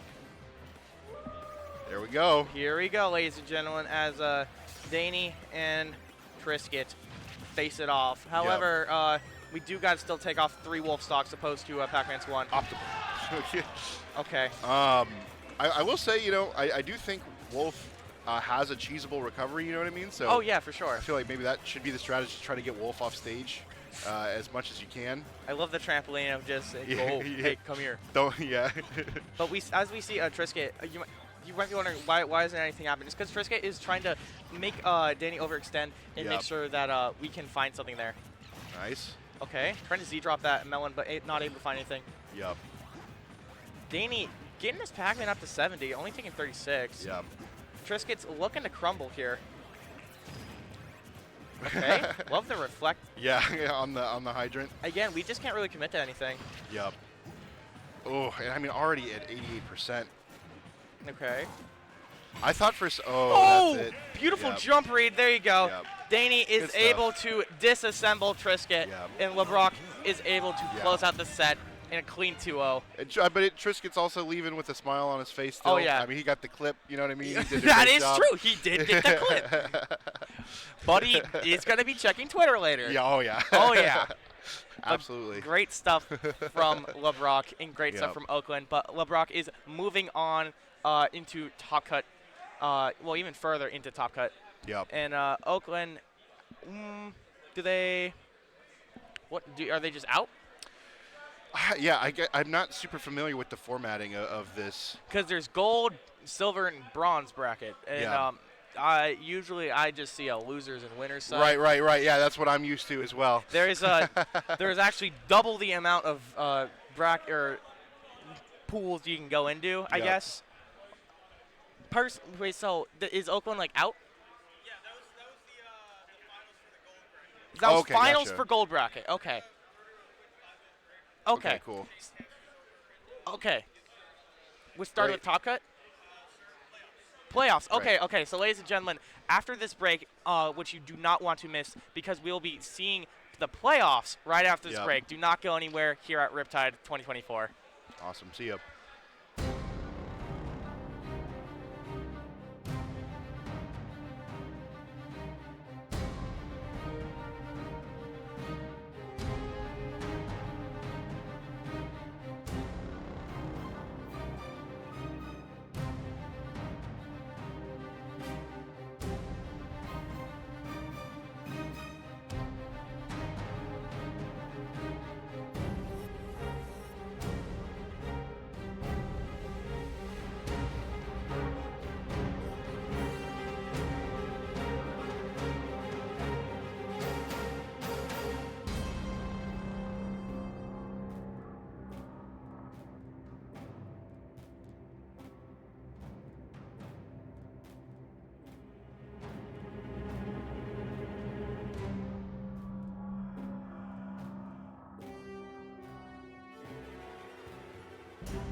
Hello, everybody, and welcome back to Collegiate Cruise at Riptide 2024. My name is Last, and I'm being joined by Maximus, and we are going to be bringing you the action for both of the semi-final best-of-threes. So, first and foremost, what do we got? Well, we got UT Arlington versus Purdue up first. UT Arlington headed up by Atomic and Beastly, and meanwhile, Purdue has both 1 and 2 in the state of Indiana with Wolfie and Grease Almighty. Yeah, Grease Almighty, as well as David Vanchen, Skibbity Blockenheimer. Skibbity Blockenheimer, and that's a name that I've of course heard, not just because their name is very funny for people to post tweets about, but also because they are a very strong, very dangerous Steve to come up against in any bracket, let alone a collegiate bracket where characters like that are so dang strong. We're going to be seeing what these two rosters can do, and then on the other side of the bracket, I believe we'll have Winthrop MSU, unless that set hasn't finished yet. I believe the other semifinal is, yes, actually, because the Winthrop is, I believe, currently playing Stony Brook in another match. So, yeah. And actually, speaking of UT Arlington, I know they were kind of upset that they didn't scoop Lima. Oh yeah, because Lima ended up going over to the main roster for Winthrop up in the Carolinas, but. We're going to be getting started over here with Beastly on the version 9.5 tag, which I find quite humorous. Unfortunately, Tweak not quite making the top 8 at the main bracket of Riptide, going down at 9th place to Zomba. But we'll see if Beastly can put up a slightly better showing for Diddy Kong. Yeah, already, though, we're seeing... I'm trying to figure out who this is, though. I don't recognize faces, unfortunately, and there's 2 Mega Men that it could be. It's Grumpy! Okay. We were just waiting for the scoreboard to pop in. Grumpy, a great Mega Man from the state of Indiana, coming out here and looking to put Beastly on the back foot, though. Struggling at the moment, down 101 to 34, and Beastly just keeping up the pressure. It just has been hand in hand. Doesn't need to do much else. Thinking logistically, too, this is one of the best early draws that you could get as Grumpy, because Diddy Kong, a character that notoriously struggles against zoners, but Beastly not struggling against this zoner. Early stock goes his way, only 39, now 54 onto him. So he's in great shape to try and build up not just the first 3 stocks, but maybe even a 4th or a 5th against this Purdue roster. The biggest advantage for Beastly as a character like Diddy is obviously trying to get in on a zoner, but the movement of Beastly is proven they have it all to get in on any Mega Man, any zoner. Doesn't care about Metal Blade or Crash Bomb, is just going to bonk you on the head and try and take away your stocks. They're going to connect there. Beastly continuously pushing Grumpy into the corner. Grumpy finally escaping thanks to that Leaf Shield and then using the Metal Blade right after, and it's an up smash out of shield, but at only 100 now after the hit, it's still not going to be nearly enough for the stock. Beastly going to hold on a lot longer. It definitely seems to be Grumpy's favorite punish option for like a shielded dash attack is that up smash. Keeps letting it rip. It's still unable to find the first stock. And goes Leaf Shield to corner, but good grab from Beastly with the up air. Now still just trying to even it up. Even an F smash not enough for that stock, and Beastly using the banana pluck to beat out the Leaf Shield so he doesn't get interrupted on his recovery. It's finally a back air to even up the scores at 11-11, but Beastly 131 on to Grompy means he's going to be able to take this stock very shortly if he can do something like shark out a landing, which you saw him looking for right there with the up air. And now monkey flip to get back to center stage. Reset neutral, just letting the big F smash rip, and now 2 stocks to 1, trying to build an even further lead here, as we've seen Beastly just sort of put the moves on Grompy. And here we go. Starting to see some more, but again with that up smash. Seems to be, we'll almost say a panic option at this point for Grompy, but very confident in its utilization. It's a panic option for a reason, because it gets you to safety most of the time. And right now, the extra layer of strategy in this crew battle format is going to have to start coming out for Purdue and for Grompy specifically. Now the goal pretty much is just to take the second stock away from Beastly. Don't make whoever's next in your roster fight a 2-stock Diddy, make them fight a 1-stock Diddy, because with 2 he's almost guaranteed to pick up a 4th. Yeah, just try and keep things as even as possible. Don't stop the bleeding as soon as things start to spiral. But right now Beastly's still putting the pressure on Grompy. Has Banana at ledge, but a crash bomb on his face. Kept trying to transfer it over to Grompy, but it doesn't catch on ledge hang against Mega Man. Once again, reset to center stage, has Banana in hand. For that, look at that first opening, both players respecting each other immensely. No one wants to overextend here. Great get-up attack, but a Metal Blade can meet your face in the center. There we go. Down tilt. The electric slide, as I like to call it. Down tilt, up smash. Down tilt, up smash indeed connects for Beastly, and he survives with 2 stocks to his name, which does mean that the overall score in this crew battle is going to lock in at 11-9, meaning Beastly has ample opportunity to go very, very positive for UT Arlington as well. Now I'm wondering who Purdue will send in next against Beastly, because I feel like the Mega Man was their Beastly counter pick. Yeah, that was already their plan. I would say probably a character like Beast, somebody like Beast Almighty. When you're higher level players, when you're when you're stronger players, that has those tools sort of deal with like a Diddy Banana as a Snake main. I feel like. Yeah, because you don't want to burn Skibbity Blockenheimer yet, just because Steve is so strong in like an anchor or a second anchor position for those, either to shut down anything that's going on or to make that big comeback. As well, yeah. As well as having Wolfie at the top, a Sonic main, gives you like sort of that ace in the hole of like if we need to slow down the game, if we need to sort of frustrate our opponent and force them into making frustrated, unsafe options, we have that character to do so. Absolutely. I did see somebody stepping up there up against Beastly, but again, I'm not recognizing faces. I'll recognize names as soon as we see them up and on there. This may actually be Wolfie. It's either Wolfie or Vanch. All right. So that's 2 very different players, depending on who got sent in against Beastly. Oh, that is Skibbity. That is Skibbity. All right. Okay, yeah.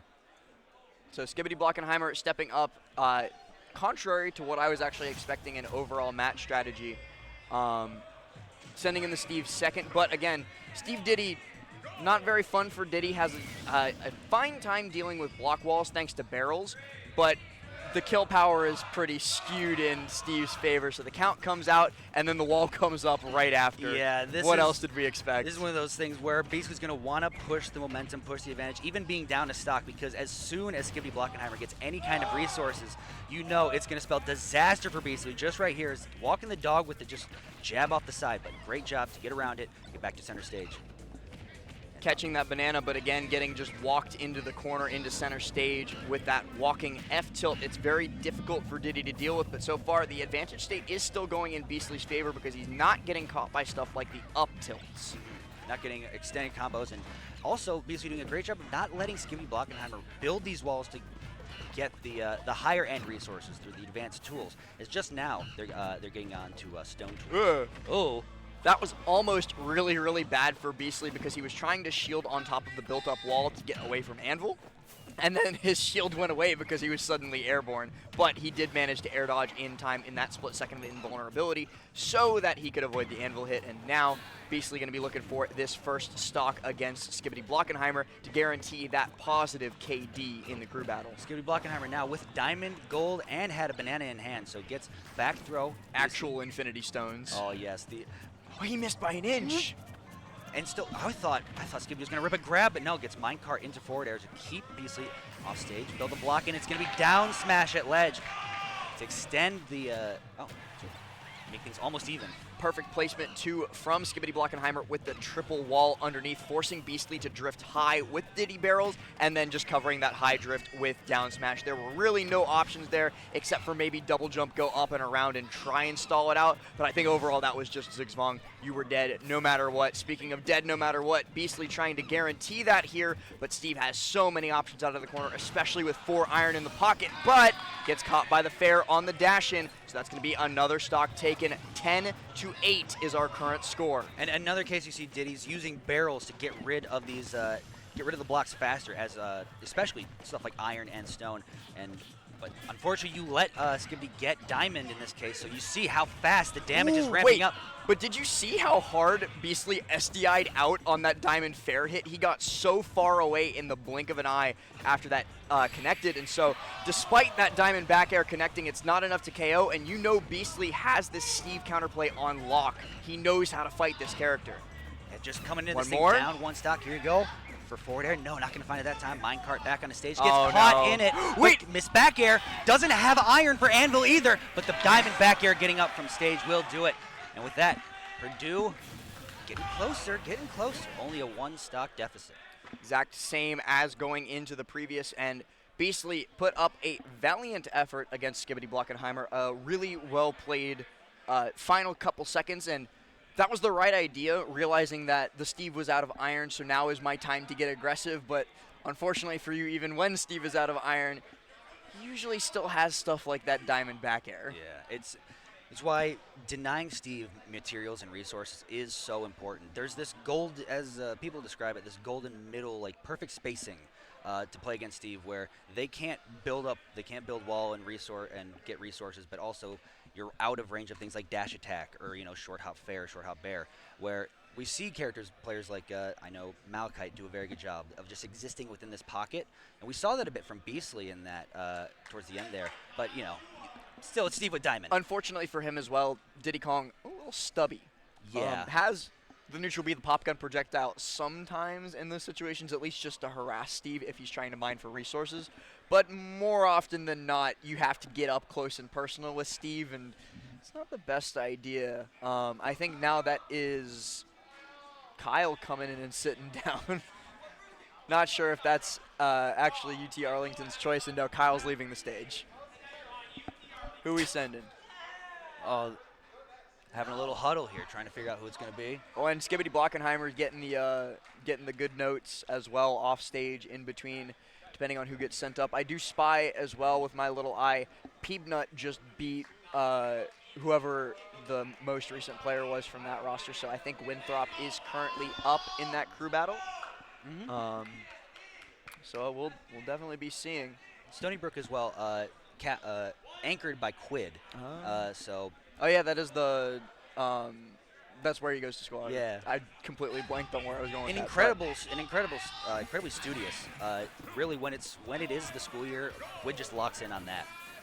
And speaking of locking in, Kyle did leave the stage after going up there, so I was wondering if UT Arlington was going to renege on that and send somebody else instead, but it is the Snake indeed going in against the Steve, and we already see grenades aplenty. The budget of a small country already spent. Oh yes, BlackRock, don't worry. They are in the, or I guess, what is it? Phantom Wolves? I forget the... Diamond Dogs? Diamond Is Dogs, that where you're yeah. going? The Diamond Dogs have money aplenty for all the grenade Snake. Well, yeah, I've been kidnapping a lot of foreign dignitaries from other base. Oh yeah. Yeah, they just got to go zoom into the sky, and we're gonna see if Fulton extraction. We're gonna see if Kyle has those kind of setups too, with up smash. But right now, exploding himself with his own grenades. I'm sorry that you haven't played Metal Gear Solid and I have. Oh, I will. Don't worry. One day. The one thing I've gathered a lot from Riptide is a long list of games I need to play. That's why you come to Riptide every year, September. Out here in Sandusky, Ohio, we got all these players, we got all this fun, and we got a diamond back air. This is not going well for Kyle at the start. This is Skibbity Blockenheimer's huge opportunity to equalize the overall crew battle. An interesting hit connection there is, I think it was just minecart connected with the grenade, and just Minecart connects to the grenade bone. Grenade bone connecting to the Snake's face. Oh, ooh, what? C4 drop though, and Kyle actually scoops first stock. That's incredible. And now, Scooby Blockenheimer still trying to make the most of a bad situation as Purdue still falling down here, 7-9. And if you're Scooby Blockenheimer, you got to get this one. At 165, Snake can't eat much more of his own grenades, let alone, there you go, Diamond, exactly what you need. Minecart in there, not going to succeed, and some more damage being built up. So just as we were starting to bemoan Kyle's chances here, thanks to the lackluster start against the Steve, all this extra credit being built on the third stock. Finally, Diamond Fair connects, but he's almost at 200% before it does. Big old 5-tall wall built during the Angel platform respawn. Bottom block breaks though, and the nade pops up. Skibidi. And now just sort of building the little house you see whenever Steves are allowed to go to PS2. They're building a house not only with their blocks, but underneath those platforms is the main culprit. And here we go. See, up tilt back air, and instantly 70% on Kyle. Just the damage that Diamond puts out is incomprehensible. Back air still connects too. Having a lot of trouble finding any safety here, Skibidi Blockenheimer. That is the big thing about the Snake matchup. No matter how many walls you build, he has the arsenal to take them down. Pops that C4 down, so it is center stage. Keep that in mind. And it blows up. I told you to keep it in mind. Yep. I told you. Now, having to keep an internal timer and know where it is at all times. And, one wrong step. And Skibidi Blockenheimer sent to the blast zone. Yep, tried to air dodge low. Thought that they would be safe heading down to the center stage, but that middle Pokeball was booby-trapped. Now Kyle still with 2 stocks remaining, so going to be able to put up a lot more of a fight. Our overall score now sits at 8-6. And since that first stock held onto it for so long, near 200%, you got to wonder, how are you going to be able to get those stocks quicker, especially for a Snake like we saw Kyle is very prone to blowing himself up just to get a slight advantage. So if your opponent's going to hit himself. My grenade hits me and it hits you, that's a good day. That's a trade. That's a trade. And it's a trade we are happy with. And it's a trade that Kyle's certainly going to be happy with. While Purdue is now down to its final 2 competitors. While we wait for just a second to find out who is going to be coming up next. What do you think the overall match strategy for Purdue is here? Because they still have 2-3 very strong opponents to deal with on the side of UT Arlington as Wolfie does step up to the stage. So we're going to have a Sonic versus Snake, and I imagine that means they're keeping Grease Almighty as the anchor. So probably didn't want us to have the Snake Ditto just throw it out here. So well, but you do have to worry about like Skits or Memphis or whoever UT Arlington decides to send in against the Atomic is Atomic a known Snake Slayer too. So whoever ends up getting to deal with the anchor from Purdue's in for a rough time unless Wolfie can come up huge here with the Sonic. You got to wonder, was it a mistaken game plan or a lack of knowledge? I don't even think it was a mistaken game plan. I think like if you look at it objectively, the first picks went exactly like Purdue wanted. You got a Mega Man, you got a Zoner into Beastly's Diddy Kong. That's like a really strong start, and then Beastly just won anyway. Yeah. So falling behind early is it's a brutal thing to try and make back, especially in this crew battle format. And it is a best of 3 though, so they'll have another crew battle afterwards to try and clean up any mistakes that may have happened. So and then potential of a third game as well. If all things come together. But we will see as Wolfie sits down, the Snake versus the Sonic. Another matchup we have seen quite a few times, another high-profile matchup to watch for this weekend. And thank goodness that we don't have timeouts here in Cruise, because with Kyle starting a stock down, we could know what the vibes are pretty quickly. Oh, but we'll find out. There we go. We've already found out the vibes. And Wolfie, I've seen a much more on the more aggressive side of Sonics, but right now, just taking their time. You know the vibes. Grenades. And you already hear from the crowd. They're chanting 10 more minutes because they know what's probably in store here. Now, what happens because it's different from event to event. What happens in this crew battle format if the timer gets hit? Do we just reset stocks and percents? I've done a lot of crew battles. I have not actually ever seen that happen. So I have no idea. It happened once at Double Down. I remember Really? Sonics did it, of course. Yep. And it was off stream too that I was watching. So it happened, and the rule there was just reset stocks and percents. But that was a 6-minute timer, because that was just, or a 7-minute timer, because that was just held over from the normal singles rule set. But with a 10-minute timer, things get a bit more devilish. But hey, for we the could timeout be game. here for that long. We don't know. You never know. But okay, there They you aren't go. playing like we're going to be here for 10 minutes, that's for sure. But having a one-stock lead against Kyle to open up, you already get that sort of extra time to just play slow, play your game, and force Kyle to approach. And we see it from the percent difference already, 150 to 90. Kyle's just building the wall, run up, down tilt, almost doing it off the side. Realistically, though, to bring this back to even, Wolfie does need to 3-stock Kyle, and 3-stocking a Snake ain't no small feat, given how much trade chip damage he can get throughout the match, given he's already got Wolfie all the way up at 101%. So we're going to start to get to the point where C4 is going to kill, where up tilt's going to kill, where F tilt at the ledge is going to kill. Speaking of F tilt at the ledge, that's not the one I was talking about, but that one's good enough too. Yep.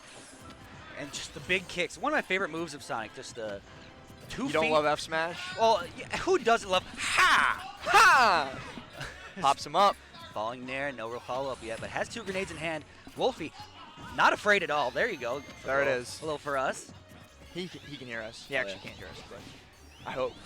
I'm not that loud. Oh, neither one of them have earbuds in, by the way. I'm not that loud, though. No, neither of us are. We're good. It's time to convert to golf commentary. See, okay, we have Wolfie, has Kyle at ledge, goes for the high recovery, but not going to find him. It's clear blue day, but it's going to be an up tilt to chin check him. A great mistake committed by Wolfie here in this position, because that is going to be met with a boot to the chin.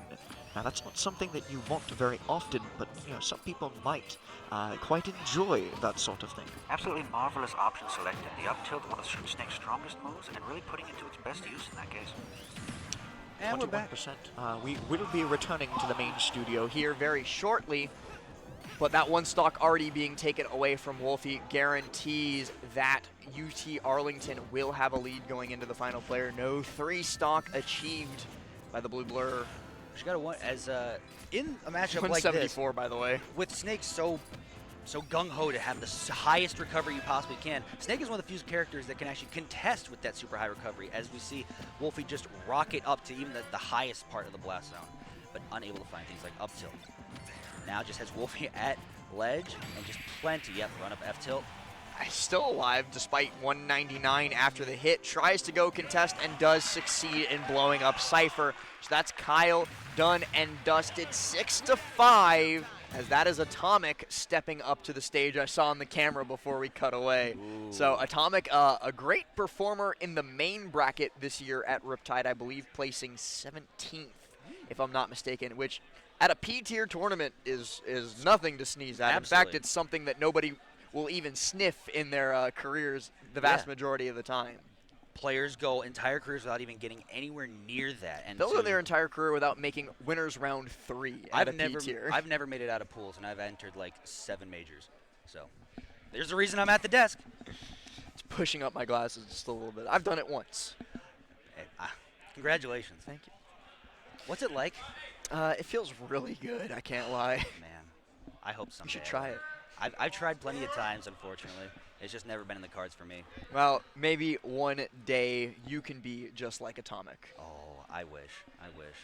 And the UT Arlington team here going to place all their hopes and dreams on that 17th placing Rob, or he might go Joker. I don't see why he would go Joker into Sonic, but yeah, he could. Good. That's something that could happen. Never say never. I'm going to say never. If you willingly pick Joker Sonic when you could play Rob Sonic instead, you're throwing. You're throwing actively. Just reset gets the fun part is everybody has to get so many, because players play differently. Everybody knows like Zane with the pillow and all these other things and the headphones. And we just saw with at the Eggdog Invitational, what was the tag? Played with both a visor and noise canceling headphones. The sensory deprivation stuff. I'm blanking on the tag too now because you brought it up. I want to say it's not Spark, but it's something. No, it's kind not of similar. Spark. Spark's the Pikachu, Sheik. yeah, or Sheik. What? Sheik. Yes. Shows how much Melee I watch. Oopsie. Just because Pikachu sparks does not mean spark Pikachus. True. All squares are That's what they say. And now we're going to try and make a joke, and I already mess it up. It's all rectangles or squares. Not all squares are rectangles. Sure. They've been saying this. I don't know who they is. They've been saying. All Pika spark, but not all sparks Pika. Yes. Anyways, y'all getting Atomic? Yeah, Atomic's getting music set. Okay, there we go. So we'll be getting into this next one very, very shortly. Oh, and I forgot that Danny was on the UT Arlington roster too. No, isn't Danny he? is on Lubbock Christian. Lubbock Christian. Okay, because I knew Danny moved to Texas. Used to be Middle Tennessee, which was my home region, and now down in the great state of Texas, but not for this roster. I was mistaken for a second. I just saw him walk over and sit with them. Another frequent, when he was in Middle Tennessee, frequent top 8 at Michigan events. Made the drive up and always performed. But here we go. You heard the countdown, and the players are getting into it. Wolfie versus Atomic. Only a 1 stock difference between the two teams, as Purdue wants to try and make this comeback and get game number 1. Looking for that dash-in grab was Atomic, but the big thing about this matchup, especially as Rob, is you're just going to be able to sit back and play the projectile game while Sonic tries to charge, spin, dash, spin, charge. And most of the time, you're going to outpace him in damage, if not also kill power. You just have to be okay with getting up to like this 70-80% range. You got to pay the heavy tax, even though you are the top-tier heavy. Yeah, like big bodies got to pay the toll. And right now, we're seeing you're reaping a bit of the rewards here. Getting up to 90, but still keeping it close with Wolfie at 60%. And all Rob's really need is that one Nair opener that we keep seeing. Gyro in hand into Nair, and they can take a stock. And now that he is at 90, it's significantly easier to play because most of the low damage Sonic conversions aren't going to convert any longer. He's going to just have to be content with the onesies, twosies like Spin Charge Fair, but even that won't kill quite yet. Speaking of Spin Charge Fair. There it is, putting on more damage. Has Atomic off stage and looking for that up air, gets it on the second time, the following. And Atomic trying to drift backwards to avoid the third up air to pop him up, and instead that just leads to him being frame trapped. Just like that, Wolfie has equalized the crew battle. We're now at 5 apiece. There you go, and already Atomic looking to take that, answer back quickly with the rotor arms off stage. Wolfie sees it coming, and now Wolfie gets the combo game with a little up throw, back air finish. You know the vibes, here we go. Up air, back air, 75%. Yeah, those Nairs are very dangerous for Atomic, for those big bodies, just because they linger so long. So if they cover space like that, it can quickly result in some bad times for Rob. Bad times are ahead for one of these two teams, as now they're essentially even. Purdue has brought this back pretty much in percents as well. And off the top, looking for that up air. That volume there from Atomic. And you always have to be wary of, and know whenever you play a Rob, what your character can do with Gyro as opposed as on top of whatever Rob can do, and what it takes to pick it up. Well, yeah, not that is the answer, but the big thing is that Rob is not even close to in the top 5 for best characters with Gyro. The problem is that he gets it by default, and he also gets that up smash by default underneath the platform, catching Wolfie getting stuck by Ultimate's very famous sticky platforms. Nair here just looking for it, but into a back air from Wolfie. Keeps us equal, and now it is low percent for both of them, and the way this has been going, my money's on the Sonic. Yeah, and with that up air string to open up this last stock, it really shows the advantage is on the side of Purdue. Well, Atomic gets one opener. There's Gyro in a back throw, but still has now reversed and gets they're back to ledge. Gyro coming out, trying to control that space, but Sonic's so fast, so able to just get away quickly. Now chasing deep, tries for the F throw fair. You're off stage now, be careful. Uh-oh. This could be a Rob moment of robbery if Wolfie does step wrong. Back throw here into the laser, forces the spin out, but then he's able to land safely on that left side platform. Great way, great evasion on that up tilt. That thing hits, it's off to the races for Atomic. Uh-oh, free stray hit. Died, but here we go. Back resetting. There goes Gyro. Safest way to deal with it. Just shield it and make it go away. Really wants this Gyro hit, but instead going to settle for fair here. Looking for a bear as well, but then overextends. This landing going to be a little bit difficult, but doesn't get caught. Another spring into the up air, gets caught high. Great DI, so going to survive. Oh, and back looking for that up air as well. Wolfie, keep looking for it. Instead, Atomic big lever. Oh! What a gyro shot. What a frame trap, too, forcing the air dodge out after the dash attack thanks to the big laser. The big laser would have killed if it hit, so you had to air dodge, and then out comes the gyro, and down goes Wolfie. Yep. You avoid the laser, you still get hit by the gyro. It's right there to pick up the scraps. Oh, yeah. And, yeah, that leaves, I believe, one answer, Mr. Grease Almighty. The only remaining hope for this Purdue crew as they step up with their final remaining member. All he's got to do against Atomic, though, is take one stock, and then they can at least get a peek at UT Arlington's anchor. All comes down to this. This is like, I see no tag up in on the Winthrop side, so. Love no tag. Wonder how the Winthrop one is going. We'll find out later. Yeah, we will. So we will be seeing this potential final game if Atomic goes huge. Otherwise, one stock down from him. However many he can take away from Greece in the interim. And then whichever player UTA sends in to sweep up the remains. Yeah, who's going to be playing cleanup crew? Is it going to be? Good question. Yeah, it's going to be Purdue at the end of it, or is it going to be a godly run from Purdue? So the 3 options for UTA, it's Memphis, Skits, and who else? Off the top of my head. Or it might only be those 2. Hippo. Hippo's the final. Okay, that makes a lot of sense. So if I had to guess, probably Skits in, just because however many stocks that Atomic takes away, then that gives a very long time to build up waft on an opponent without many stocks. And already off wow, Nikita opener just falls from the sky and lands directly on Atomic's head. So starting off with a good 8%, and here you go. Well, an early great start by Atomic, too, even despite the arsenal coming his way. Down tilt trades out with Snake short hop dare. That falling there, and now just sort of living underneath that platform and back to center stage. One gyro hit. Nair, trying to see what conversions, what extensions. So far, they're just taking their single pieces, building up percent slowly. Great parries from both sides.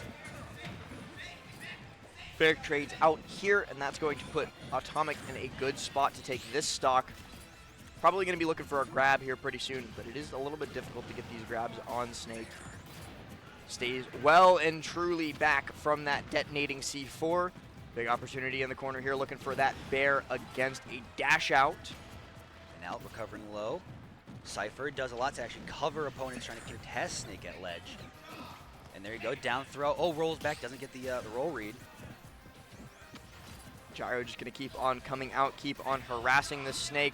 Atomic more than content to let Grease Almighty play with his toys off in the corner, though.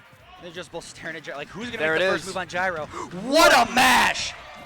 Mash is like his life depends on it, because right there it truly did. Gets out in time. Atomic looking for the dash away up smash there, too. No up smash for you, Snake. But it does send that Gyro flying away. Yeah, down tilt, though. Great timing on that up smash as well. It, like, even though down tilt hit, Atomic could not further press the advantage because it was coming right back down on top of you. Now they're just standing. They both send out their child to hold down the neutral. Atomic sends out Gyro, and Grease leaves the C4. Atomic doing a really good job of keeping track of C4. Has yet to be caught sleeping against it. Now you're down, recovering low against Rob, though. Has to air dodge, and Atomic really great tomahawk. No mash mix-up! I can't believe this. In it. Grease Almighty, this is why Indiana's different. They have the wackiest options out here in the Midwest. But oh my gosh, off the top. Yep. I didn't know who died in that exchange until we see the 2-1. Excellent trade for Atomic, leaving only 2 stocks remaining. And that's only assuming that Atomic doesn't take one more here, which is more than possible, especially with these Nairs in the corner. Has Grease Almighty in a terrible spot, but is able to use the Cypher to armor through that Rob Fair underneath PS2. Able to deal with all of Rob, keeping Rob off stage. Now, once again, Atomic. Oh, no fear at all. Lets the up tilt rip. And now we get to see UT Arlington's final player, who's the anchor to try to take Grease Almighty's last 2 stocks. Right behind us, right in the middle of this, I see Skits giving Memphis a back massage. So I think they're sending in Memphis. Ooh.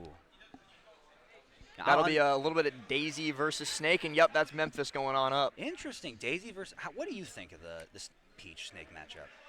It's like even-ish. Peach is one of the few characters that can actually keep Snake in disadvantage with really good strings, and her neutral is really good against Snake because she's so used to item control anyway. But when you do start trading with each other, it gets kind of bad for Peach. Yeah. And we got to see what kind of Peach player is Memphis going to be. We all know Memphis loves turnips. Loves turnips. Then we're going to see how Lady Luck is going to play in. As a Game & Watch man, I'm always thinking about the RNG mechanics of any character that. That's all that matters. Well, we saw just this very event. Polish pull a bomb into a Mr. Saturn in Melee. We saw like Mutace have bomb. It's like we're getting the wacky items at Riptide this year. The thing with Mutace is that it's always a bad thing when he gets lucky because Yeah. it always somehow ends up with him dying. So if you watch him, when he pulls Stitch Face, he throws it away. He doesn't want it. Too much power will always come back to bite him. Already, that's down tilt is really the big opener for Memphis here. And look at that. See what I'm talking about with item control, taking that grenade away and then using it in the same vein as your turnips. Memphis already starting off huge, trying to bear that Cypher to pop it and put Snake in special fall, rolling through the F-tilt, and Memphis is still practically untouched in these early days. Still gets back up. Is that a Cypher. Stitch Face? I don't went by way too fast to see, but once again, C4 right on the platform. Gets rising forward air into back air to put on a lot of damage on Memphis quickly. Nikita at ledge. Still looking to get that grab. No, goes for dash attack. She's just floating out there. How you going to avoid this rocket? Just like that. Yeah. Avoids both of them and avoids the down smash 2. Peach's roll farther than Grease Almighty scouted. But Grease has brought this back to about even percent. That turnip really the only thing that separated the two of them. And then the F-tilt brings us right back to neck and neck, avoiding the Nikita thanks to that hitbox on Parasol. And then the short hop nair off of the ledge.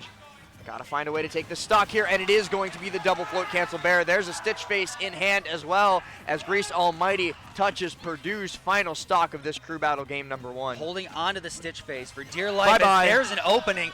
50, 85 in an instant. We talk about diamond pick, and we talk about diamond tools being strong. My goodness, Stitch Face has been doing it for over 25 years. They've been saying diamond's a girl best friend, but by looking at this, I think it might be a turnip. Back air here, and that is it. How do you do a 3-stock victory for the University of Texas Arlington? That is going to put them up at 1-0 as we reset and do it again. If you're Purdue, going back and looking at how things unfolded, it was you got the ideal matchup off the rip.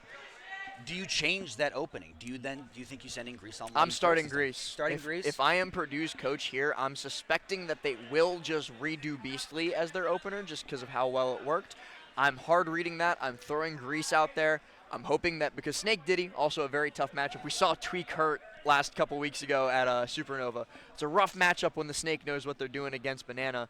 So I send Grease in first, hope that he comes up huge against the Diddy Kong. They'll probably then send Memphis in right after, and hopefully I can take at least one stock. That would put Purdue off to a great start. Yeah, that's the ideal opening for Purdue. And if you're UT Arlington, you just want to keep up exactly what you did last time. Have a really strong start from Beastly, move into Atomic, and then just have like either Memphis or Skits clean up what's left. Yeah, we haven't even seen Skits yet. He's just been hiding. Haven't seen Skits, haven't seen Hippo. We don't know. There's still some tricks up the UT Arlington sleeve.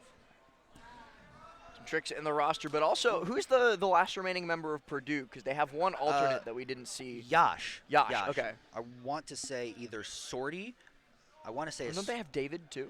Yes, they do have David. So they also have a Lucas. There's a Lucas at their disposal, which actually could be a fine matchup into Beastly's Diddy Kong as well. David also a very, very strong Lucas I've been following since, and up, since the middle of the pandemic.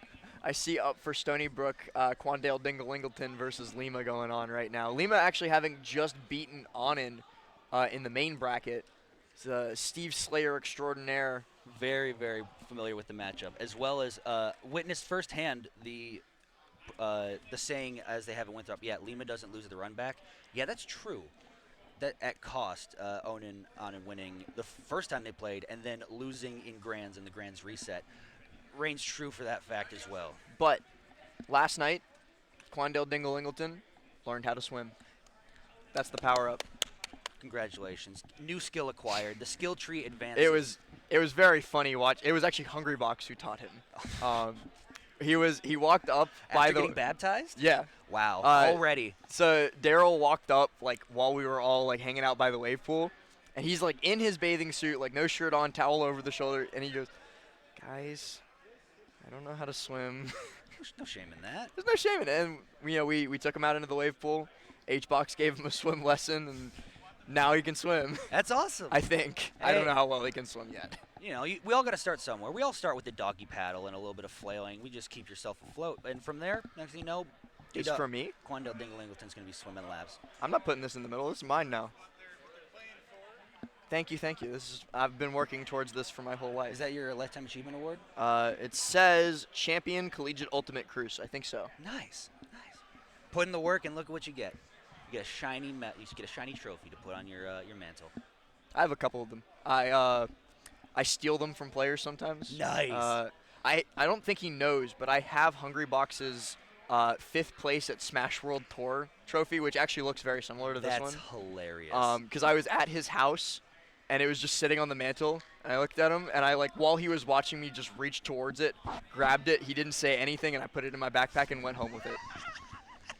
It's like, hey, I'm doing this, and you cannot stop me. I mean, he could have stopped me. I would have stopped if he said, but if he had said anything, but just watched you do it, like just all the way. Tacit permission. He's like, cool. It's mine now. Unspoken agreement. I actually think he was really upset with that placement, so he didn't want the trophy. You know, yeah, that's sort of the mango medal situation. Like, hey, take this. I don't want it. It's not first. I have a lot of 2nd place medals for that reason. That's really funny. I have Spargo's Let's Make Big Moves medal for 2nd place. I have a couple of the Buzz medals. Did you see any of the medals for the monkey business brackets? I did. Were they? I didn't. Were they banana coins? They were banana coins. Let's go. I was saying if they weren't banana coins, somebody should have lost their job. Which actually, we had to like physically hold Junebug back from entering that bracket because technically there was no rule saying that he couldn't. Oh my gosh. We were like, June, it's not in the spirit of the event. They didn't man. add Stop. Arcadian rules or something Stop. to it. Yeah, technically he could have entered. We did not let him. That's good. Did you know that at the that Dr. Mario's near? I know, right? It's like the longer it's out, but also at the overnight at the water park last night, they had a free throw contest. Mm-hmm. And I saw Aaron running it. Nobody told us what the rewards for the contest were. What were they? Free entry into next year's Riptide. None of us knew we were taking $90 to $100 plus free throws. So congratulations. That's probably a good thing that you didn't know because it's a lot of extra pressure. Oh, I would have taken. I just got in line. I was like, okay, cool. Heaved it up. If I had known that, I would have taken my time a little bit and be like, really putting a little bit more emphasis on like it. Will Ferrell from Semi-Pro. Just. I've never seen that movie. Oh, he takes like 45. He takes like forever just to do a free throw. And it's like, do you always do this? Like, yeah, I've been. This is what I do forever. It's like I've always done it. It's like, oh, you must not get fouled a lot. It's like, no, I never do. And then he's just heaves it underhand in and makes every single one. I think I have seen like a clip from that. I've never seen the movie though. Yeah, Will Ferrell fights a bear in that movie. And it takes place in Flint, Michigan. What does that have to do with basketball? The team is going under and he's trying to promote games.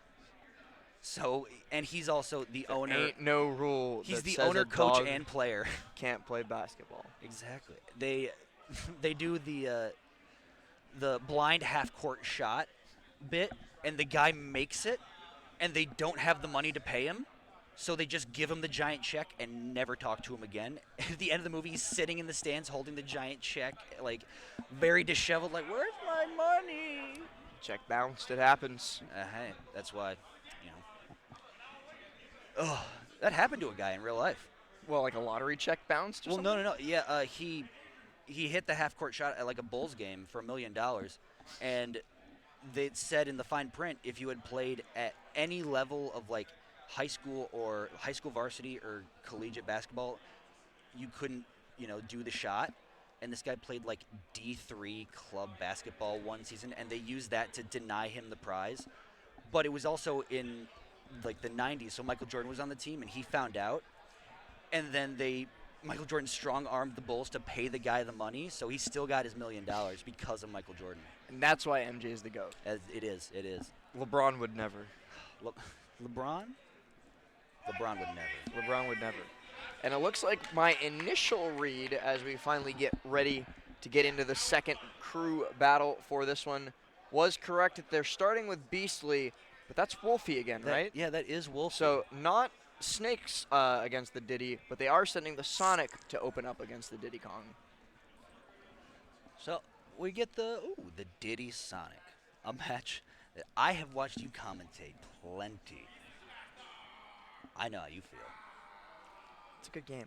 It's a good game. It's a good game. I still stand by the fact that you learn something new about this game every time you turn it on. Whether it's some weird interaction between moves of like how Toon Link Fair interacts with, like I don't know, Turnip. It's some weird stuff, or like Rob Gyro. You always learn something new every time you turn on this game. No, I actually think I know everything. You know everything. I still learn. No, I saw something weird yesterday during the start of singles with Ashimo versus Light.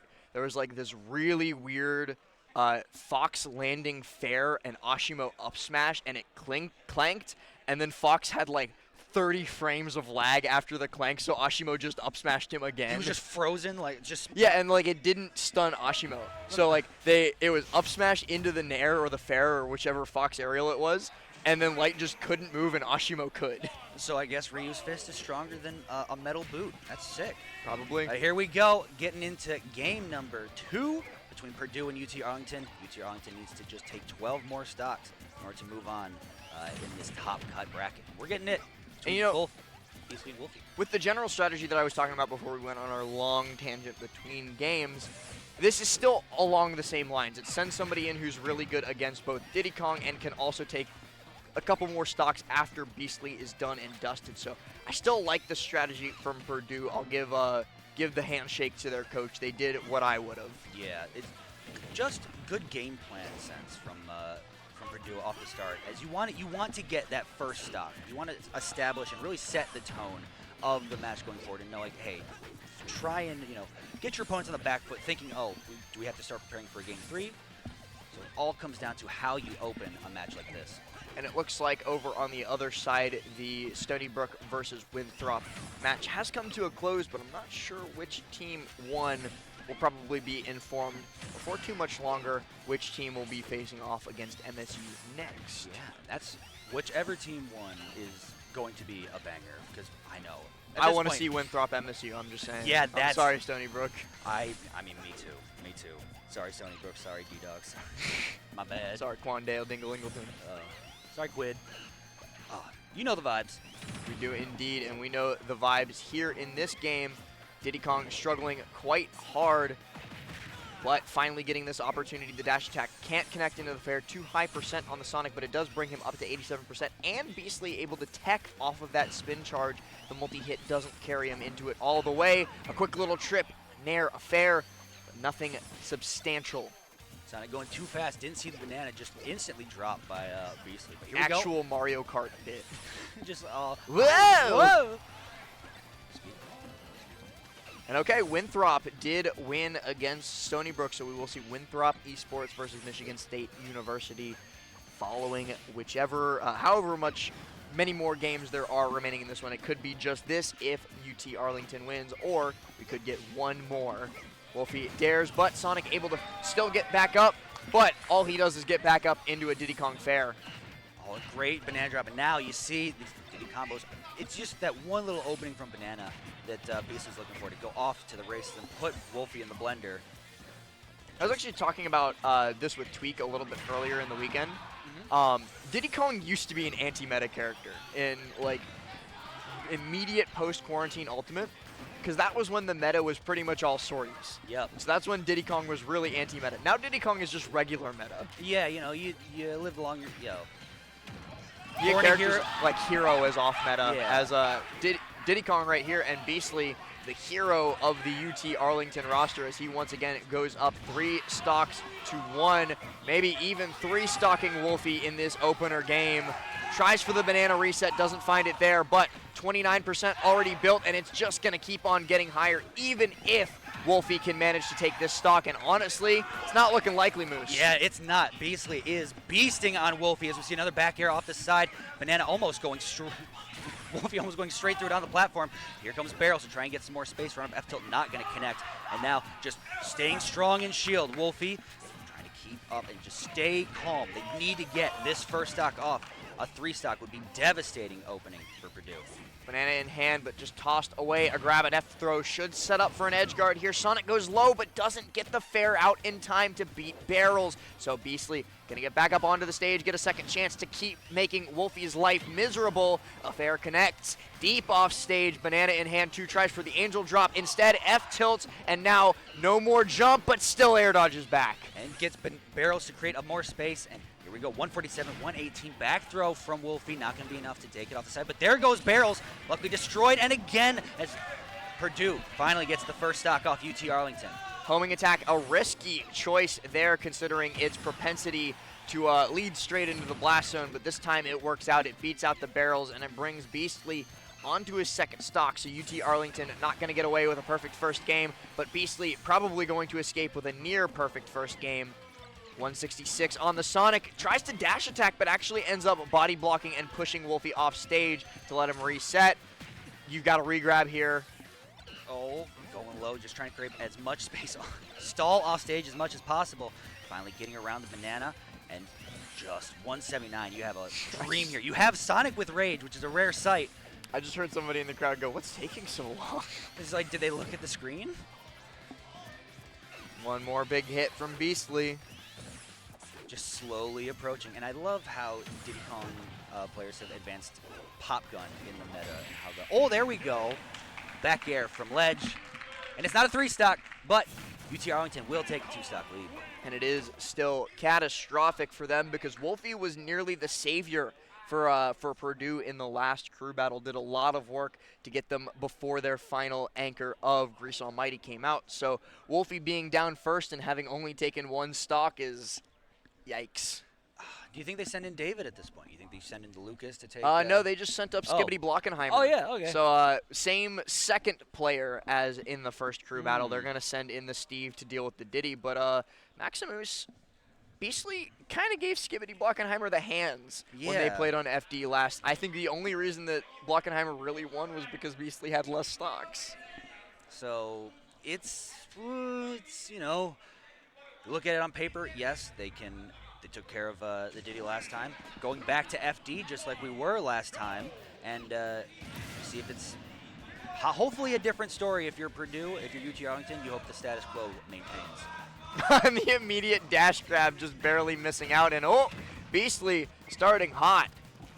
Just behind, building these dirt walls, and Beastly's unafraid. Monkey flip off opening, looking for the banana, and just trying to deny Skibbity Blockenheimer as much resources as possible. That was weird. He got caught between blocks there. It was like original Mario the block glitch. It was like standing, like wall clinging on the blocks almost, which Diddy Kong does have a wall cling. Like he can do that, but not on Steve blocks. Yeah, Diddy Kong's trying to go to world -1. Oh, Anvil does its job, beats out a character trying to get a little bit too good at advantage state. Tilt to the wooden block, but still dash back into the feigning hitboxes of... and he does it again. He's standing in between the blocks. Is he doing that on purpose? I don't know. Are we discovering something live on stream here? I don't think it's helping him. Yeah.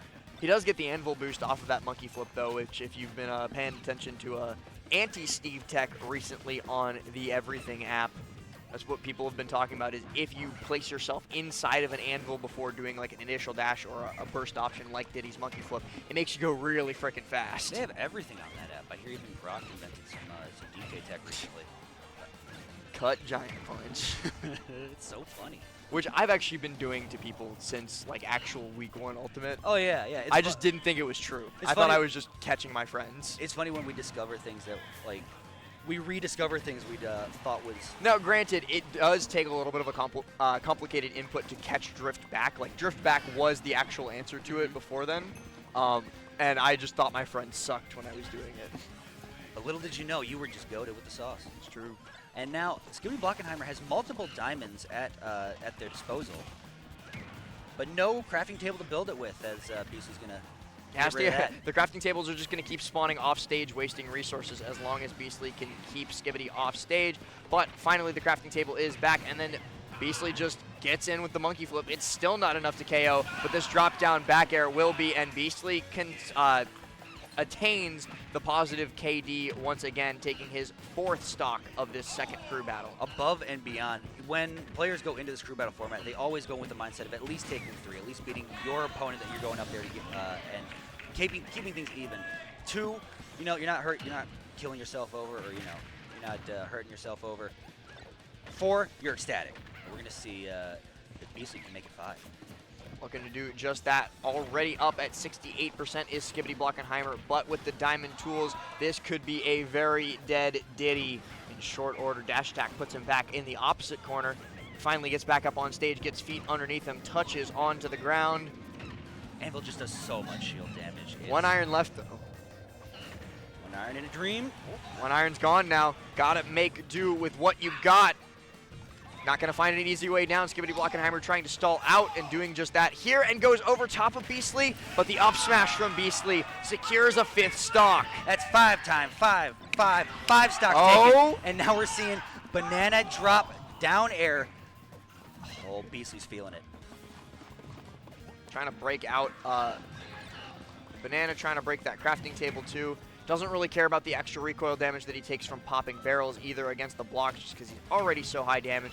Something's going to kill, it's going to kill anyway. And speaking of which, the up smash from Skibbity Blockenheimer secures the stock and finally sends Beastly back to the stands. With 5 stocks in the pocket.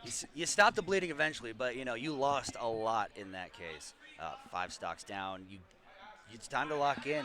It's time to really, this is where pressure makes diamonds, and who's going to shine brightest today? Well, it's going to be very difficult for Skibbity Blockenheimer to find those diamonds no matter who UT Arlington sends in next, specifically just because with 1 stock on Steve, you're not going to have that much time to mine, and ooh, they're sending up Atomic.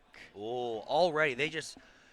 In growing up playing sports, this is where the coach would say you want to step on their throats. You just want to... Do not let off the gas. Because we've seen, as the weekend has gone on, from singles to doubles to melee and ultimate, if you give your opponents an inch, they will often take a mile. So you just want to keep the advantage, keep the pressure going, keep them on the back foot until that last stock is gone. Absolutely agreed. We're going to be seeing if UT Arlington can make that happen as Skibbity Blockenheimer steps away from the stage to get a little bit of advice from their teammates, try and make sure that they put up the absolute best possible performance for this final stock because they only have 1 to play with. 1 life to move on. And while the crew battle sets are best of 3, it is single elimination. So win and move on, lose and go home for Purdue. Well, lose and go watch top 8 or lose go to the water park. Yeah, or that. Or, that's the good thing about Get Riptide. a really sick milkshake. I've had 2 of those this weekend, and they're like 1,700 calories each. I got the Oreo A-Go both times, and it was a lot. They look delicious.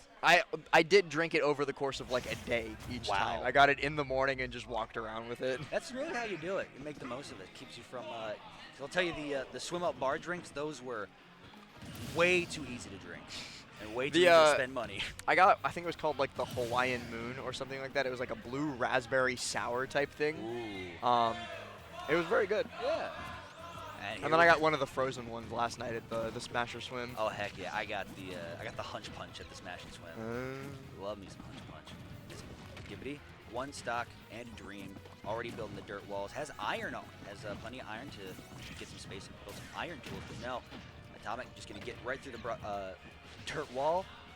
And what goes up must come down. One of my favorite little gyro things is just throwing it straight up and seeing where it goes. Well, that's a big thing about Rob Counterplay, too. You were talking about being able to use the gyro better than he can, but some characters, Steve specifically, well, bye-bye. 21% on Atomic, and we will be seeing you later, Skibbity Blockenheimer. Atomic, that was like Atomic was just going on a Sunday drive, like, yep, and you're going to be here, big laser, and who's next? Who's next? Just no sweat, no nothing. And it's Grease Almighty who's next. Oh. As now Purdue takes a trip down to their final 2 players, potentially of the entire cruise bracket. Leaving Yash and David. Yash, David, and yeah. I believe you're correct.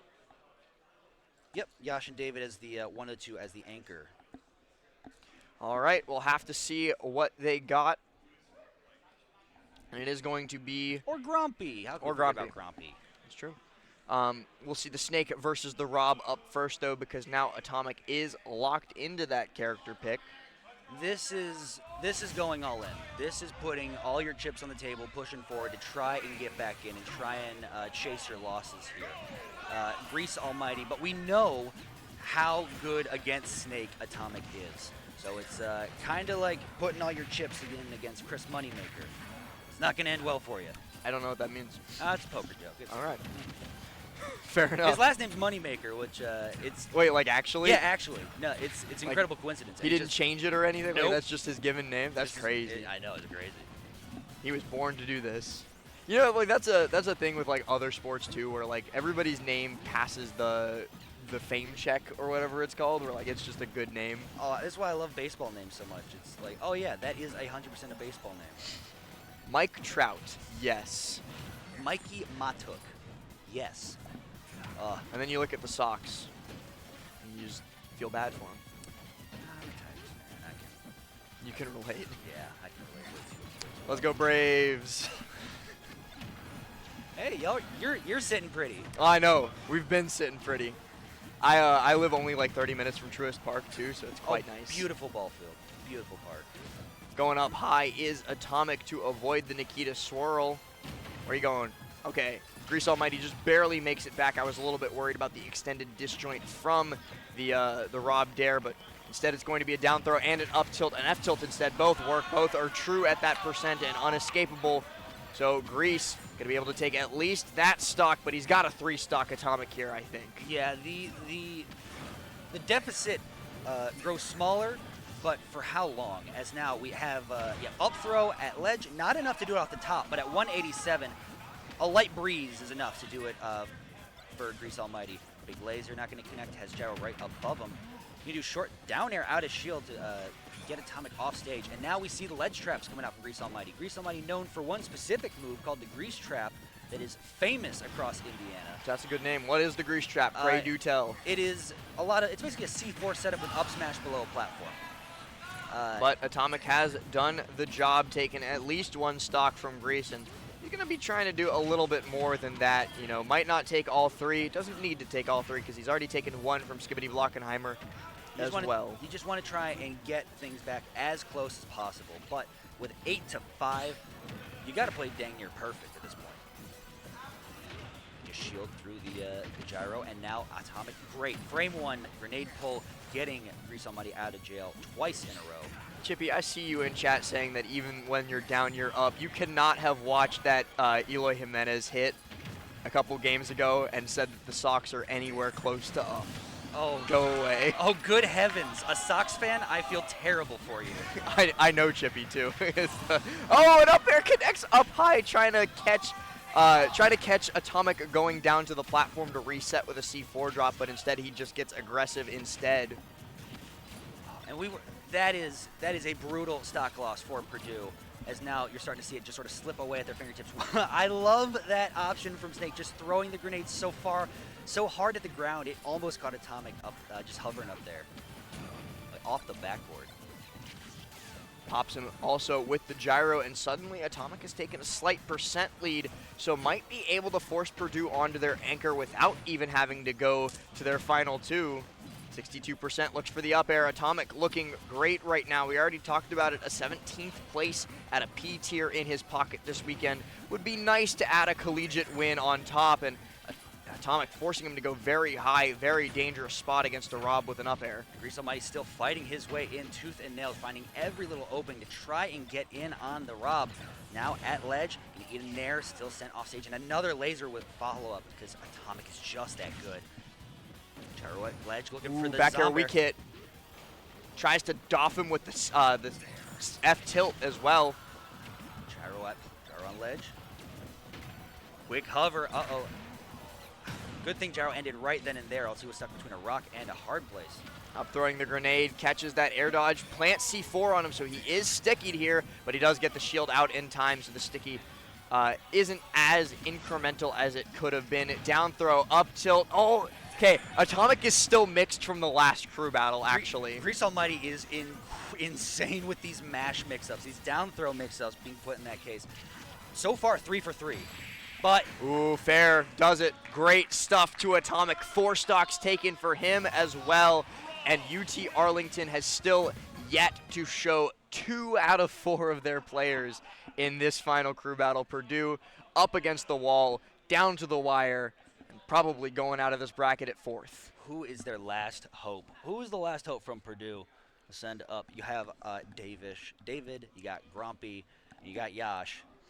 My bad, Chippy. You got it. You got your Luffy bobblehead. Whatever. Oh yeah, they have. Was it? They had the One Piece collab for the White Sox. Oh yeah. Hey, I got to see the the Holo Live stuff going on, which was wild. I wasn't there in person, but I do like that team. Oh, I saw it.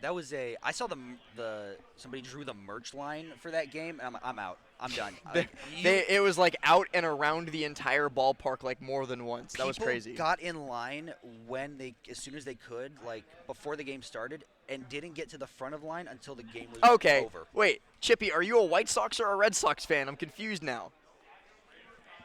Because you said like the Sox were still up because of the Luffy collab, and now you're talking about the Red Sox instead. Actually, a Mariners fan and a big fan of their AA team, the Aqua Sox. I know AAA teams sometimes because I used to live in Nashville where we had the Sounds, but I do not know AA teams. Oh, I live. Okay, Chippy's a Red Sox fan. Okay. Shout out to the West Michigan Whitecaps, the best single A team in all the Midwest League. All right. Midwest, I love minor league baseball just because the hats and the logos, they always remind me of like backyard baseball humongous teams. The only non-MLB well, I watch Japan baseball. Oh yeah, and that's so crazy. Outside of that, I've been to 2 Savannah Bananas games because it's like an hour drive south for me. Mm-hmm. So that is also very fun. Oh my God. That's just Harlem Globetrotters of baseball. And it is very fun.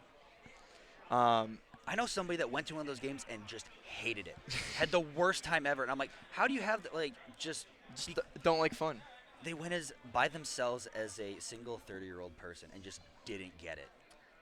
They just didn't get it. Did they at least drink a beer and eat a hot dog? Yeah. I mean, they went and experienced it. They just didn't get the format, didn't get why they were dancing, thought it was stupid. But hey, wow. So that was the day I learned that person hates fun. But it's Grumpy. Grumpy is the anchoring player for this Purdue roster. The final hope has to take 7 stocks from some of the best players in the world. I don't want to call it impossible because it's not, but I will call it highly unlikely. We'll see what Grumpy can do here, though. Very improbable, but we will see. 3 stocks for Purdue and a full 7 for UT Arlington. 1 more for Atomic. And we see if the super fighting robot has it in him. I would love to see Grumpy at the very least take this stock away from Atomic without dropping 1, so that way they can go for a full 3 stocks against whoever UT Arlington sends in next. But against Atomic, that's still no mean feat. No small task, as these down tilts are just putting the damage on it. Forward airs off stage. Grumpy is retreating back to center. Good Metal Blade, though, utilization and catching gyro. And Chippy, just as your FYI, they did send Mega Man first in the last crew battle. Grumpy lost to Beastly in that one because UT Arlington opened with Beastly in both. All right, so they swapped Grumpy onto the anchor spot and trying to take Atomic out here. The back air will do it, and so Grumpy will get the opportunity to fight UT Arlington's second to last player with a full 3 stocks. UT Arlington then has, looks like no Atomic, no Beastly. So Skits is stepping up. I see Skits standing up in the camera right behind us. Looks like it's time for a skit. So we'll definitely get to see some Wario Mega Man action and 3 full stocks of it too. I'm excited to see. But also the fact that it's 3 stocks means that Skits will definitely get some waft. Yeah. And the bad thing about the crew battle with UT Arlington having 6 whole stocks to play with is Skits doesn't need to win here. Skits needs to cheese him with waft maybe once and then get a normal stock and good. It's one of the aspects of crew battles, and we see it time and time with collegiate cruises. And something we haven't had the opportunity to talk about much for this specific set is characters with incredible comeback mechanics just become characters with win more mechanics. Like, Well, depends. Terry Go Meter is a win more mechanic. Correct. And Lucario Aura is broken in Cruise. Yes. But Sephiroth sucks. Well, yeah, I know. But Sephiroth, like, even in singles, has a tough time. Which is really funny because in like Squad Strike, Lucario is the worst. Yeah. But then in crew battles, he's awesome. And we don't see too many Lucarios, like, in collegiate crew battle settings just because it's such a rare character. But the few that do exist, powerhouse in their areas. Right now, Grumpy. A powerhouse in this final game. Off to a great start here. For the late hit nair, but okay, finally a grab from Skits into the up throw up air. Some damage and some nom nom time. Yummy. In my tummy. Didn't know. I guess he eats the tire. He so does. Wario, no, it's like canonical that Wario can eat anything. That's what he does. Just the human Kirby. Back throw here. Sends that crash bomb up to stop Skits from jumping below him, and then that super disjointed dare from the super fighting robot going to put Skits in a rough spot, but Skits fights back immediately, puts Grumpy onto the ledge. Grumpy fights back. Nice. Just looking for that back air to try and take this first stock. Hold from both players, Skits and Grumpy, and it's going to be Skits' back air that wins out in the end. And Skits takes first stock despite the beautiful start from Grumpy. Back air doubled up against the pellets. And now another up throw up air, 55% unanswered from Skits, and just gets another meal. If you keep throwing projectiles, he will keep eating them. Feed him more. Feast mode activated for Skits. FeedMeMore.com. And then just run up, grab. Trying to get trying to shell shot Grumpy here. Has waft. Has full waft actually too. We are about to hit that 2-minute mark. And it takes the 2 stocks without it, so despite dropping that one right there, Skits will more likely than not be able to find a waft confirm within these next 2 stocks and close this out. So Grumpy has to play essentially no mistakes from Grumpy for the rest of this ever. For the rest of your collegiate career. Yeah, for the rest of this game against a Wario with waft, and then for the rest of whoever UTA sends in as their anchor, be it Memphis, be it whoever. Oh, there it is. What did I say? It's only a matter of time until Skits finds that waft confirm, and with that, the 2-0 sweep is finished. UT Arlington advances to the Collegiate Crew final with a 5-stock victory in the second game at that. I won, yes. Yeah, going crazy. I know there's Copy that. So coming up next, we got more Collegiate Smash action. We're going to take a quick 5-minute break. Don't go anywhere. Be right back.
Hello, guys, gals, and enemy pals, and welcome back to more Collegiate Cruise here at Riptide. We have a burner coming up for you next. We have Winthrop University versus MSU. I am Max Moose, joined by the legendary Last. How you doing? You ready for more Smash? I'm ready for a little bit more Smash after that amazing alliteration to bring us back in. We have two fantastic rosters stepping up here for the other semi-final match in the Collegiate bracket at Riptide 2024. And like you said, those two are going to be facing off. The winner will then get the honor and maybe horror of fighting UT Arlington, who we just saw kind of duff Purdue at the end there.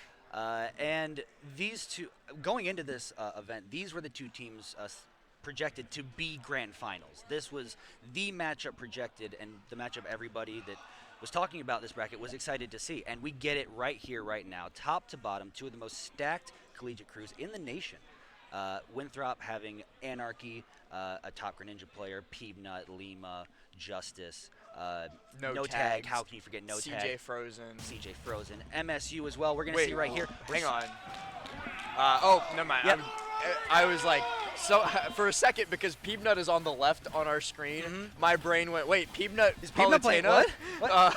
Better question is Arc D Mega Man would never see that. My brain didn't have time to even get that far in the process. I was so stunned by Peanut Mega Man, or Peanut Palutena. Arc D coming from the great country of Peru, one of the top players in Peru now going to college at Michigan State University, and a top Palutena who's really grown within the past year in skill. It just shows that in the collegiate format, iron sharpens iron. Absolutely true, but Peanut, some of the sharpest iron out there, a true student of the game and a true master of his craft, starting off with a very slight lead against ArcD. And this is a matchup that Peeb, I think, is very comfortable in, but I also agree that MSU was very, very smart to start with ArcD. And how many other Smash Bros can say that? Oh, don't be jumping. How many Smash Bros can say that they have their own theme song? That's often what I equate. Hey, babe, I'm with Peanut. I've done that before.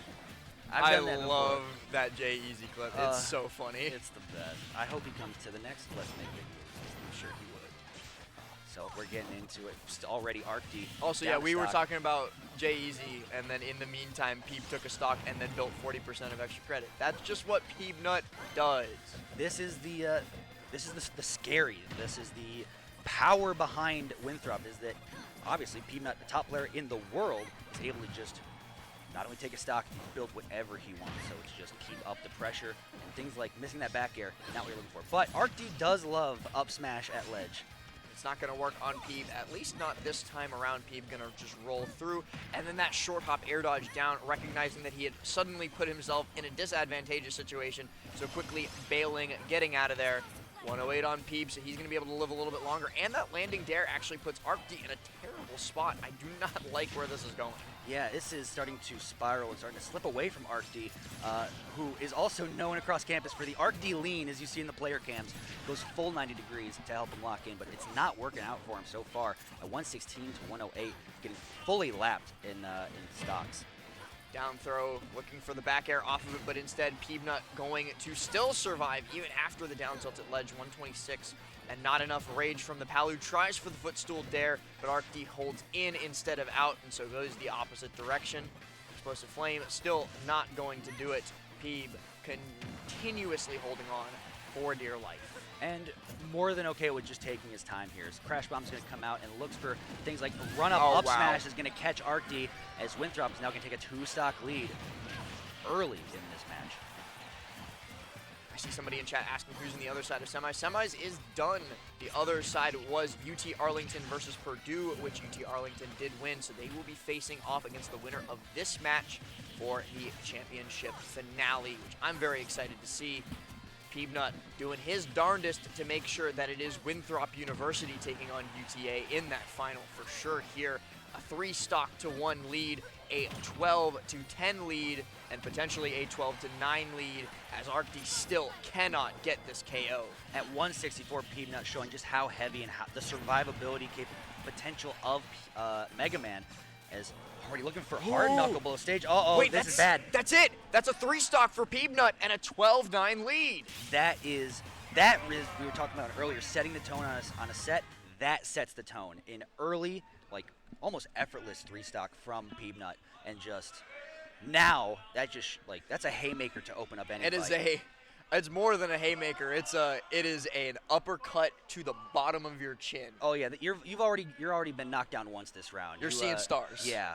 You gotta recoup and try and make it to the next bell and even things up here, and with taking as little more damage as possible. Yeah, because Winthrop has taken no damage. All that 164% that ArcD managed to build up on Peeb doesn't matter. So we Means went nothing. Yeah, and we went through the lineup of Winthrop. So the remaining lineup for MSU, Suspect, one of the top players in Michigan, as a Kazume, Dice, one of the best Falcons in the Midwest, Falcos in the Midwest, and then everybody knows Anin, Steve, player extraordinaire, Echo Fire with the Ness, and then Rydro with the Ridley.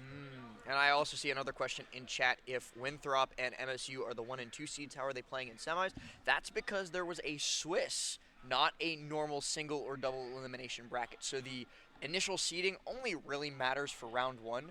After the round 1, when the Swiss happens, then everything gets shaken up, then it gets shaken up again, then it gets shaken up again. So it was Northwood University that upset Winthrop in the Swiss phase to put them at the 4-1 mark, as opposed to Michigan State's 4-0. So who's coming up? Yep, and they're sending in the big guns. It's on in time. And actually, this is a gamble. This is. Because Auden is amazing. One of the best players on the face of the earth, the SmashCon 2022 champion. Peeb is really good against Steve. We've seen it. We've seen this matchup in person at Saturday Stadium 4 Golden. I've also seen a lot of Peeb Didi at Georgia Regionals. Yep. And this is a case where Anin is trying to expunge some demons. Recently having a tough time against both, not only Peebnut of Winthrop, but also Lima of Winthrop. Literally lost to Lima for 13th place in this bracket at Riptide 24 in singles. So, trying to at least walk home with a couple big dubs from the Collegiate if you couldn't do it in singles. But again, Peebnut is really darn good at the Steve matchup. I would be scared if I was Anin going in, but Anin can do it for sure. Oh, has Metal Blade in hand, but still eating these Leaf Blades a bit early. And it's an important thing to, when Steve has something in his hand, they have to get rid of it. But there we go. See some up tilts into an up smash for an early percent lead. Damage, though, still building up on to the Steve as well, thanks to the extra chip damage provided by all the Metal Blade and the Lemons and the Crash Bomber and all of that. And Peebnut detonating the pressure plate thanks to the Lemons as well. Great, incredible setup that I'm surprised connected from Anin. Chasing down low with back air, Peebnut barely missing, gets shield up in time though, so the down smash is unsuccessful. Peebnut about to take his 4th stock of the crew battle, but instead trades out with the Elytra, so Anin thanking their lucky stars a little bit because that could have been a lot worse. Doesn't have the tech mate set up, so just going to be a normal back throw from Anin as they still are just trying to get the first stock off of Winthrop. Up to the skies, and you jumped! Jumping! Why'd you jump? Oh, I always say it, don't be jumping, and that time Anin gets caught. A crash bomb connects, and now it's starting to really spiral for Michigan State.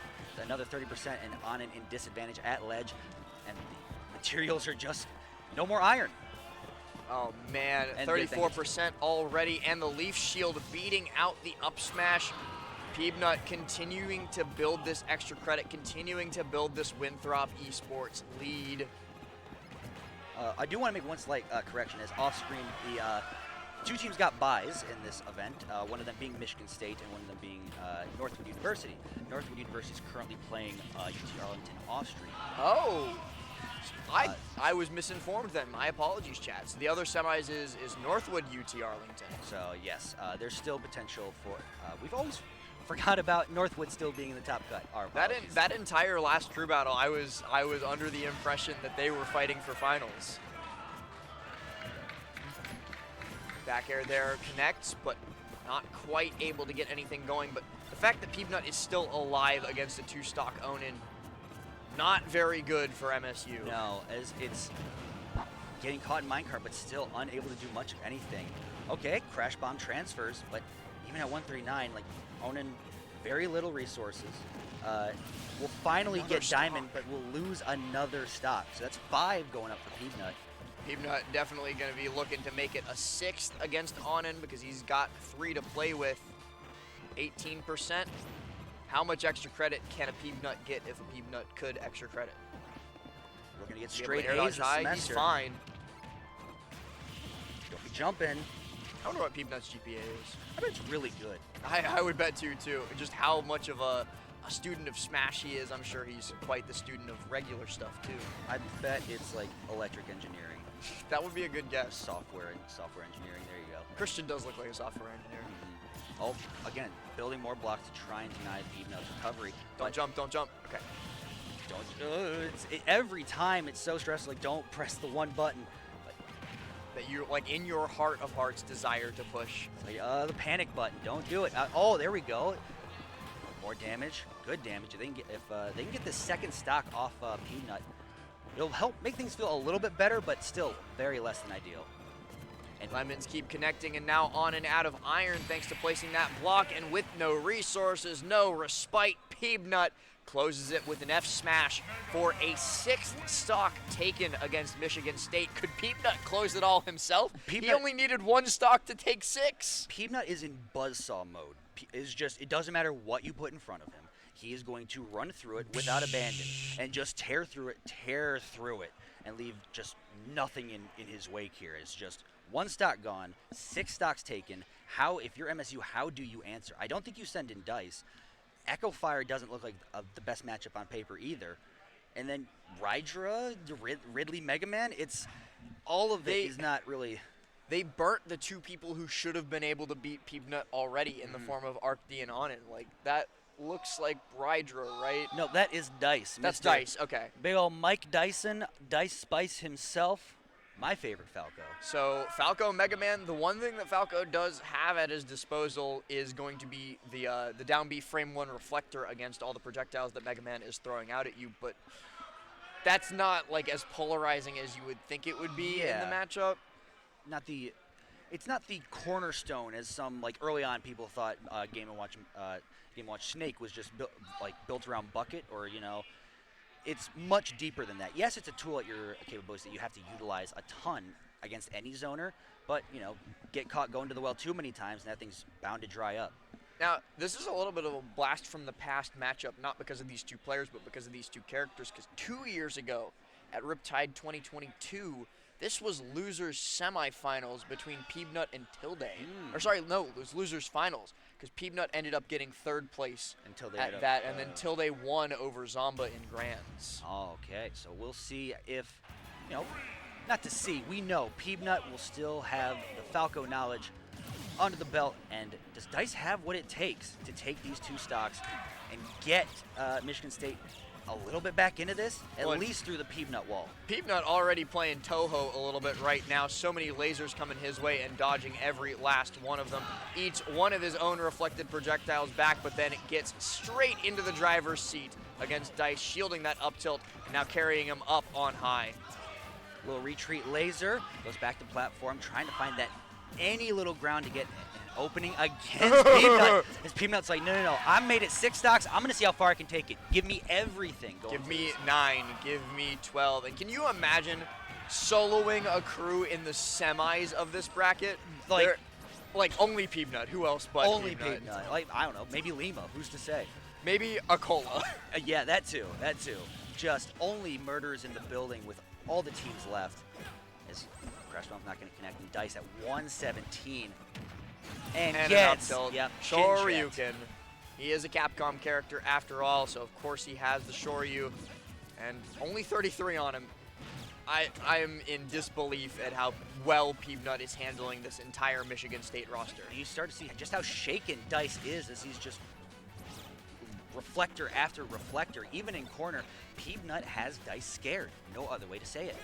One of my favorite overall stories in Smash, but specifically Peanut stories, is from a couple of years ago at a little regional in South Georgia called Battle for the South. The night before day 3 of the event was a bigger Japanese tournament. And in this Japanese tournament, the legendary Higa-chan got a bunch of upsets with Ganondorf. And so for some reason, Peanut got it into his head that he was suddenly scared of Ganon. And so he comes up to me And he goes, Last, do you have a Ganon, right? And I was like, yeah, I used to main the character before I switched to Byleth. And he was like, okay, I need you to play me for like an hour. And so we sat down, and Peanut made me grind Mega Man Ganon for an hour and a half, where he just camped me. He asked me to play, and then circle camped me the whole time. He's like, I need to practice. At that point, you say, did you need to practice circle camping? Is that what the plan here is? Like, I need to practice Ganon. Like, oh, okay. Because, to be honest, Ganon Mega Man is fine for Ganon if the Mega Man fights. Yeah. If they're, like, you know, interacting with you, because you can clank out, like, lemons and stuff with Nair, and you can also get a down tilt from Falco to close out that stock, but Peanut, he only plays the game in his way and only when he wants to.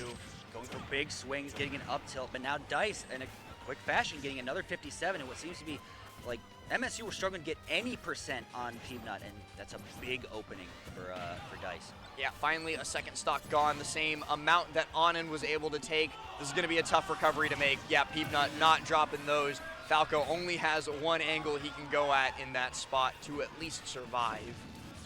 This is unprecedented. Oh, yeah, just like, stay away. Do not approach me, please. Go. It's like spraying a cat who's trying to take your food from the dinner table. No, bad. No.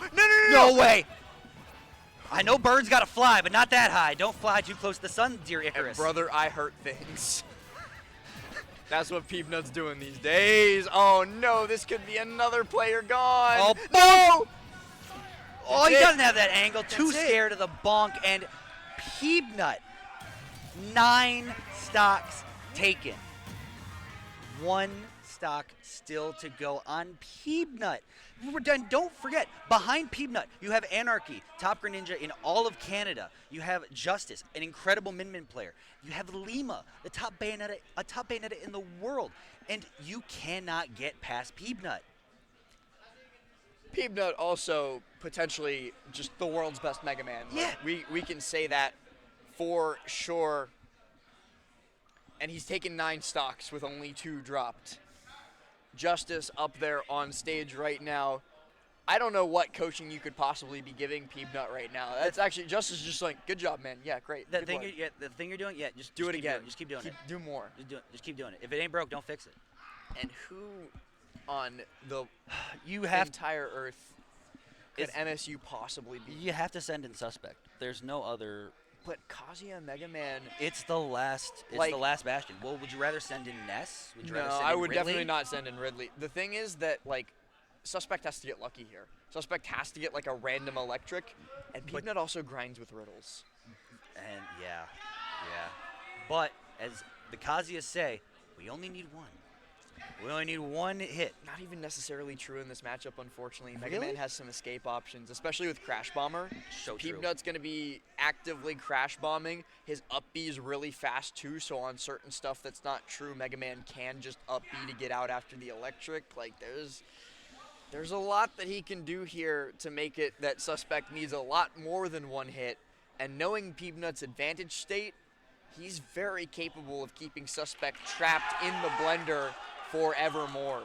Yeah, this could go very poorly. Now, granted, for both Suspect and MSU's stake, I'm hoping that it doesn't. I'm hoping that they at least get to meet whoever's second in line for Winthrop Esports. Need to see who's next, as Peanut's dominance just goes back to like events like one of my favorite pictures between the Peanut Anand series was after Peanut beat Anand at that. He's just standing there like, Mom, like you have to ask your mom for a poster board. But the night before the science fair, just standing there. I threw up. It's so funny. But now we're starting to see, so far untouched, Suspect. Yeah, Peep having a hard time dealing with Kazuya Laser for some reason at the start of this. He's been hit by everyone that Suspect has thrown at him. But finally connecting with that Leaf Shield, at least for a little bit of damage. And Suspect, look at him jiggle. Oh, run. You always forget. They gave this character a reflector, too. Tsunami kick, baby. Yup. And it's the strongest reflector in the game, by the way. So if Peanut F smashes, he will die in 0 to Tsunami kick. 4-forward 2. This crazy character. Oh, nice grab, down throw. Can we get a 10th? Gets a re-grab? Can we get a 10th? Up you go. No jump. In. Yeah, okay, good. F smash. He has Rage Drive. Peanut gonna drop down low. That's gonna detonate, but Kazuya able to clank through the disjointed dare. Metal Blade in hand, Crash Bomb active, does get the reflector, still has Rage Drive. Ooh, Peanut read that and then doubted himself. He wanted the grab off the grounded option. You know, Peanut's looking for an up tilt here. Try and take that 10th stock. Oh no, gets Back Metal air. Blade back air. Kazuya's big, but he's not going to be able to survive through that. A 10th stock taken by PB Nut. Okay, here we go, grab, but And he's no. out of the percent for down throw electric too, so Suspect can't even rely on that anymore. Maybe that was all part of Peanut's plan. He was eating those lasers at the start on purpose.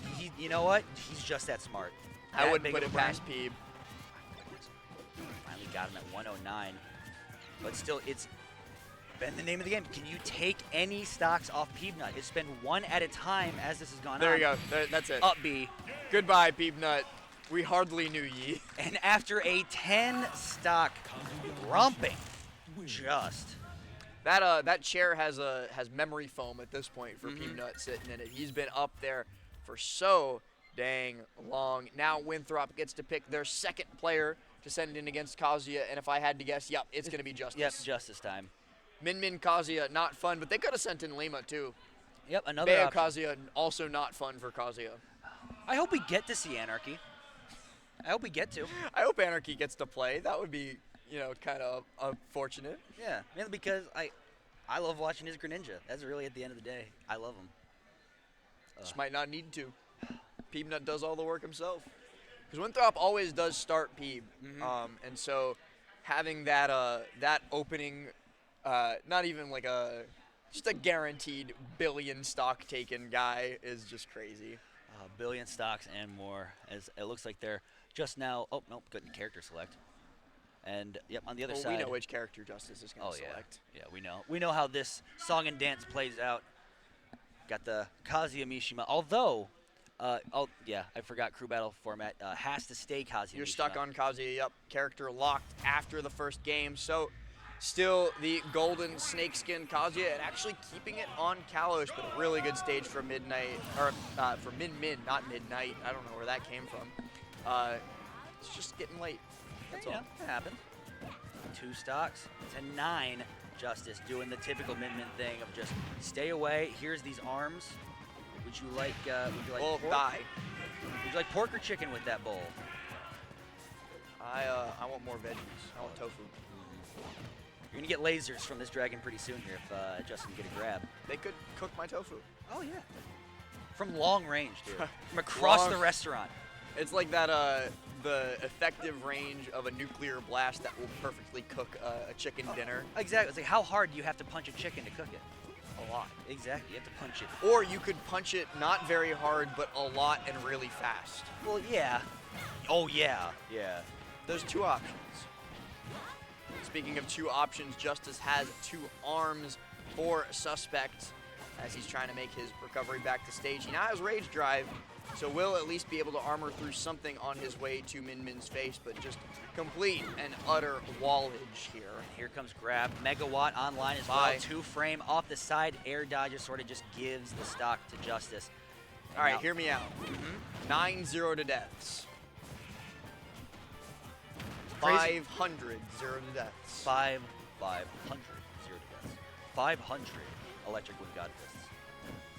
He does have the movement though. That's the waivus are online for Suspect. If he can just get in, get that one opening, but Justice is just That so is good. the Min matchup. Though. Yeah, that is 100% the Min matchup. Like, can you get in? Good luck. Sam is like, you're playing Marvel. You won't get in on me. No. You can plink dash all you want, but you're still gonna eat this foot dive. I love Doom. I love it. You can foot dive in Fortnite. You can? Yeah, with the they have Dr. Doom like Thanos, and one of his moves is the foot dive. I've never played Fortnite. I will freely admit that. Zero build is fun with friends, and that's about it. Fair enough. But here we go, Rage Drive. 76, but wow, eating the landing hitbox of Dare. Shielded footstool before that Dare too. Stalling as much as possible off stage. I mean, what are you stalling for? The inevitable. Dread it, run from it. The laser always arrives as Winthrop will take game number 1, 9-0. Wow. Justice not even dropping a stock, but Peanut the hero. Mhm. What else can you say about a 9-stock performance? Peanut putting all of Winthrop on his back, even though like Actually, a 10-stock performance. Yeah, 10 Took stock. a stop from Suspect. all that and a bag of chips. He's like, what else can you ask from me? Speaking of asking things, what the heck does MSU do now? I have a feeling we're going to be vamping because they're going to be talking about it for a bit. We're definitely going to be seeing some new players, but first and foremost, how do you deal with Peeb? They're right behind us. Let's try and listen in. Grayson's too quiet. I can't hear him. Oh yeah, his back's turned. Yep. Hi. And Jono walks up just so you cannot see Anand's face and read lips. It's like have you seen that the new Dan coach, Campbell? The Of Dan course. Campbell. Of course. That's my coach. That's my coach. That's a really funny commercial. Can I get Just don't let them hear. They'll steal your order. Like that means something. Yeah. Can I get the boneless wings? I got you. There's multiple, by the way. There's more than one. I've only seen the first one. There's another one where he's like, I'm gunning for that employee of the month. I was like, I'm coming for you, Carl. And just some dude that looks like he's like in college, like, man. I haven't seen that one yet. They did. I'm so glad they did a series. Unfortunately, he's way too good. We might lose him to Hollywood. I have been hearing that. And the other bad thing is that anytime his team loses, there's going to be a lot of memes of Dan Campbell working at Chili's. Yeah, I'm not looking forward to that. Because we're not going to go perfect, but I know as soon as we lose one, it's going to be one game. Dan Campbell working at Chili's. If we lose to the Rams, it's over. It's just Chili's as far as the timeline can see. I will never eat a fajita again. Until the new year. Not even the $5 margs. The $1 margs. Oh yeah, it is $1. $1. I know Dan Campbell gets down on some $1 margs. Have you heard the coffee intake of that man? I have. My heart would explode. The first Riptide, actually, the Belux was closed. And so a bunch of us just had to keep going to the Chili's that was like 10 minutes away, and that was our only source of food. Oh no. So much Chili's, endless appetizers. I got endless apps multiple days and just kept eating the boneless wings. Those egg rolls, though, are so good. That's a top-tier appetizer.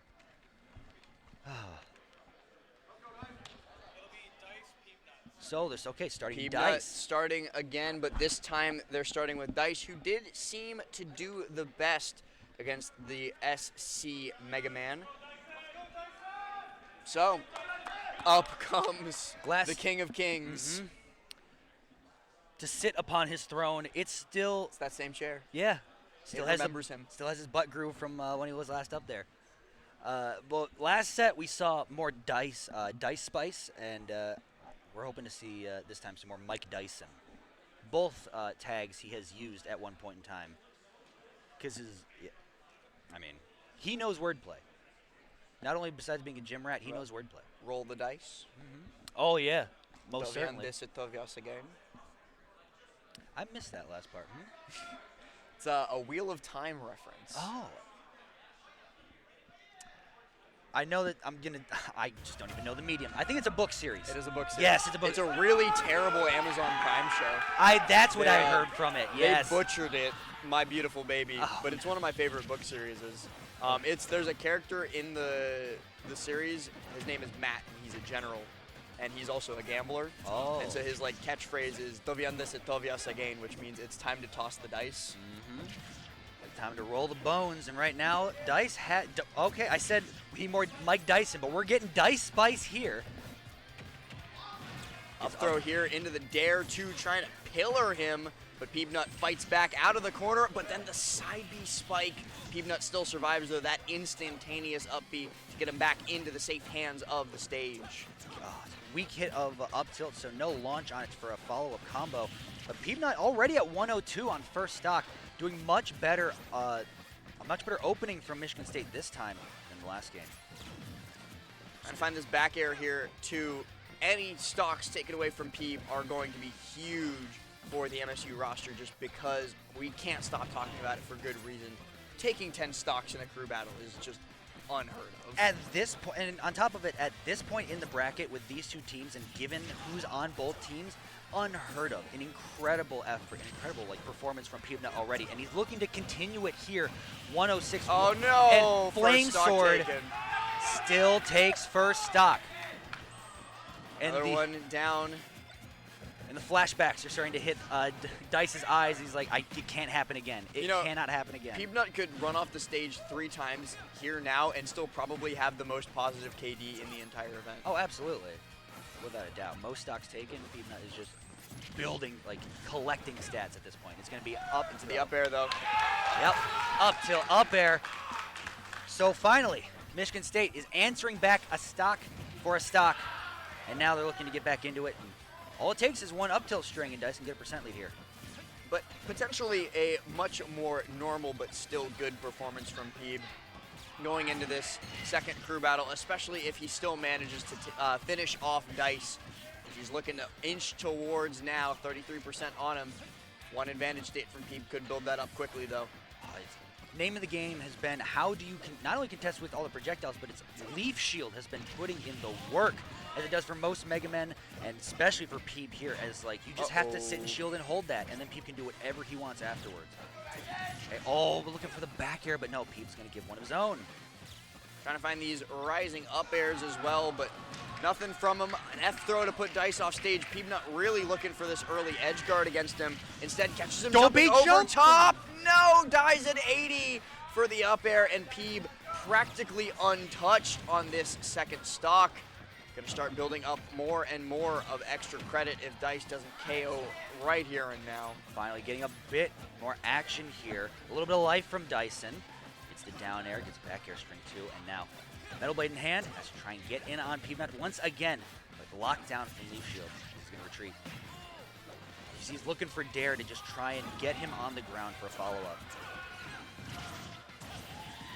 Drag down forward air, gets Metal Blade in hand, but unfortunately Metal Blade costing him the combo there. Up air here should be enough for the stock. No, it's not quite. Not without any rage, and Peanut landing with Leaf Shield gets away past that up smash and all.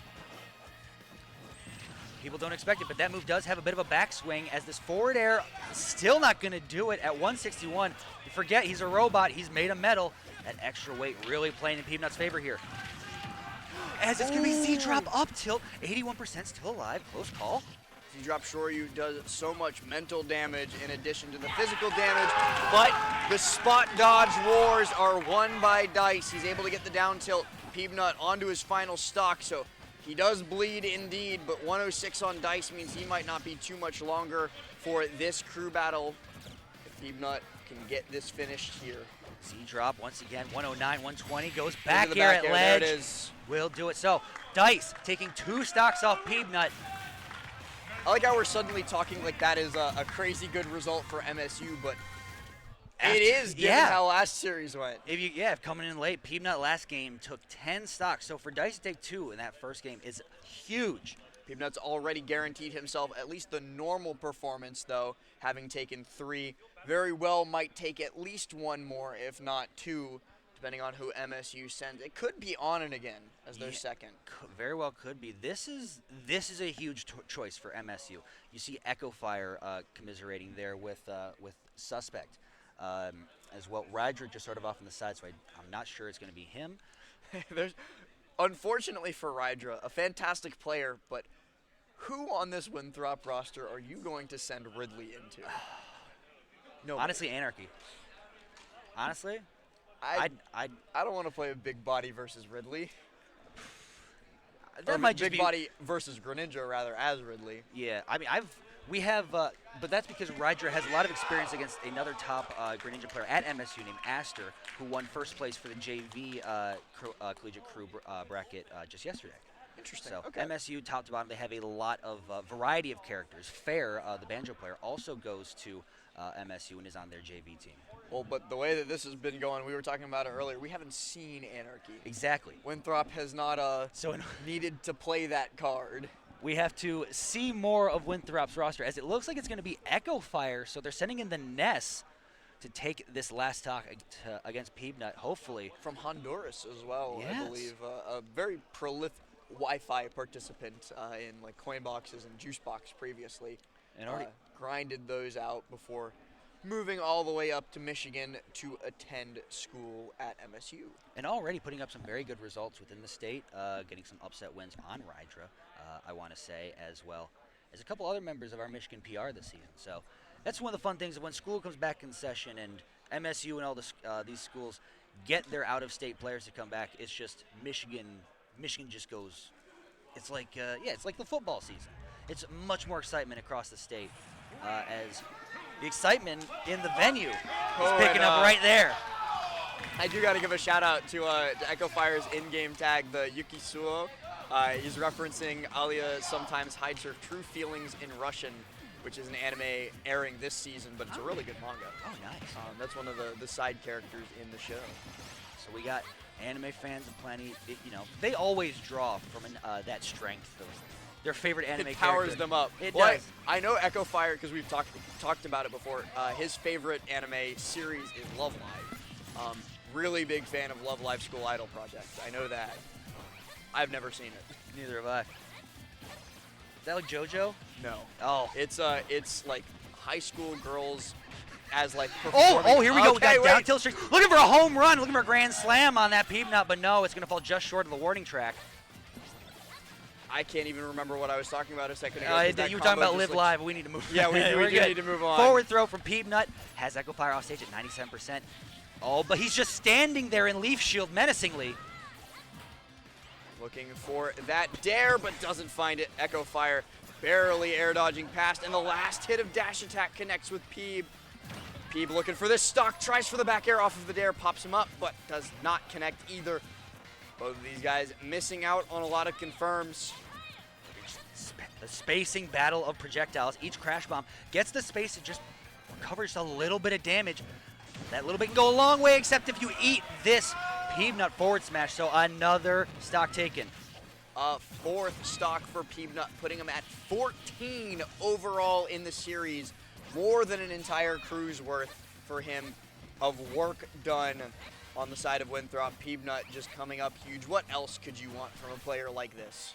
Like showing why Winthrop is just so stacked top to bottom is that's going to be it. Finally, it only took 4 stocks this time. And look at the pop-off from the MSU side at Peeb Nut finally having gone down. And we talked about it in the previous set. Is this where you, if you're Winthrop, do you step on the throat and send in Lima, or do you get even? Is it Justice time again? They might send. They have CJ Frozen. They have Anarchy. They have so many options. They have No Tag too. No Tag as well. Yep. They're discussing. Captain CJ is figuring out what their options are. See Justice Lima with the sunglass. I know they're blue light blocking, but it's always like Lima's just wearing sunglasses all the time. Because I will say, it's bright on Planet Cool where he lives. So true. It's bright. It's bright on Planet Cool. But while Echo Oh, Fire, yeah, that's right. They also have Regalo. Oh, they do have Regalo. Oh, my God. I can't believe we forgot about Regalo. Winthrop is so stacked. Oh, Regalo as an alternate.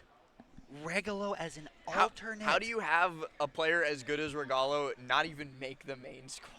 That's nutty. So we get the battle of the PK kids. But one of the PK kids starting with a handicap, down 1 stock. Definitely looking to rock out here, as opposed to Regalo, in his typical fashion, already standing on stage, waving, dancing, spreading Doing the love. Gundam style for some reason. That's an old one. Oh yeah. Were you even bringing it alive back. when that came out? Were you alive when Gangnam Style? I know you did that in middle school at some assembly.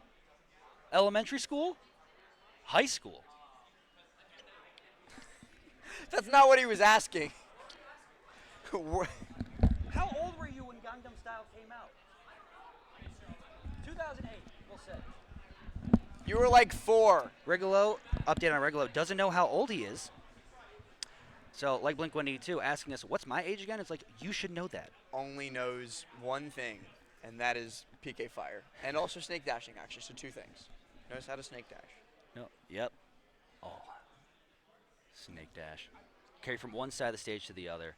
Snake dash on a character that has nothing to do with Solid Snake. Mm-hmm. You just got Rope Snake. Yeah. My favorite character in Mother 3, really. I've Rarely never played seen. Mother.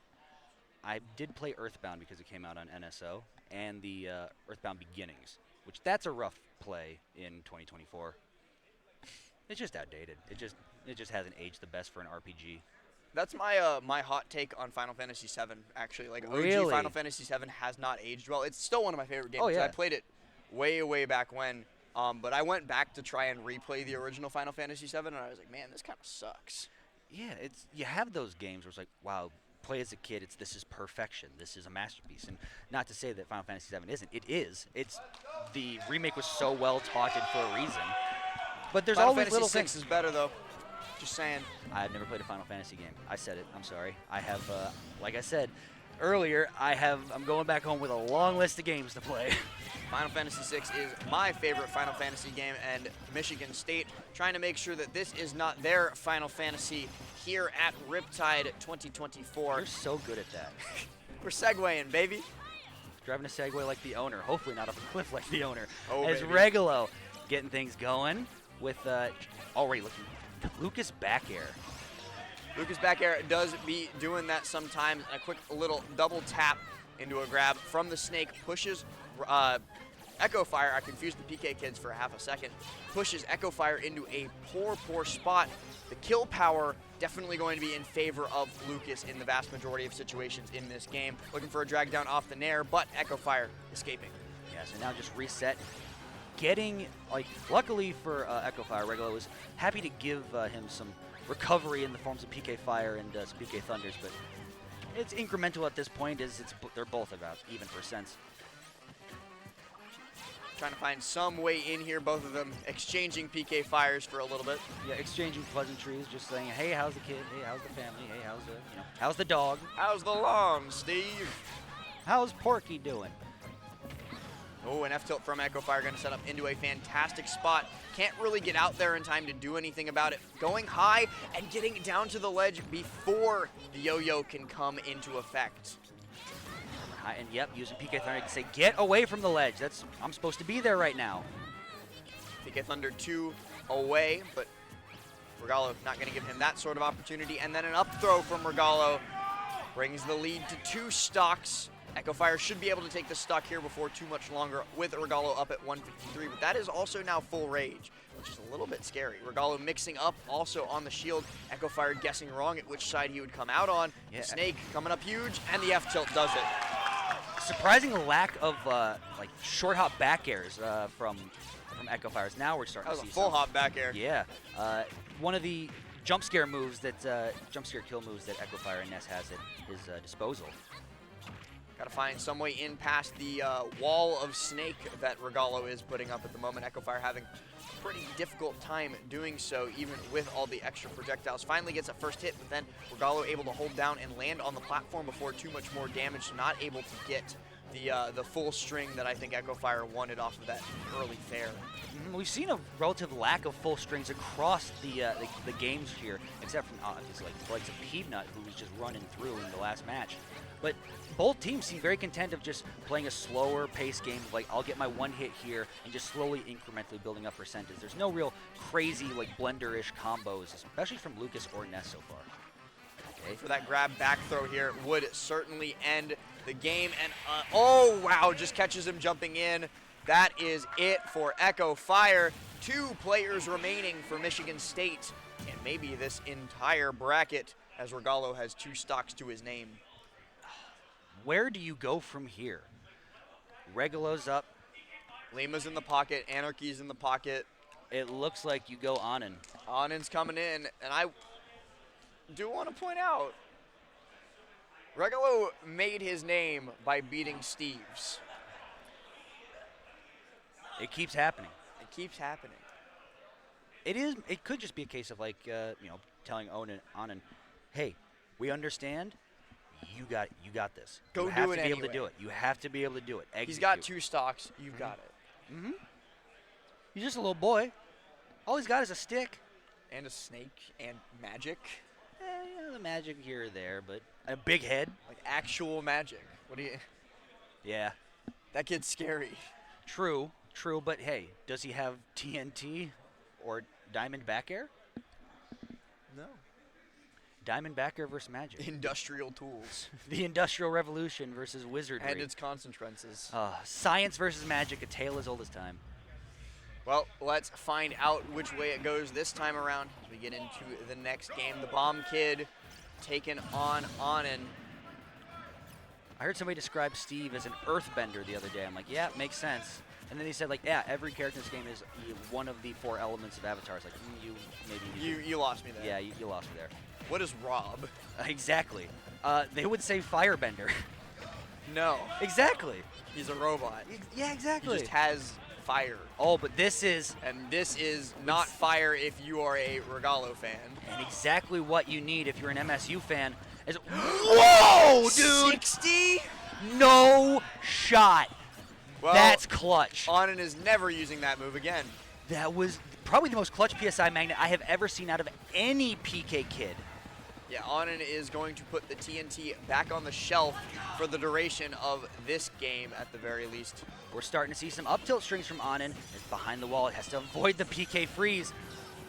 Jumping into that minecart, does not get the angle right, has to roll away from the anvil. But the last hit of Nair at least lets him start fighting once again.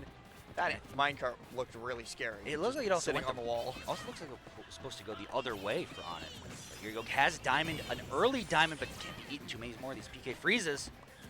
It will start killing once you get up high in percents. Regalo avoiding the first back air, surviving the second back air, getting away from the dare, but it is the powered minecart. And all right, still alive. not. Anvil drop, Wow. and wow, from, it's just coast to coast and back again. This, taking the kid on a little road trip. Wow, what a mash. Only 3 pummels and Anand is out scot-free. Minecart, you don't give him the stick. No iron. Anand gets 1 iron block in the course of that mining sequence, but looking like a tiny, tiny shield. It's got to be up throw, yeah. Yep.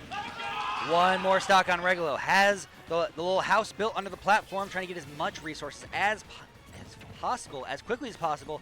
The awful thing for MSU here is that even if Anand manages to 3-stock Regalo, it's Lima coming out. That's it. Absolutely. And that is, Lima doesn't lose the run backs. Lima but he won the first time. Yeah. Well, Lima beat Anand today. Exactly. Like 2 hours ago. Fresh And scars. Anand doesn't even have 2 stocks to play with, 1 down to Regalo. He does his job. We'll see who else can do theirs. Luckily has gold, so he'll be able to mine a bit faster and get more resources quicker. But you still have to get behind this wall, get those resources in your inventory. Just did a little moonwalk, ended up like right behind you. No, that anime right behind you. Forget it. Just at some point, you just got to give up. As Regalo is going to eat that forward air off stage, and finally we get to see the 3rd player. The first time in esports history, Winthrop goes to a 3rd player. Not actually. They lost a set earlier. They did lose one, but for the first time today. And speaking There of he the devil, is. and he shall arrive. It is Lima. They didn't even take like a split second to deliberate that. Lima was already walking up to the stage before Regalo even got back in his chair. Frame 1 option right there. It was just frame 1 decision. It's actually buffered. Yeah. Oh yeah. It was like loaded in the chamber. He was on like a runner's chalks, ready to go as soon as that set ended. Go. So we're going to be seeing if Anand can do a little bit better here than they did in the main bracket. We're going to see what stage they're going to. Already hovering PS2. Only 2 stocks to play with, though, makes me so worried. Because Lima, I was casting that set. It was on the quad stream during top 24. It wasn't pretty for Anand. No. It wasn't particularly close either. I did have to sort of like pull my hat down and sort of walk away like I'm oof. Like watching Dad take Old Yeller behind the shed. It's like you know what's happening. You know what's happening. It's like you just turn the cartoons up. Turn the cartoons up. No. And you know off the start, Lima already being up a stock is gonna take his time. Gonna know the vibes. Yeah, and gonna force. I'm like, okay, I'm over here. Try. Oh, you have to get to me. You have to open me up. Can you do it? We're gonna find out right here, right now. Onan gonna lose 1 stock. They're going to do their little taunt dance on the platform and get right into it here. Immediately building up that wall, but Lima's going to be able to pop that thanks to the bullet art detonating. Tries to heel slide there. No punish from Anand Steve. Maybe just a little bit too slow to react in that spot. So even though the extra lag on shield is there for a moment, doesn't get anything thanks to it. And right now, Anand very focused on getting resources, getting materials to try and get ahead, while Stock Behind get ahead in advantage here. Right now, already, look at that, diamond, 7%. Lima looking for all these poking hits, but yet to be able to find one so far. And Anand actually strikes first, but Lima SDIing out and gets shield out in time. So only takes 43 instead of what could have been a lot more. Dash attack, though, punishes the tech in place. Gonna ABK over top of the TNT, though. And look at Onan playing now very it's Lima's precise. time. Or maybe not. Still getting back to stage, but looking for Nair. Witch time. Lima show, here we go. Falling Nair. You gonna die here? There's like a decent chance. Yup. And already you Okay, see the double Lima bear with the does back not air. connect. Up throw. And just like that, Lima has the lead in percent too.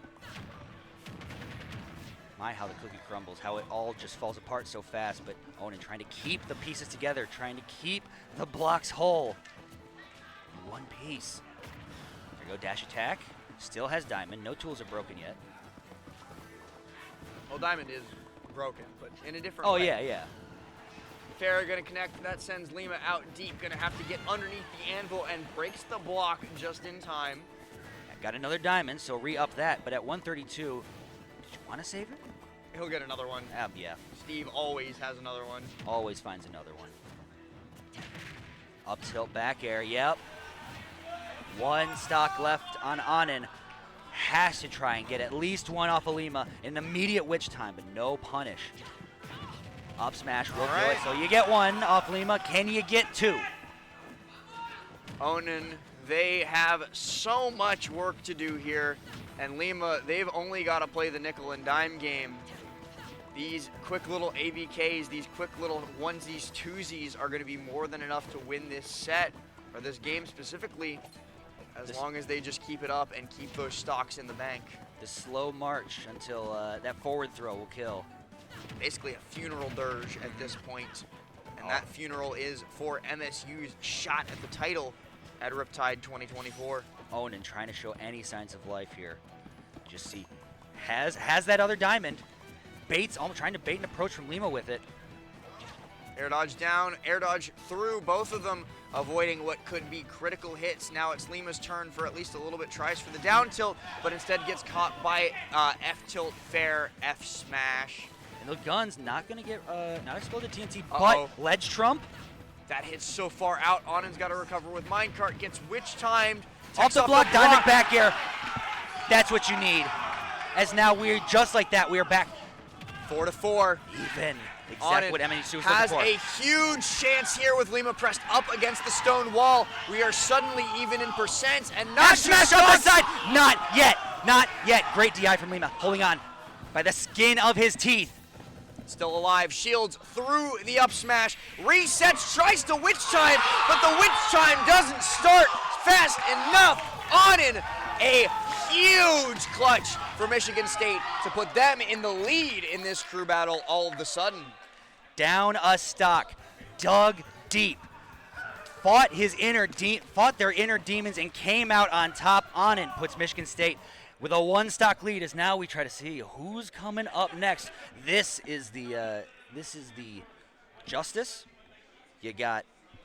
I think they're going to send Justice. Oh, it looks like no tag's getting up. No tags. There's no way they send Mario into Steve. Absolutely. Sorry. No, No. Mario, and I don't think Anarchy either. They could send Anarchy in. Greninja is fine in that spot. Especially to take one. I would send Justice. Yeah. Because the anchor for MSU is likely to be suspect, right? Yes, at this point. They're probably going to send Justice as their anchor. That way Justice can take one from Anand and then cheese Kazuya a bunch. But if that's the case, yeah, even then, they don't have anybody else that would really contest at that level. They're not going to send Ridley into Min Min. I don't think they'd put that pressure on ArcD, especially at this point in the bracket. They could, but Palu Min Min is like also pretty meh. Yeah. CJ Frozen consulting with Skits for some reason over there. That's the wrong team, buddy. I think they're just chopping it up at this point. Skits, go away. CJ's on phone time. Still no move. Shout out Bud War in the front row as well. Great TO out of Carolinas. As it does, we get Anarchy time. All right. Anarchy reigns. And worst case scenario for Winthrop Esports, they lose here against either Onan or whoever MSU sends in for the anchor spot, potentially suspect, and then they just get another crew battle. Yep, they get to go the match number 3, the winner take all.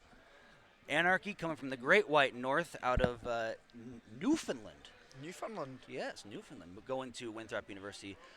Told me mainly because it was too cold in Canada, had an actual frostbite scare earlier in his life that caused him to now move to the great sunny, warm state of South Carolina. South Carolina's not that warm in the winter. It's warmer than warmer Newfoundland. than Canada, that's true. Especially warmer than Newfoundland, my goodness. They're still getting blizzards like April 30th. The thing about this matchup is that ArcD has a lot of practice in it. Or not ArcD. Oh, yeah, Anarchy. Anarchy, 2 A's. Getting to me for a second. It's funny to say that, but South Carolina only recently unbanned Steve. Right, but Georgia unbanned Steve a while ago. Georgia. They come to Georgia stuff all the time. As well as being legal in Canada. But here we There's a lot go. that's legal in Canada. Oh, there's a whole lot. Owning houses, though, is very difficult. That is true. Owning houses is very difficult in any place in the modern economy. Yeah. All right. Take a little Here bite. we go. Something I love watching Anarchy for is his tracking ability on Greninja.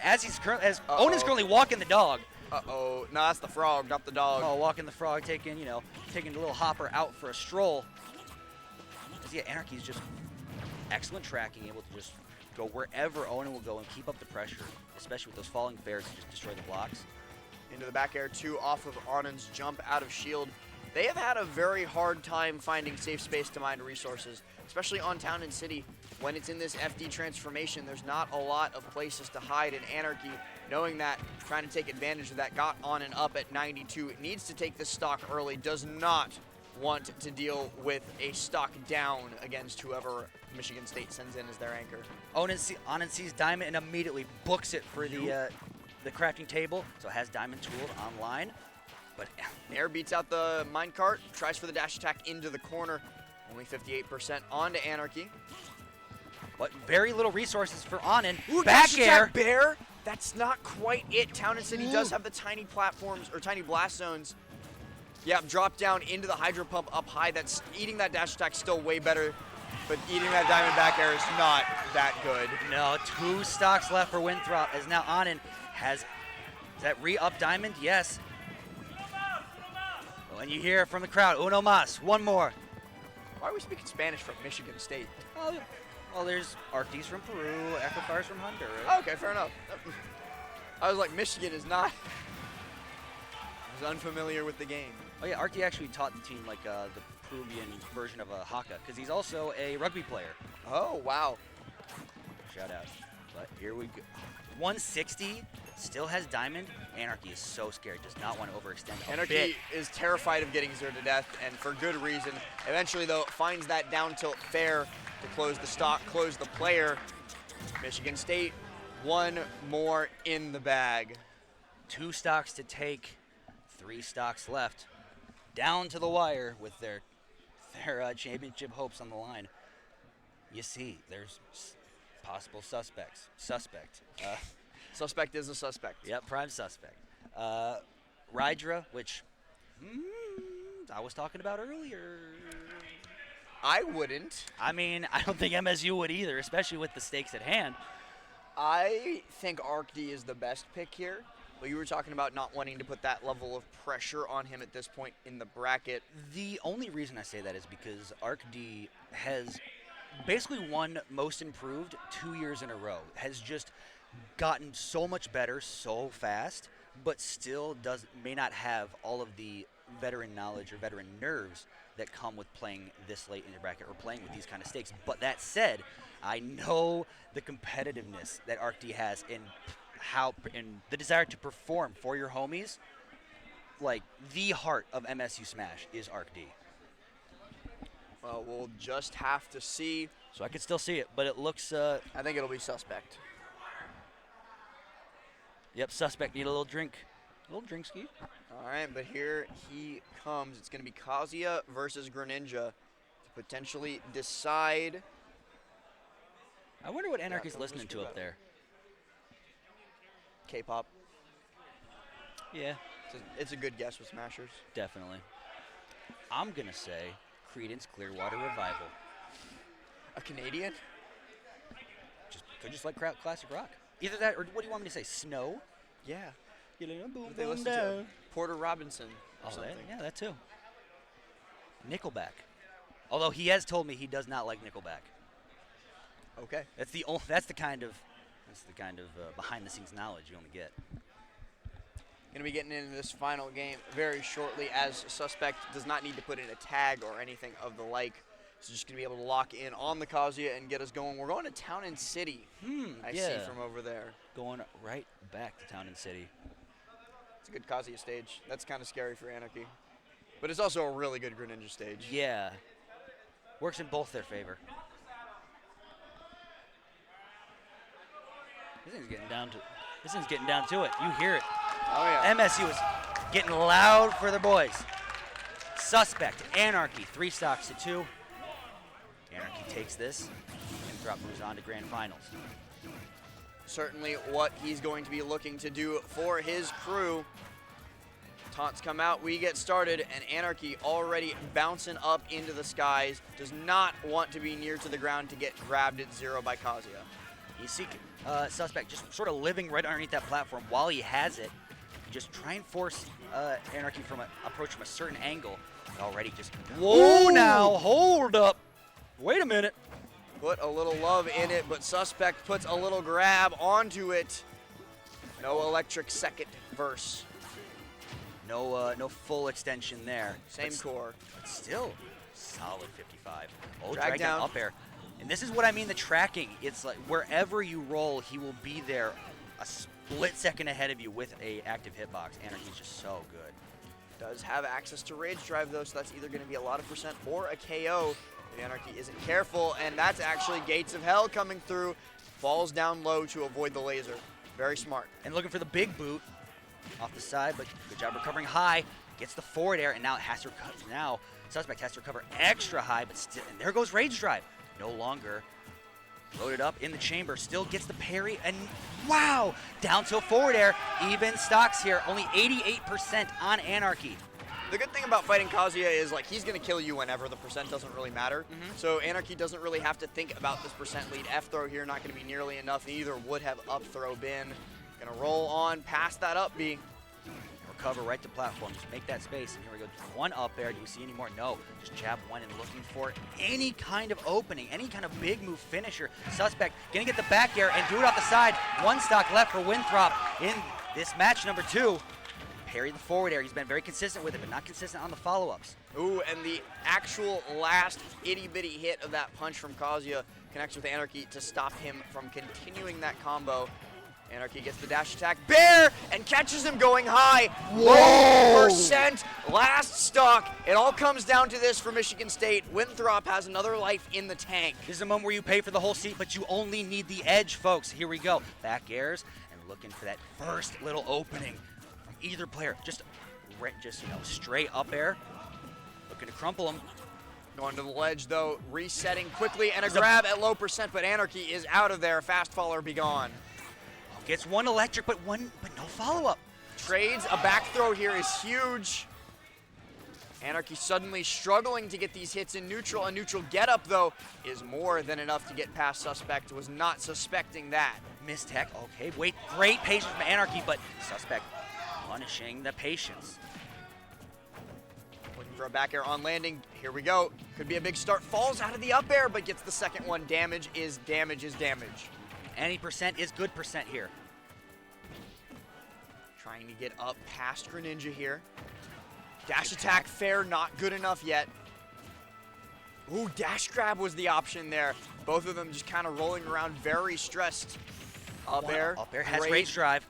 That's so much armor, so Anarchy catches the air dodge down, and just like that, Winthrop advances to the finals of Riptide 2024 Collegiate Cruise. Wow, and that's Anarchy in a nutshell. You want to know what Anarchy is like as a player?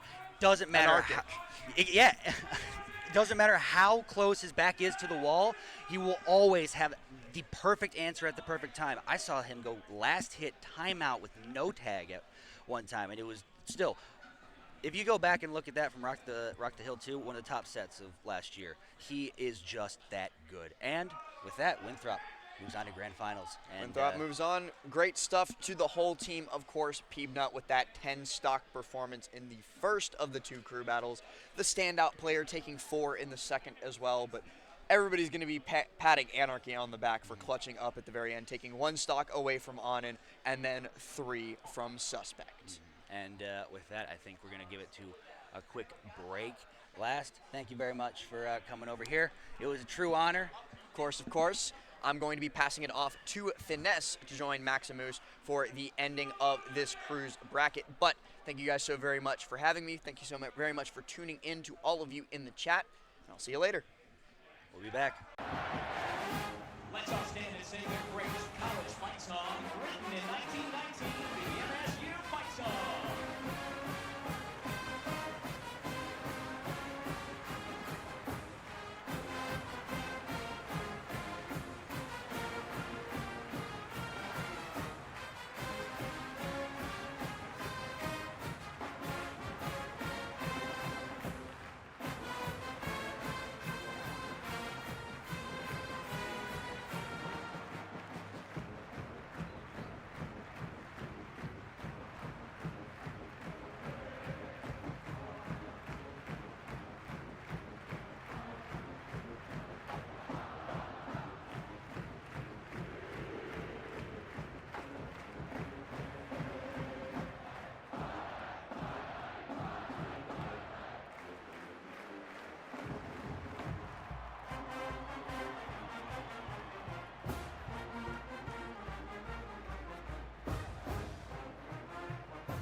Hello, guys, gals, and pals, and it is time for your main event of the evening, UT Arlington versus Winthrop University. I am Maximus, joined by the illustrious, my Michigan brother, Finesse. We got the Michigan duel on comms. I'm not going to be here the longest. My ride's going to show up eventually. Yeah, my ride's got to dip out early. You're going to have a shepherd's crook appear from off screen and just go, you. Which is kind of fun because it could be any number of like 4 people. Oh, yeah. For replacing me. It could be Fabs. Fabs is threatening to replace me. Mm-hmm. It could be Grayson. Mm-hmm. It could be Booker. It could be Cal. It could be MSU Cal's finest. There's so many options. We'll see. We'll see. Potential options. You're in for a treat regardless. Oh, yeah. I promise you that. No matter what, like, you're in for a great treat on the comms. You're in for an amazing treat on the sticks because it is grand. True. Our grand finals are set. Both teams that got buys in top bracket both lost got out. upset. Yeah. Both lost out. Which means that we got to dodge the rematch, right? We're getting 2 new sets regardless. I believe. Yeah. I think. Although, isn't it? It's also like this is just grand finals, right? Yeah. Yeah. Big time. Big time. Yep. Yeah. Atomic and Shout out lunges. We love lunges. Thank you. So I got where we're going to be starting with Atomic and Peebnut. So already Peebnut, a huge matchup off the rip.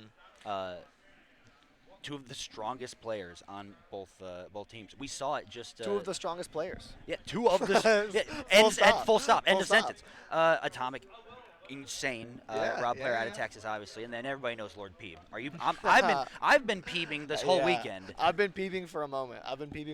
Very, very good player. So, and we saw Peeb take a total of 14 stocks against MSU. What? In semis? Yeah. Wait, how many did he take in the first game? 10. Are you serious? I'm 100% serious. Me and Lass were at a loss for words. And that's because I said Peanut went buzzsaw mode. That's crazy because first of all, he only took 4 in game 2. Second of all, he wasn't exactly on this weekend. You know what I mean? He obviously did well, but taking 10 stocks against MSU is like we all have a performance that is worthy of like a very high placement in singles. Oh yeah, I'd expect it to see on SportsCenter tomorrow morning.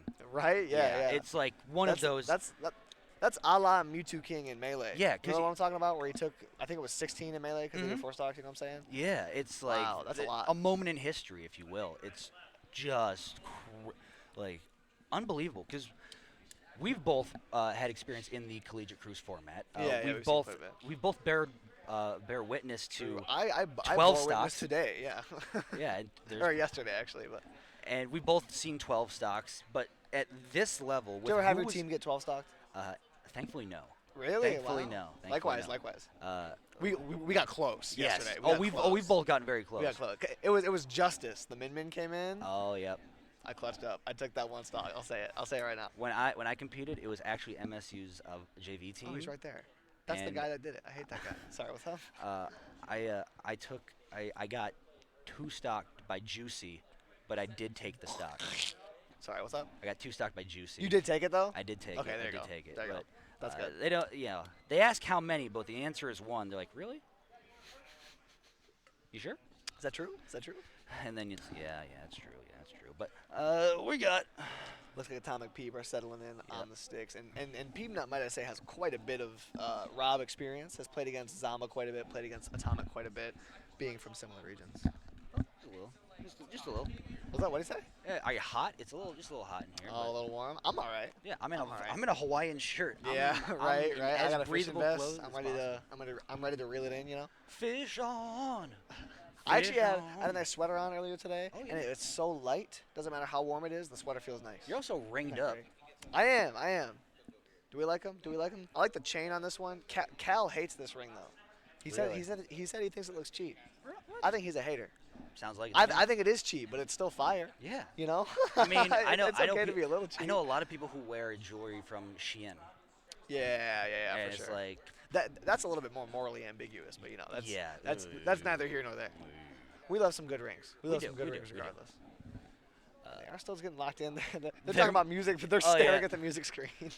What music is that? Is that ARMS music? It looks like a small battlefield. I was surprised by the quality of ARMS music the first time. Oh no, ARMS. I'm not a big game or music and games kind of guy. My attention span is a little bit, so I do a lot of like music or like YouTube videos or whatever.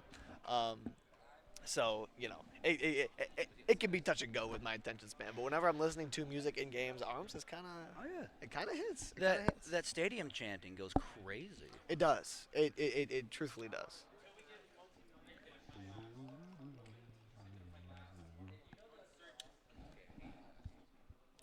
Yeah, I may just say production. You said you had somebody as a replacement?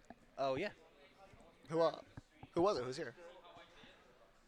Cook Deluxe. Are you familiar? I'm not. Interesting.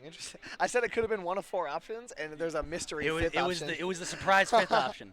Right, we'll find out. Secret unlockable character. Right. To go? Yeah. Yeah, I'm good for now. Okay. Okay, yeah. It's just whenever my ride decides it's time to leave. He walked away. He doesn't care about what I'm saying. Oh, man. Yeah, I did come here with my school this weekend. It was a good time. Nice. It was a good time. We're not there yet. We have some work to do as a team, but, you know, we're getting there. And don't forget, folks, one of these 2 teams. Never mind. Oh, yeah, you're going to show off the trophy? I was down there. But here we go, folks. The main event of the afternoon, Winthrop University versus UT Arlington. Winner of this best of 3 takes it all. There are no bracket resets here. There is no lose bracket. It's 1 and, well, I guess, best of 3 and done. Yeah, which might I add, I love the format of this. I love the Swiss bracket in the single elim. It's one of my favorite esports finite amount of players tournament formats. I like it. It's still ranked perfectly on time. As we're going to see, though, what kind of Peeb are we going to get? Are we going to get Game 1 versus MSU Peeb, Game 2 versus MSU Peeb, or some secret third option? Or loses to Rob in bracket Peeb. Yeah. You know? We could see any variation of the nut right now. And he is a tough nut to crack indeed, as that Leaf Shield is putting on a lot of pressure on the Atomic Shield, but he plays it super safe. Immediately going to get a hit again, though. And talking about shields, that Leaf Shield, just putting in the work for Peanut all day against all colleges. It's just such a strong option that you can just sort of stand there and then gauge what your opponent's going to panic you afterwards. Yeah, it really is just an option that just gives you some time to think. Your opponent has to sit and shield for a while, so it really allows you to recollect yourself. And wow, Atomic running out of gas. Oh, gas is expensive these days. Right. You got to remember to keep your robot topped up. In this economy, you never know what can happen, dude. In this economy, even Rob can't recover correctly. Right, they can't rob themselves some gas, you know what I'm saying? I'm picking up what you're putting down. As we see Peebnut utilizing Gyro with in combination with these shields to have a scary frame trap. Yeah, you give Mega Man a Gyro, and all of a sudden, you know, one of the better zoners, one of the better projectile characters in the game becomes yet more threatening from a distance. And that down air from the platform, just to keep Atomic at bay. So get down there. I got it for a second. Yeah. Ooh. Wow, that is a perfectly placed Gyro to lead Peeb right into that up smash. So starting off to 1 stock apiece, 75% on Atomic. And still no slouch on the sticks, able to make this comeback in an instant if he gets that open with Gyro. Unless Peeb is like, no. Wow, going like, get back here with this crash bomb. Trying to chase him down, but not working out. And I will say so far, it is looking like we're getting that game 2 Peebnut. Looking very solid, obviously, but not world-eating domination like we saw in the beginning of the set against MSU. As I said earlier, not Buzzsaw Peebnut, but yeah, certainly a very dangerous player at all times. You know what? We might be speaking too soon, because this could be a clean 2-stock on Atomic here, which would put Peebnut in a great position to take mad stocks here against UT Arlington. True. In the first match, it was like sort of each player on MSU took 1 stock against Peebnut that first match. It could very well be the same thing here. And you do never know once Peebnut gets hot, starts moving. And Mega Man has a few different games, like styles of play that he can switch between. So you think you have the adaptation or the read based on how he played against your teammate, you go in, and all of a sudden the style of gameplay is totally different. Peebnut very good at mixing up that pacing and such. It's another character in that vein is Snake that can just have all these variable play styles, whether it be a zone or a boxer. So is Rob, really. Yeah, exactly. That's the whole thing. Is Rob can do the exact same thing of just like, keep you away, has incredible frame traps at his disposal with Gyro. Yeah. Well, because Rob can do the, I'm a touch of death character now. Now I'm a setups character. Now I'm a zoner. Now I'm a distance-based fighter. Now I'm a wolf type player. Yeah, it's Rob can mix it up in so many different ways. So I'm a car guy. I'm a car guy. Now I work at McDonald's. Look at me go. I got an Imagineers. Like, you pick one. Oh, Z drop, but not enough to take it off the top. We got crash bombs stuck onto Atomic. This could be a massive lead here for Winthrop if Peebnut is able to clean up this edge guard, as he's been doing pretty consistently so far. F smash threatening but not taking it. Well, you see the slight bait of just throwing out metal blade, because it looks similar enough to the startup of back air that Atomic had to back off with. Right. That is very true. And now trying to get back from ledge. The back air has a movement option from Atomic. He That with makes it gyro. here. Atomic desperate to take this stock right now. You really want to get that. You don't want to put your team at such a deficit. Peanut standing at ledge, so pressuring. But wait a minute. Atomic makes it back with the laser. Show the crash bomb. Rando down smash. No, look. Is it up throw? Back throw. Metal blade. Now another ledge trap situation. Okay, goes for crash bomb. Back air. Is this gonna be enough? Wow. Yeah, gone at that high percent. Absolute. Yeah, 200% there on Atomic. That's going to take it as Peanut settles in. Looking very good all of a sudden. Bit of a slow start, but then again, once the adaptation came in, like I alluded to, Peanut is looking very solid. Oh, absolutely. Really picked up the pace. And only one stock gone, so still on the table for the Peanut Buzzsaw mode. We're going to see who's coming up next. Yeah, I do wonder what the counter is. I think MSU did find the good counterplay in switching in Dice and then having Echo Fire come in to finish it off. That was a nice little 1-2 to finish it off in the second game between the two of them. So we'll see if UT Arlington can find that counterplay sooner than MSU did, because MSU took one game too long, and then by the time they had it close enough to take the game, they didn't have any leeway. And that's the one thing you really want to give yourself as much of as possible in crew battles is leeway. Absolutely. Couldn't have said it better myself. We're trying to see who's sitting down now. Who are you? Oh, it's Beasley. Beasley. Yeah, of course it's Beasley. Atomic and Beasley back to back, two of their heaviest hitters. Yeah. Off the opening. So. Yeah, I think those would pretty comfortably be considered the 1 and 2 seeds of this team. And I don't mind it because Peanut has proven to be such a tough nut to crack. You want to be able to unlock the rest of their team, see who they want to play into your opponents. So even if you don't have the optimal best player anchoring kind of lineup, you do have a much better idea of being able to see the rest of the opponent's players. Yeah, and we saw, like, to get to this point, UT Arlington was essentially a two-man show, as both in the semifinals, Beasley and Atomic both took like 4 to 5 stocks each game. And already, with Atomic gone, only taking one, Beasley's left to kind of clean up the scraps and has to go ham in return. Oh, barrels. This could be a really bad spot for Beasley. Yeah, ledge trump back air, has to recover high with barrels again. They're still up in the air. Wow. Yeah, there you go. That was a perfect angle to avoid all the projectiles, but immediately swept right back off his feet, Max. Yeah, and here we go, run them down. Down tilt forward air finesse. Well, how's Peeb going to get back in advantage here? Oh, Peanut. Just trying to get around this leaf shield. Now work around Diddy Kong's Peanut. Yeah, that neutral little threatening tool. Banana back on the stage, trying to chase it down, and great parries to avoid the timing there from Peanut, as he's just real poised, looking to take this stock. And Beasley was off to a real good start, but just couldn't close it out. And now Peanut threatening to come right back. And the up tilt to catch the approach, that's a really common option you see from Peanut, where instead of dashing back, he just stands his ground and up tilts you. And speaking of keeping the momentum going, 28% carrying Beasley from one side of the stage to the other, 38%. Like an Old West gunslinger, Peanut just saw Beasley twitch and let the up tilt rip. Like, I know you're approaching here. Right. That dash attack is going to connect. Barrels to make it back to ledge. Saw blade is threatening. Back air doesn't connect. A nice monkey flip. Is that going to be the stock? Yes, it is. 160 at the edge. So still gets it done, and we got some monkey noises behind us, Max. Oh, it's starting to go up. You hear the Diddy Kong, the little chimp, like the hoo-oos and the ah-ahs and the hoo-has. He doesn't have hoo-ha in this game. Yeah, not anymore. We see it sometimes. Oh, yeah. As like a you're not going to air dodge trap, you know what I mean? Yeah. It's more like a movement. Whoa, hold up now. What an incredible tech from Beasley. The spike hitbox hit and somehow was able to just hold in and tech off the stage. That would have been a disaster. But oh my gosh, now Beasley's cooking. Banana on the platform.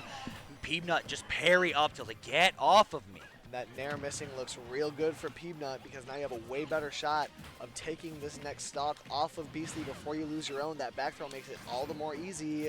That ledge trump into a back air is certainly going to get it done. And again, just taking that one extra stock feels like a whole extra game being lifted off your shoulders. And already that is 5 stocks gone for UT Arlington, all taken by Peanut. Okay, barrels are gone, has to recover really low, 87%. How are you going to get around this banana crash bomb? Air dodges directly through it. Just sort of using it to, hey, don't be around ledge, Beasley.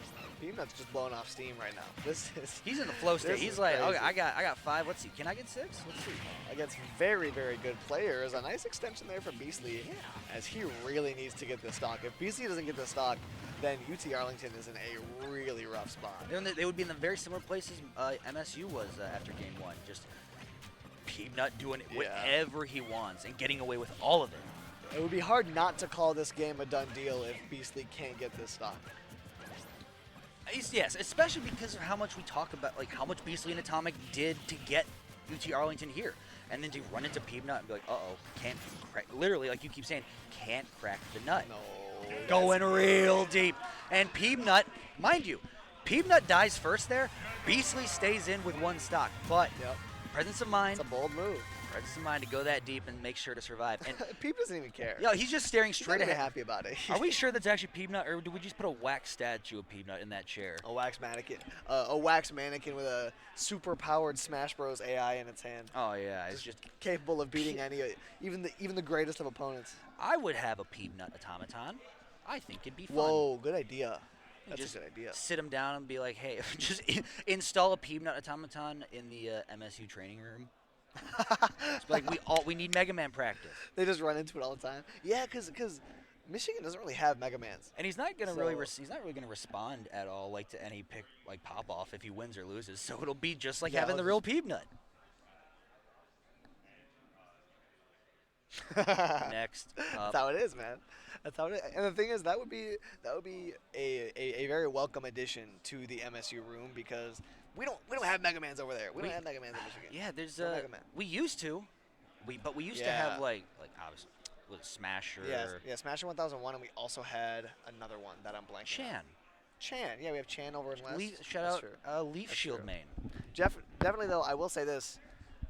We've never seen one close to Peeb. No, which I imagine is something that Peeb benefits from rather often.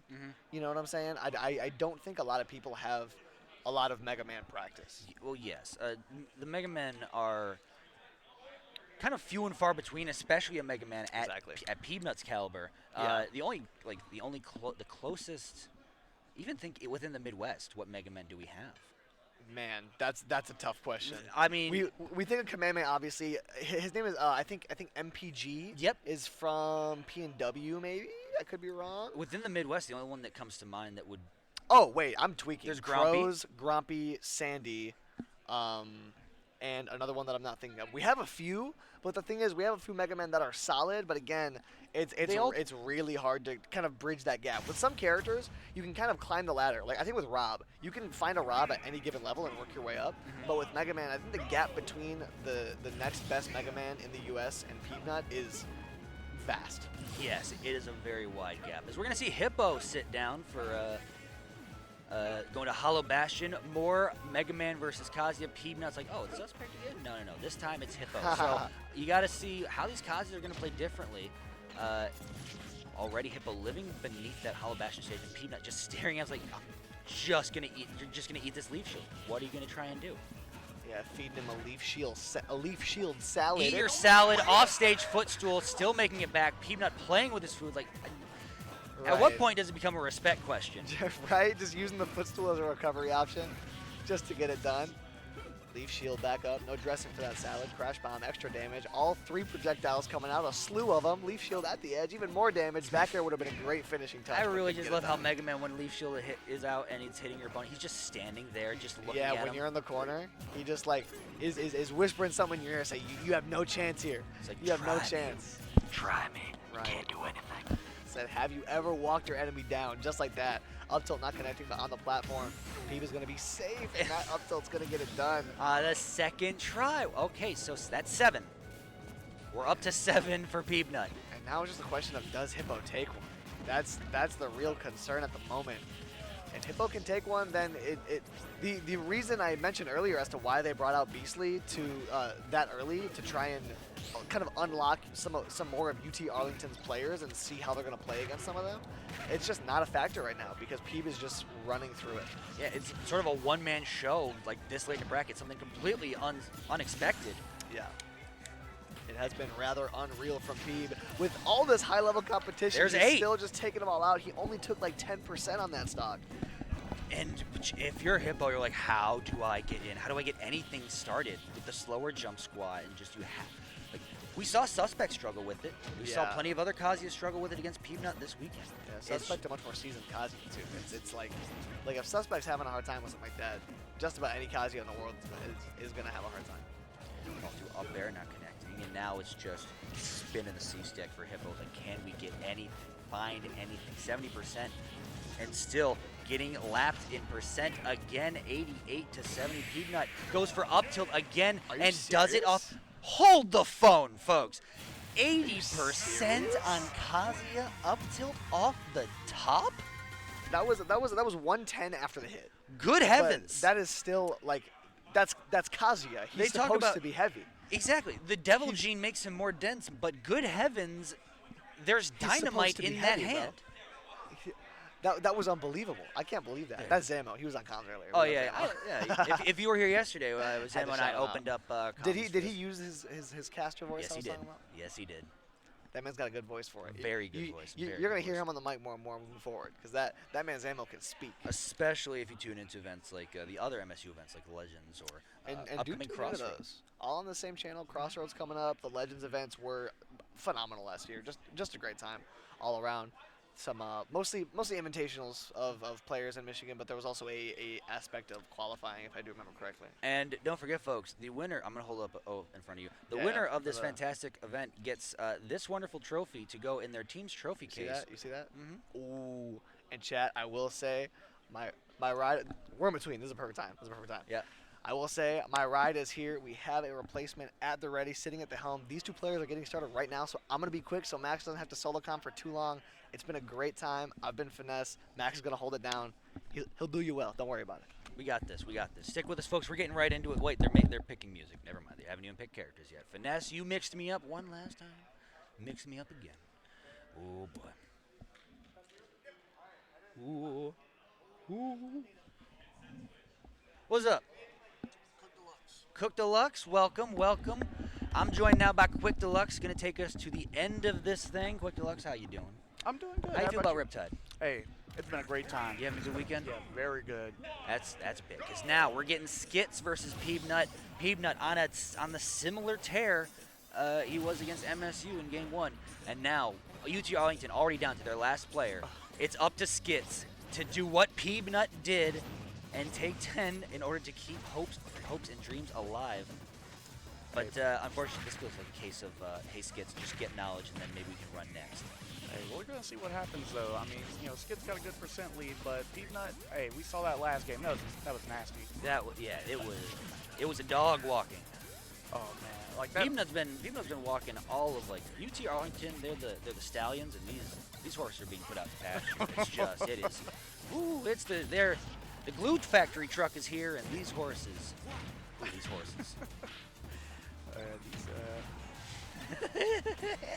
Okay. Skits off stage, going real deep, and a unfortunate air dodge, and that is not what you need if you are UC Arlington. Yeah, Peanut's getting all, like, someone over here in the crowd was saying every ledge trump, Peanut was snatching those ledges like 100% of the time. It was vile. Ledge trump's one of the harder technical things to execute in this game. Peanut is just consistent. And that's the name of the game, up smash from Skits. So it's not a one-man sweep, it's not an OCV, but it is 11 stocks. It is 10 stocks from Peanut. And just like game 1 from MSU, of MSU Winthrop, justice is calling. Justice has arrived. It is justice on the sticks. Hey, I want to see what they can bring. It's a big turnaround they're going to need to get through this, but I think they can do it. What? Min. So we got a Min versus a Wario. How do you feel about that matchup? Because it does not look good on paper. It doesn't look good on paper, but if Wario can get in, they can do, of course, their nairs, get through these combos, can deal up a lot of percent, and then get a lot of those ledge trumps even into down air. And honestly, down air and nair is going to carry Wario through this matchup like 100% because Min has that tether grab. That's pretty much their only weakness. I would say The Min angle of approach is very, very consistent, and Wario's airspeed is really going to help with that in getting in. Once Min has thrown both arms and stuff, and he can just jump over and be right in Min face. But we're going to see what happens as Justice sitting down, looking to take 2 stocks and bring Winthrop within 1 game, 1 crew battle away from winning the whole thing. Skits. We're going to Battlefield too, which I think one of the rarer choices today. Obviously, you don't want to give Min something very wide open. You want Skits definitely wanted some little platforms to extend these conversions and really hide and jump around and have more angles to approach Min. Definitely, that's going to help a lot in this matchup for sure.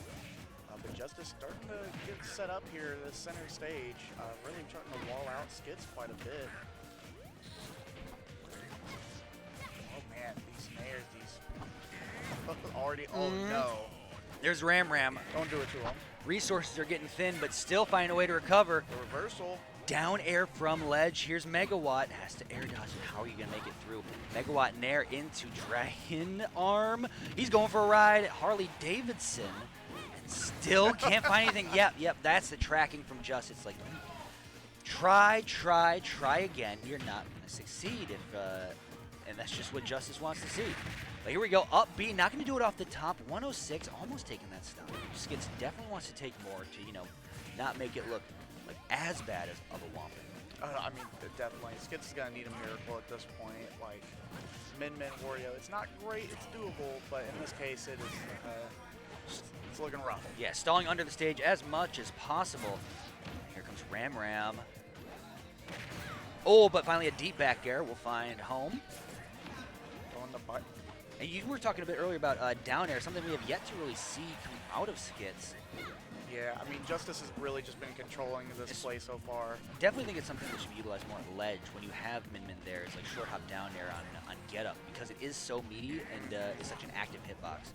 Honestly, even in neutral, it's pretty good. But right there. Yeah, good back air. I mean, back air is also going to be able to take a lot of these stocks, but down air and neutral is going to be able to clank with those arms and even allow him to get in quite a bit. But see that waft charging up though.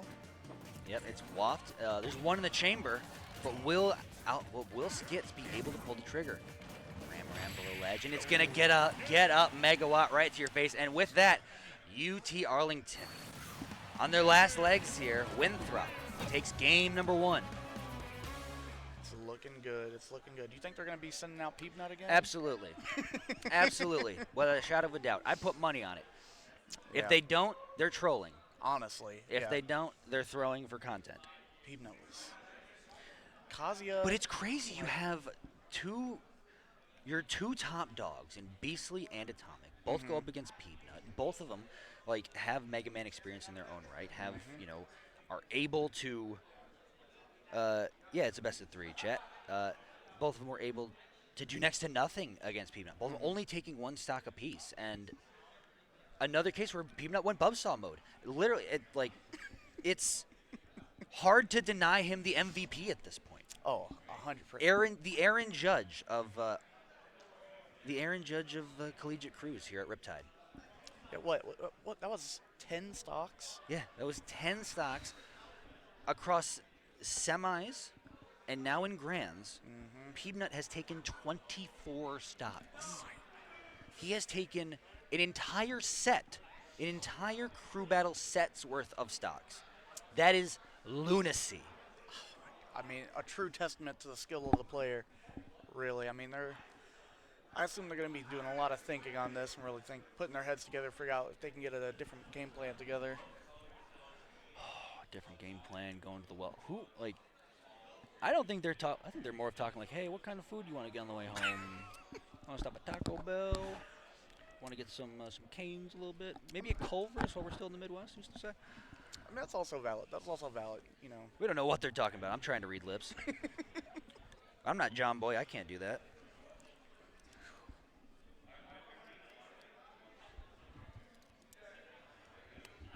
Man. So, jeez. It's a very similar case to what MSU did.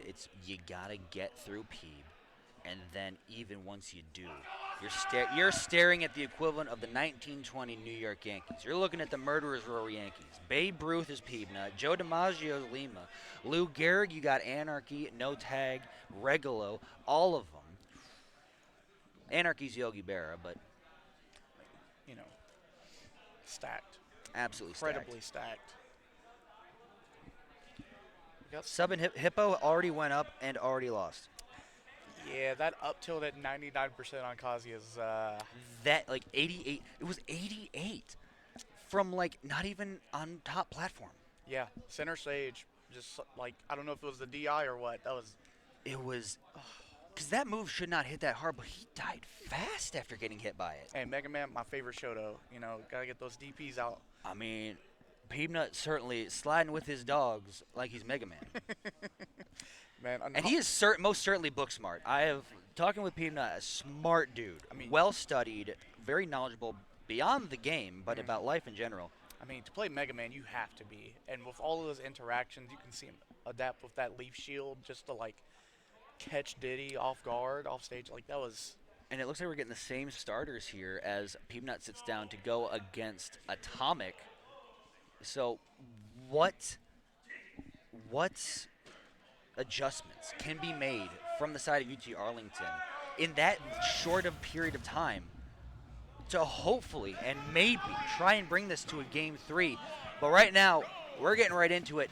UT Arlington, Atomic Peanut off the rip. And how is this going to go? How can this possibly? It has to go better for UT Arlington than last game.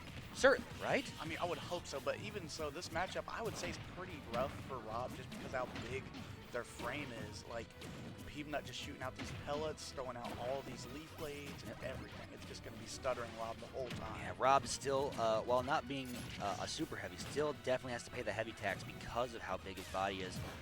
And we're starting to see a little bit of that now is just getting bullied off stage by Peanut with these back airs, with flame swords. Even don't be jumping. Ooh, and it's a high up back air too. Still looking for more. Up till we'll have him land up safely on side platform. Yeah, I was about to say, well, this stage selection is really good from Peanut because on Hollow Bastion, Small Battlefield, those up tilts just perfectly landing you on platform is very, very just optimal. You can see it in a lot of his movement. Oh yeah, it's now okay. Just running up, no fear. It's like, come on, make a move. I dare ya. I have the answer for you. Literally pushed him from one side of the stage to, pushed him from center stage to the ledge, and then took the grab. You rarely see a Mega Man player. It's like, I'm gonna put you exactly where I want you to be. I mean, that placement's so important. Like, oh my, Atomic just feeling this pressure right now. And Peanut's like, yeah, I'm breaking no sweat. I'm inside your head. He's playing at an angle where it looks like he's looking over. If you look at the player cam, Peanut looks like he's playing over Atomic's shoulder. And it's like, I know what's inside your head, young man. I've seen your thoughts. I know what you're going to think of before you even do it. Boom, up tilt again. First stock goes for Winthrop. Gosh, I swear Atomic has not been able to touch that center stage in like 2 minutes. Can't land. Not cleared for landing. Peanut is saying, "Hey, the ground's too icy. Can't let the cargo plane land." Oh, back in the neutral. Yeah, yep. Gyro comes out. Here's Metal Blade. Leaf Shield on. And geez, it's going deep again as Atomic. He's got to take this first stock quickly. Oh god, he's stuck at the ledge again. How do you get through it? I guess just like that. All right. Yep. Oh, no. Oh, spin there cycle. It is. Or rotor arms off the side will take first stock for Peanut. Psychico Burr.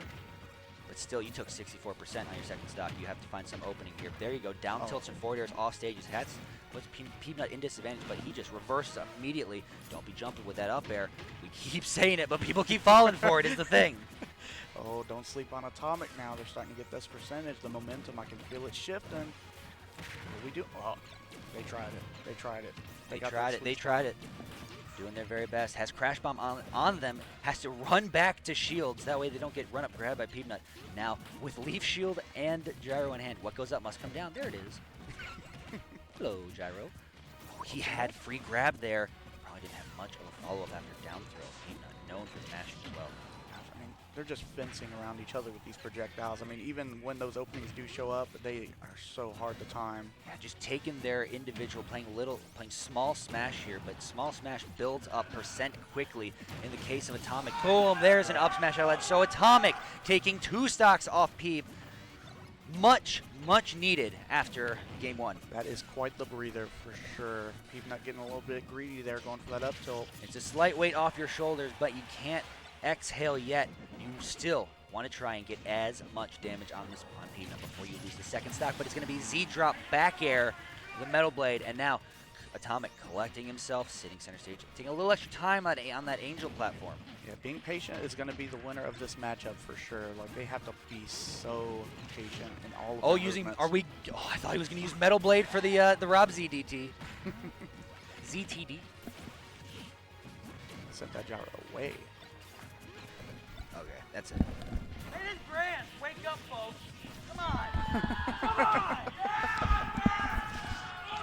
Yeah, get that crowd. See, we got to get something going. This is why I'm glad we're sitting here, so we can wake the people up. Thank you. Thank you for something at least. We love to see it. Because you know, if Atomic gets that opening. Oh, is that play it? right here? There Boom! it UT is. Arlington standing up, letting it be known. Peebnut gone first. UT Arlington with a lead now. Oh, that is a breather for them. I can tell.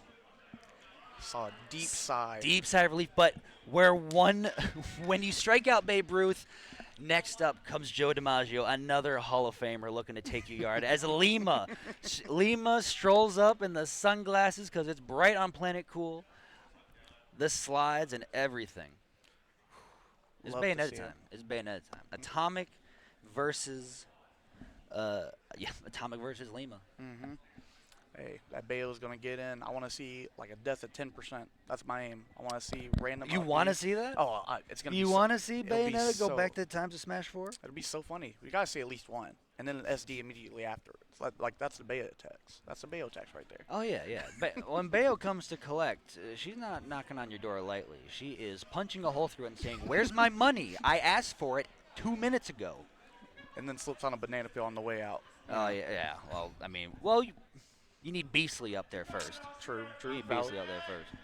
So, looks like, indeed, Lima, the Bayonetta. Getting things started. Here we go. Loading up, loading in. Home, lucky. Going back to small battlefield. One stock, and if UT Arlington can, Atomic can take Lima's first stock, that would be a massive, absolutely huge for UT Arlington, who struggled so much after game 1 to try and get any lead, but Peanut just wouldn't allow it. And now that Peanut's out of the way, things are looking a lot brighter. Anything's possible. Anything's possible. Yep, hold shield, put perfect spacing. Oh, Needs to put gyro right there. Is this a Lima moment? No, Lima. Instead, going to take off stage. They're just fighting off stage. No fear. They both know, hey, we have plenty of offstage resources to just be out here. Let's throw hands. Lima recovering low. Preferring to be on the ledge. Going up. Ashen, it is best of 3. Oh, wow. Forward air still put on a slight bit of damage. That's a big punch. Okay, one witch twist off the side into Nair. Big laser. Still just taking the small combos here. Even at 85. Atomic trying to open up Lima. Patience is the game. Great spot dodge. More witch twist. Lima just dancing around looking for any opening. Finally gets one little witch twist. Gets Rob up to 100%. Okay. How's the mash? How's your mash, Lima? Pretty good. Okay, a little forward dash back air, and Lima just gets back to center stage like, please, let me get that opening. Rob just running up with those down tilt on shields. So funny. It's the worst though is when you have gyro behind you when he's doing that. And I call that the meat grinder, where you're just eating back to back damage, and then it always ends with something like an up smash. Oh yeah. Lima taking it slow. Is that what we're going into? Other side. Big laser goes right into stage. Witch time. This is huge for Lima. But they went for something crazy, they might have taken the stock, but But you gotta wonder at what point would it be worth it, especially if you like down air, because I still think Bayonetta dies first. But Atomic off stage, no chance of getting back. Lima evening things up here, 9 stocks apiece, and you gotta think, yep, there's no other answer next other than Beastly. So it's time for Lima, Beastly. Lima calm, cool, and collected, taking that.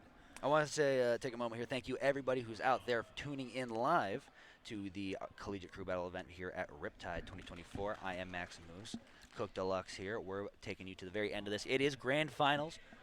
32 teams showed up. Only 2 remain. UT Arlington, Winthrop. These two, no waste of time. They're getting right into it here.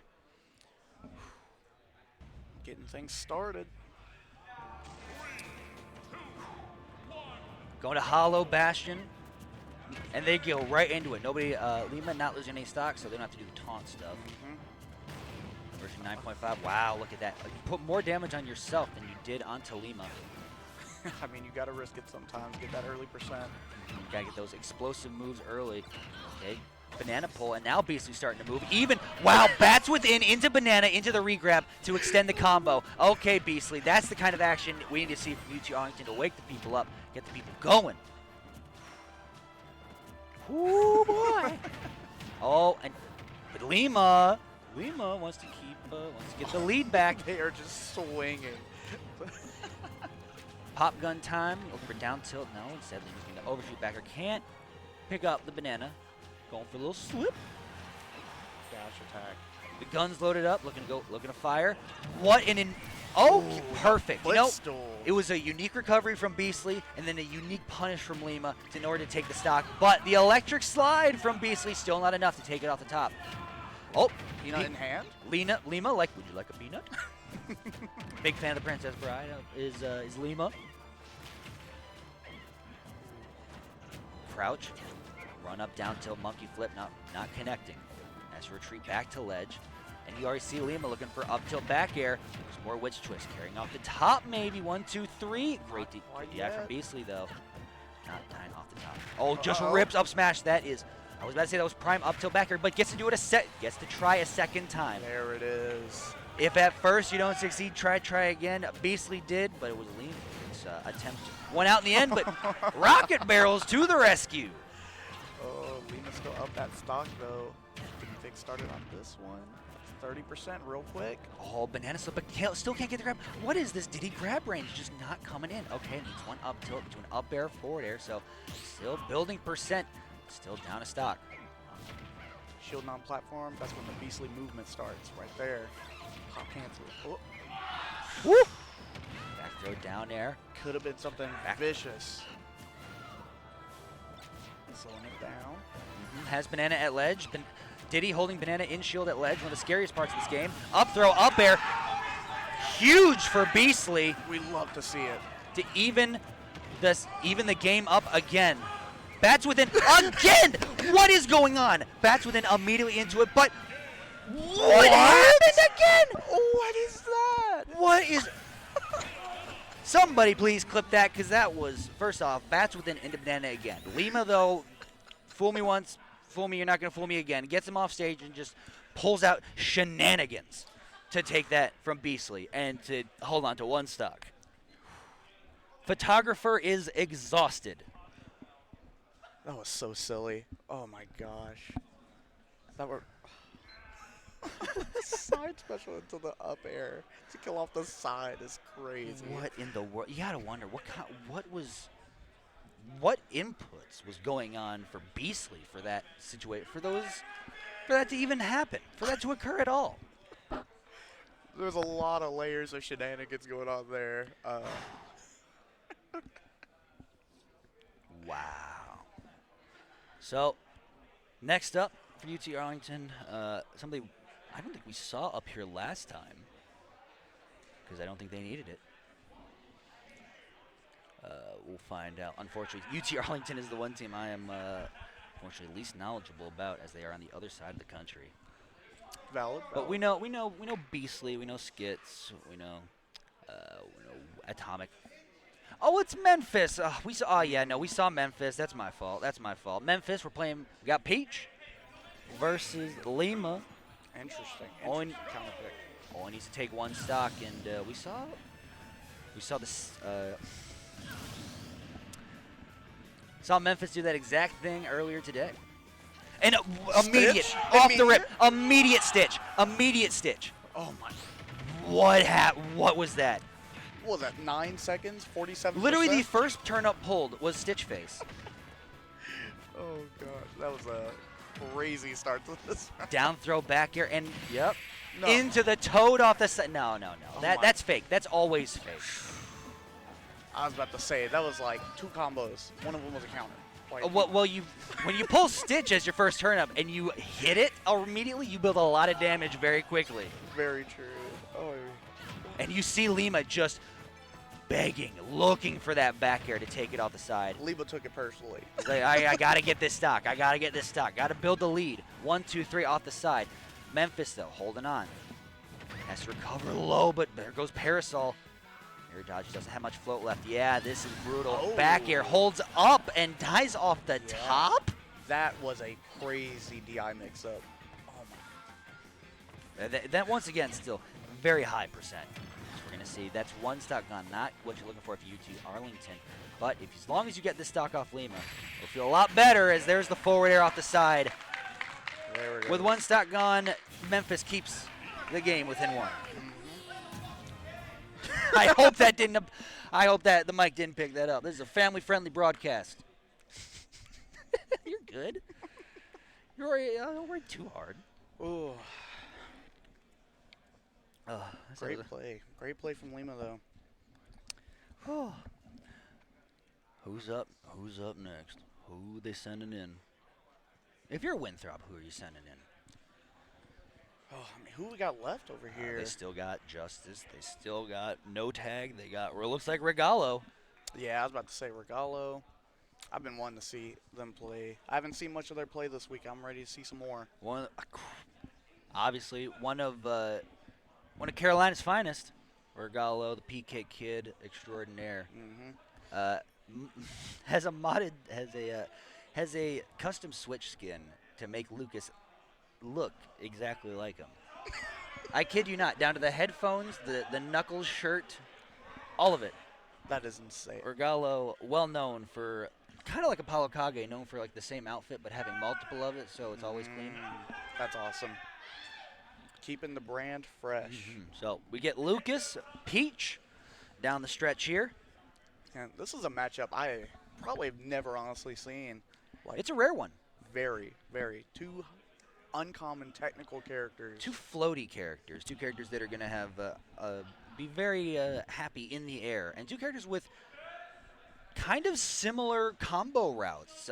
Both of them love down tilt, love using down tilt as a starter.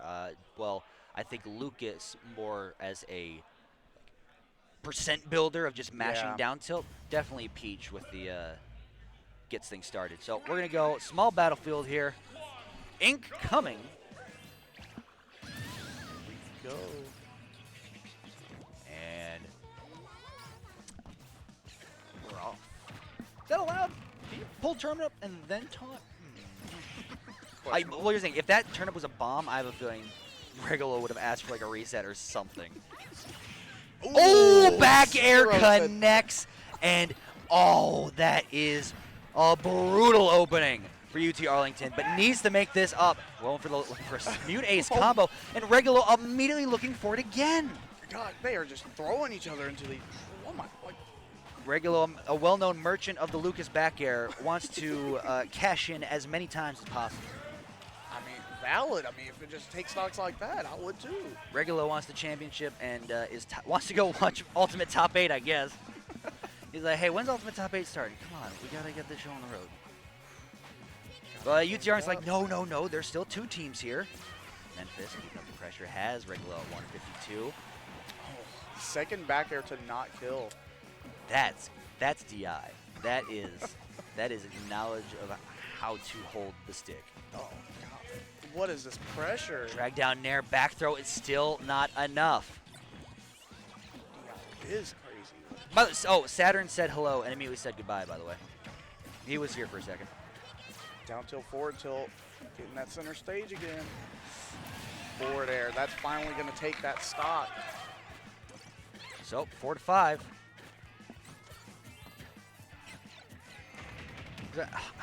Lucas, Peach is like, eat your vegetables. Lucas is like, no, I don't wanna. I don't like turnips. Oh gosh, the footsies in this matchup are impeccable. Like you can just see this tech coming out. Oh, yeah, down tilt finish with the down tilt string finish with the forward tilt to get Memphis all the way out. This is gonna be up throw. It will, but not enough to take it off the top. Good attempt though, like that down tilt grab. Like, maybe just a little bit more percent that would have done it, but falling up air will do it off the top. And now, just like that, UT Arlington down to their last player, and immediately, frame one reaction. It's skits time. So, Wario versus Lucas. Winthrop looking to take it home, looking to go all the way. UT Arlington fighting for their very lives. Skits is going to have to pull through. And with Wario, the two characters, similar air mobility, good with fighting in the air. Fast aerials on the side of Wario. The X factor of Waft as well. We're going to see how well Skits competes against the PSI kid. Yeah, if they lock in, they can definitely pull through, but we're going to need to see some movement for sure. Yeah, we're going to have to see some. We're going to see some next level knowledge, as well as next level adjustments. And folks, don't forget, support the stream. If you've been with us for this long, please support esports at MSU. We have. This is just the beginning of the Scholastic season. Plenty more amazing events on the docket on this very channel. Hey, keep doing it. Hey, you can't control the crowd, folks. Crowd's waking up. Can't control the crowd. The heat is on. Getting into it, Green Wario. Green Wario. Very nice. Aw, bro's tootin'. He had canes. You know Wario is a caniac. Oh, 100%. And it's already Regulo with these Nair strings starting up early, 33% unanswered. And the slowest ledge get up ever is like daring Skits to do anything. I mean, if you catch him off guard, you can do anything. You just walk at him. And if your opponent's that scared, you quite literally charging up smash. My goodness, Regulo is Winthrop's like, hey, come on, try us. We got it. Whatever you want to do, it doesn't matter. We're here to take that trophy. The pressure is on, and Regalo's taking full advantage of that. Oh, it's looking like it's going to be a long flight back to Arlington. Unless Skits can pull it out. At 105.57.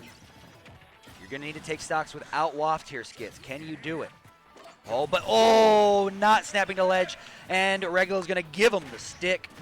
Oh, straight to the fences.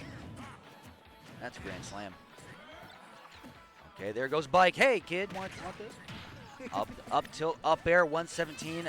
Skits so far today been very good, doing a very good job of finding back air. Definitely needs to do that right here. Slow walk back. That's patience, baby, and that's what you love to see if you're a fan of UT Arlington. Great call out.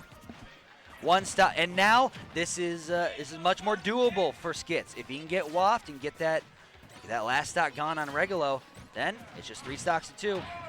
Up tilt. Needs to find something here. Regulo, is looking for Nair as an opener. Another Nair up air. Another up air. Waft. Half Waft, but just barely living. Regulo has 106. UT Arlington goes for down tilt dash attack, but gets grab instead. Short hops back air. Looks for PK freeze.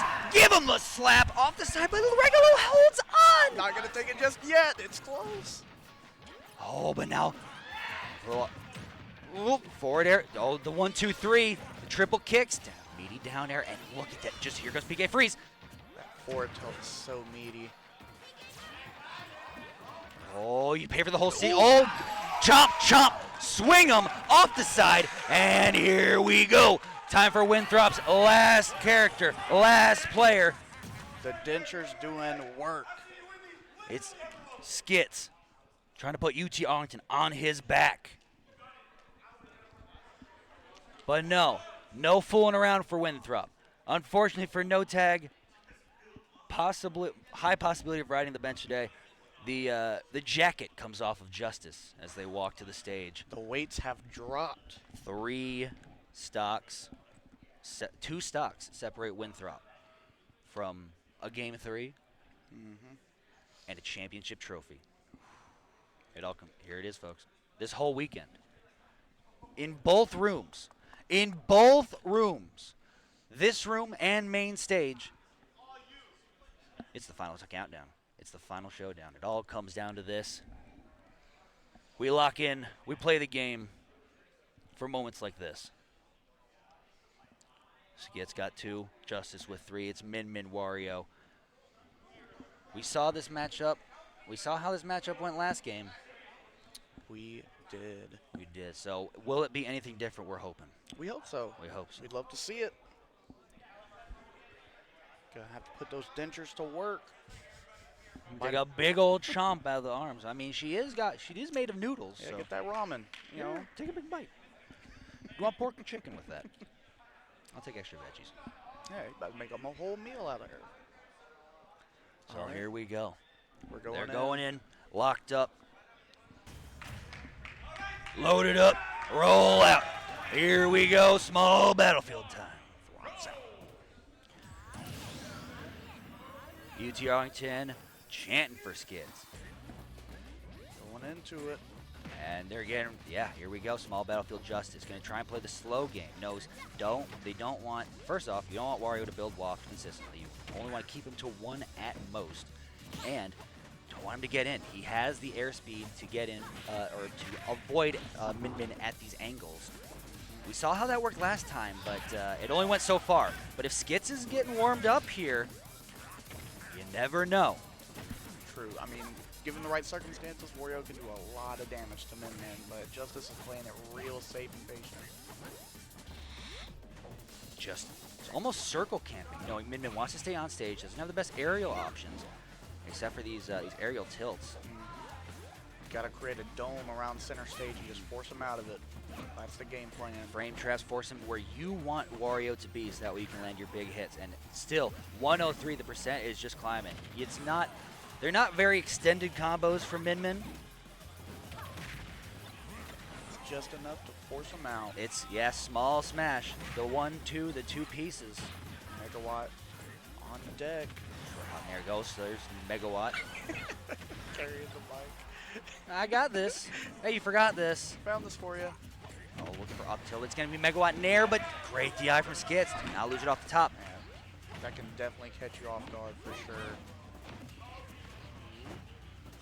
Go looking for down smash. Really see Min move, but it's going to be Megawatt Nair again. 1 stock remains for UT Arlington. It is going to be rough. Justice can just slow play this whole thing here. He's got 8 minutes to work with and 1 stock to take. Even if they lose 2, they can just scrape that percent on. Skits gets a grab. Here we go. Forward throw. Oh, gets Min off stage. Going to go deep here. Still has Wop, and you saw, that's how Skits took out Peanut in game 1. True. With a big up smash. That big head up smash. Oh, but here's Waft. Goes right in the chomp. Forward throw. Or not forward throw, chomp throw. Light goes up, must come down, jump out of it, back air. There's a stock for Skits. Great setup by Skits, honestly.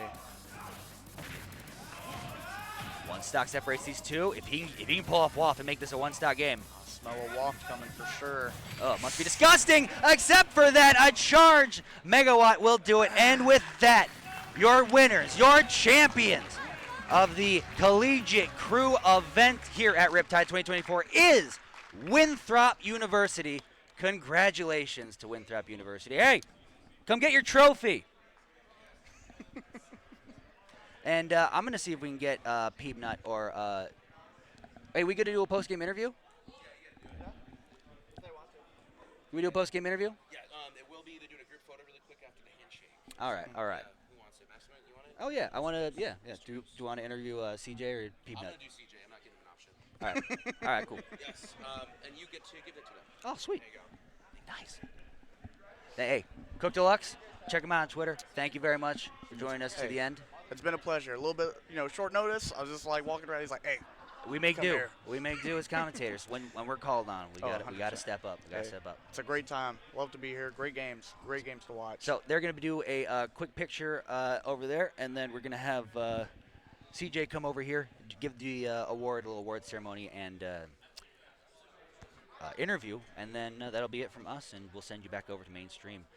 So just a little bit longer here. Mm-hmm. I think, yep, they're getting a stage up front. It was 32 teams. It was a long event here, from Swiss pools to top cut bracket. Players of all shapes, all sizes, and all skill levels gave it their all this weekend at the wonderful Kalahari Resort here in Sandusky, Ohio. But at the end, only one team can stand tall and call themselves champions, and that will be Winthrop University. Anarchy, No Tag, Lima, Justice, Regolo, and Peanut.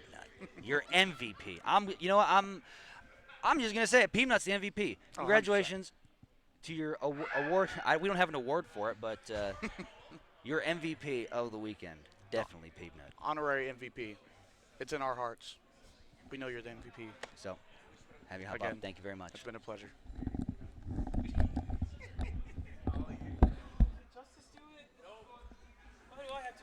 Dude, it's me. Come on, you know me. You know me, CJ. CJ, congratulations. Oh, thank you. I Here's appreciate it. Your trophy. Dude, I didn't know it was glass. Cool. Oh, yeah. Put that right there, front and center at the Winthrop trophy case. Right, nice on the board, So, what can be said about your run today? Really, it's you sent in Peanut first, and Peanut went buzzsaw mode in back-to-back sets. What can you say about that? I want to say that Peanut is probably the greatest losers round side bracket player of all time. And since we already lost a set in pools to Northwood, one of our greatest rivals in the collegiate scene, he was just ready from then on after. Every single time he is down a game in any sort of environment, he will always do as well as he can. And I've noticed a similar case from Anarchy. Plays in a very similar manner, like against MSU, back against the wall, down 3 stocks to 2, and still clutches out against the Kazuya. That can't be easy. I like to call it the Winthrop difference. All 7 of us, we all have this way of, we are always a game away from winning, even when we're 2 games down. It doesn't matter. You're we're always going to come back. Winning. So, congratulations again. Go celebrate with your players. Travel safe. You understand. I'll see you at the end of the month. Yeah, see you soon. Rock the Hill 3. 3. And with that, folks, the celebration has come to an end. Thank you very much for tuning in. I have been Maximus. You can find me on Twitter at Maximus31 and Twitch at Maximus31, where I'm streaming Tekken and playing a lot of Deadlock recently. Until next time, folks, thank you for tuning in. God bless, and goodbye.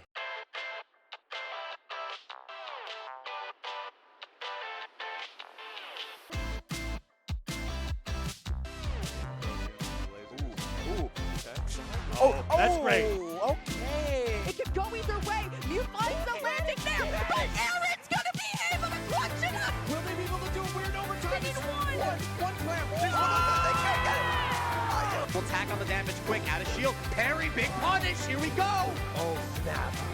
The up strong for the goal.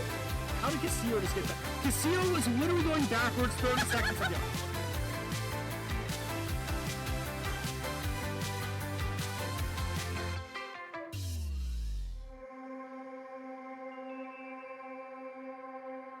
When do we give up?